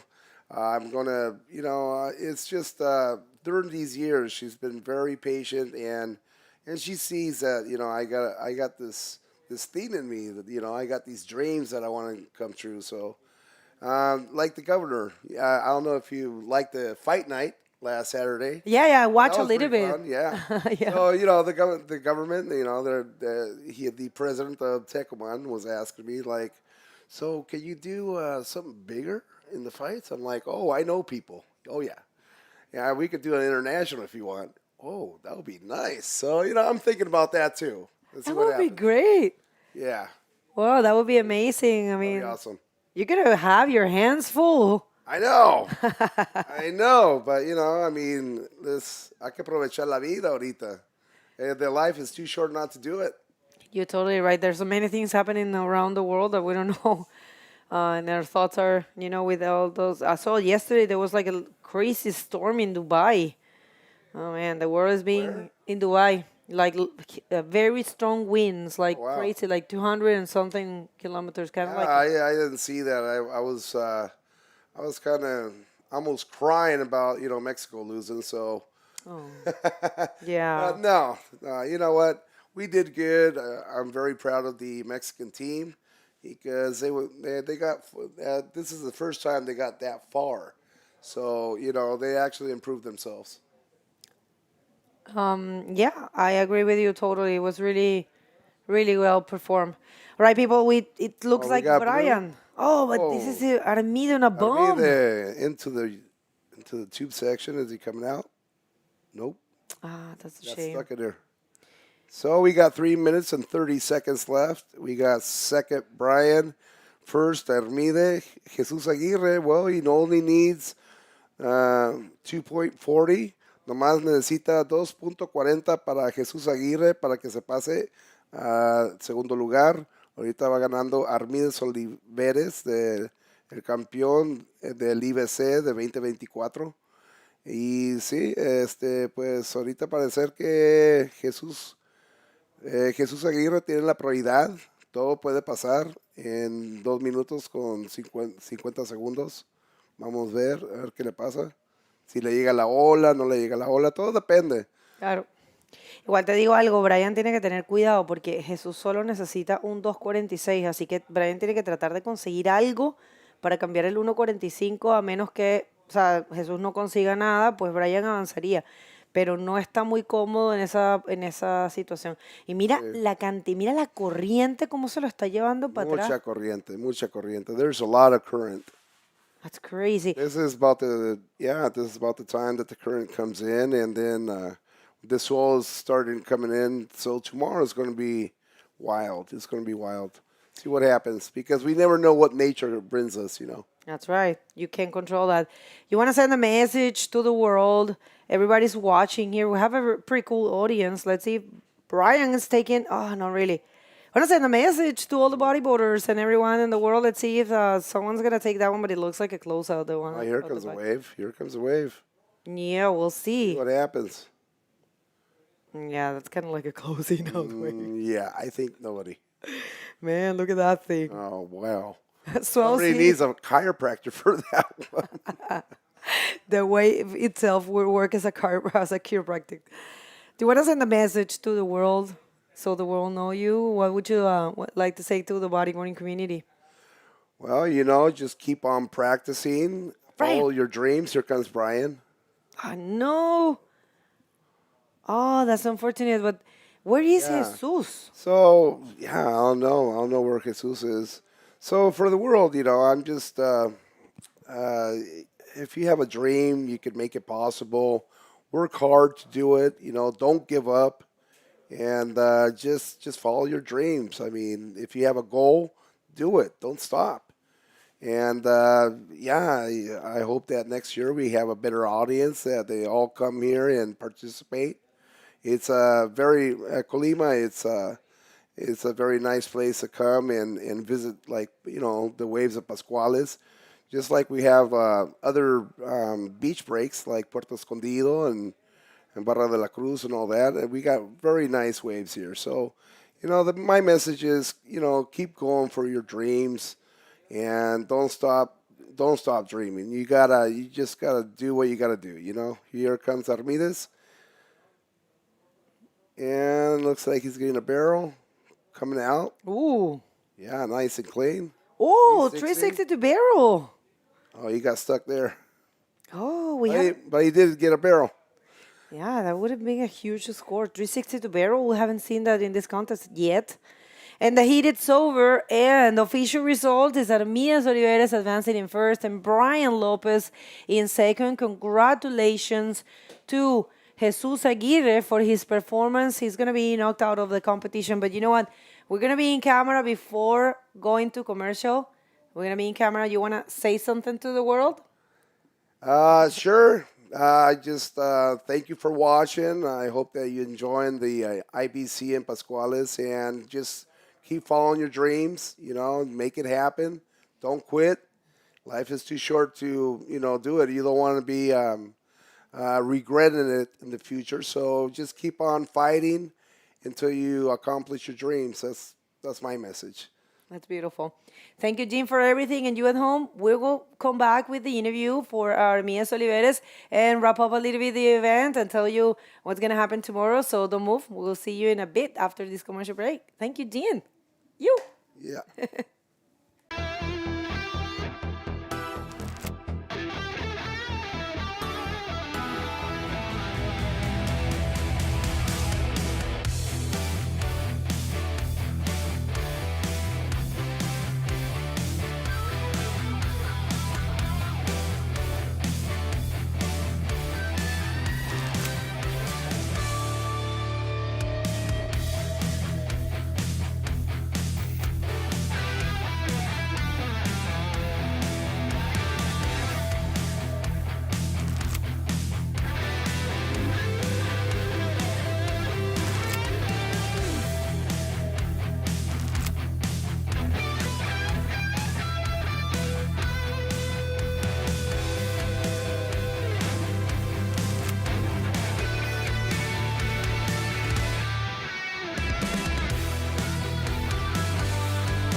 Welcome back, everyone. We are ready to wrap up day number 4. Very successful again. What's your thoughts? Yeah, we had some amazing performances today. I think one of the big standouts was Kalani Favela. Had that amazing, had that amazing 9.25 ride for that really nice barrel, and then didn't play it safe and just ended with a roll. He actually threw everything he had at it and went for an air reverse, and he was able to get the completion for the highest score of the entire event. You know, we've seen some 9-point rides, but that was the first one that broke into 9.25 territory, and that's amazing for the local boy. And I'm sure everyone here on the beach and all the supporters were super happy to see him perform like that. And total score as well. You know, he had up 17.25, so definitely he shined today. And we also have Poncho doing a great job in the side of the Mexicans. We have Carlos Cruz. We have Brian Lopez. And we're going to have, in the round of 16, we're going to have a heat between Kalani and Brian Lopez, which maybe resemble to one of the, nationals heats in here. And so it's so nice to see them right there in that stage of competition. Remember, it's like 2 stages from the podium, the round of 16. And then, of course, we can't forget about Amaury with that beautiful heat with Oliver. Yeah, the age gap was probably, I don't know, 20-something years. It must have been something. But pretty amazing to see the range of 25 years? 25 years, wow. Yeah. Wow, probably the age of some of the competitors, right? So really cool to see the wide range of ages, and participation that goes on. And it's great to see the new generation, especially a Mexican rider, coming from Puerto Escondido, just really pushing the level. And I'm sure that was probably a pretty nervous heat, surfing against, I imagine, one of his heroes. And, also putting on a really good performance. That heat could have went either way. He's very, very capable. So really cool heat to see one of the older generations and the brand new generation go at it. For sure, and I'm telling you what, tomorrow the round of 16 is going to be stacked. We don't know if we're going to be running that. That depends. We're going to get here early. We haven't get the confirmation. It's going to be informed to you through the social media. So this is really important that you follow us in the social media for the event and for the IBC World Tour. We're going to be posting that. I think they're going to have a meeting now and let us know when we're going to be checking in. But definitely, I think it's going to be early tomorrow because we're staying right here. So, it costs nothing to come and check if, do run or not. It also depends, conditions, if the soil builds and all that. We're going to speak a little bit more about it, but we do have the winner of the last heat, Armias Oliveres, waiting with Jorka out at the beach. So let's hear from them. Oh, or not? All right, I'm sorry. I thought it was ready, but not. So just going back to the idea, it's been such a great day, for bodyboarding in general. We had a little bit more of waves today. And I know for a fact there's so many riders in the world that are looking forward to come next year if we have the event, hopefully. Because, it's definitely setting some standards for bodyboarding in general. Yeah, absolutely. And I mean, how many people do you know that come to these areas just for free surf trips, and that's kind of what you want on tour, these premier waves where people come to surf just to experience the place and the waves. And we used to have the event in Puerto Escondido, an amazing wave, and I think Pascuales is right there next to it with one of the best waves in Mexico. And it's super consistent too. Sometimes you can hold events in places and the wave can be amazing, but maybe the conditions don't always line up. Mexico is a pretty safe bet, kind of like Chile. Arica, most of the time you really get really nice waves in Arica, and it's kind of a reliable event. And I think we've seen the same thing here. In terms of consistency, it's impressive. You know what? I also would like to stand out that I just popped in my head. Tahiti Tehe, man, he served so good. And one of the most impressive things, and he has said it himself, he's not too much of a right lover. He's more of a left lover as normal. In Tahiti, there's a lot of left point breaks. But he was so happy to get that 8.25, surfing really good that right. So kudos to him, because, when you see a rider pushing himself and getting those good results, you got to stand it out. So Tahiti, you're there in the list. Yeah. Tapuna representing. And right now, it does look like we do have the interview ready, so let's hit it. Hello, guys. We are here at the beach with Armides Oliveres. Armide, congratulations for this great victory on your heat. Such an amazing performance, great waves. can you share with us how do you feel after this competition? Bueno, me siento súper bien de haber pasado primero. Creo que ahora en los cruces me toca contra Lionel Medina, contra mi compañero de viajes, también canario. Así que vamos a darlo todo y que en la siguiente ronda gane el mejor. Muy bien. Armide, can you share with us which are your expectations? I hear you have a new brand coming of clothing. You are trying to push it out there. Can you share with us a little bit more? Sí, saqué una marca de ropa pues para lo que es sacar el proyecto adelante también del bodyboard ahí en Canarias. Quiero impulsar lo que es el deporte allí, también hacer apoyos sociales, como ya hice con la Fundación Alejandro da Silva contra el cáncer e incluso algunos otros proyectos que tenemos junto a la Asociación de Bodyboard y todo. Así que la marca no es tan solo para mí, sino también para los demás. Thank you so much, Armide. Guys, Armide just shared with us that he's very happy to go on the next hit tomorrow with Lionel. Actually, he's going to be one of his contenders, and he's very happy to be here. Also, he mentioned that the temperature of the water is quite different than home, and he's building a new brand that is providing, in the future, support for the riders of the bodyboard community. So, Armide, thank you so much. Congratulations, and we'll see you in the ocean in the next few days. Sí, por supuesto, a darlo todos los demás días. Muchas gracias a todos. Gracias a ti. Back to you guys. Thank you so much.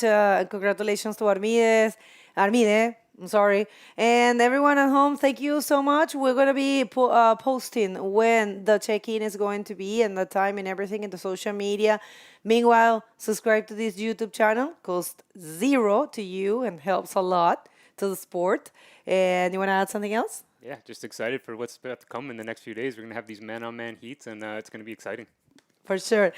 En español, bueno, tuvimos un día espectacular de competencia. Estamos esperando los octavos de final, probablemente son mañana. No tenemos todavía la información del check-in oficial porque pues la dirección técnica se está reuniendo y nos van a dar esa información. Ustedes síganos en las redes sociales oficiales del evento y de la IBC World Tour, muy importante. Ahí se publica todo y es lo más seguro que vayamos a estar aquí a las 6 de la mañana seguro o tal vez un poco antes. Igual la luz no te deja ver mucho y tratar de comenzar lo más pronto posible y probablemente los octavos de finales sean de 35 minutos porque hay un sol más grande llegando. Mañana puede ser un día histórico, todo ha sido histórico, pero mañana puede ser una locura con el tamaño de ola, así que eso, suscríbanse a este canal que les cuesta nada a ustedes y ayuda un montón a apoyar el Tour Mundial, apoyar los eventos y apoyar a los atletas. Síganle a los atletas, sigan el evento y bueno, apoyen en general porque esto es para ustedes, estamos todos juntos, amamos este deporte, así que vamos a hacerlo juntos. Y vamos a cerrar ahora, después de que terminemos aquí, nos vamos a una recapitulación de los mejores momentos del día de hoy, que va a estar buenísimo. We're going to have a recap, right? Yeah. Of the day recap, event recap. And some big rides in there. You know, we'd love to see the replay of Kalani's again, Tahiti. You know, there's a bunch of good stuff in there, so enjoy that recap. Well, thank you very much, everyone. See you tomorrow, hopefully. If not, see you the next time. And this event has a lot more to come. Thank you.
sobre mi piel, arena viva, dulce y cruel. Suenan tambores en el rincón, México arde con mi canción. Oye el pulso del corazón, baila sin miedo, sin razón. La luna mira, quiere más, el fuego nunca morirá. Bajo fuego del desierto, baila conmigo, siente lo cierto. Bajo fuego del desierto, lente profundo, puro y abierto.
¡Independízate ya!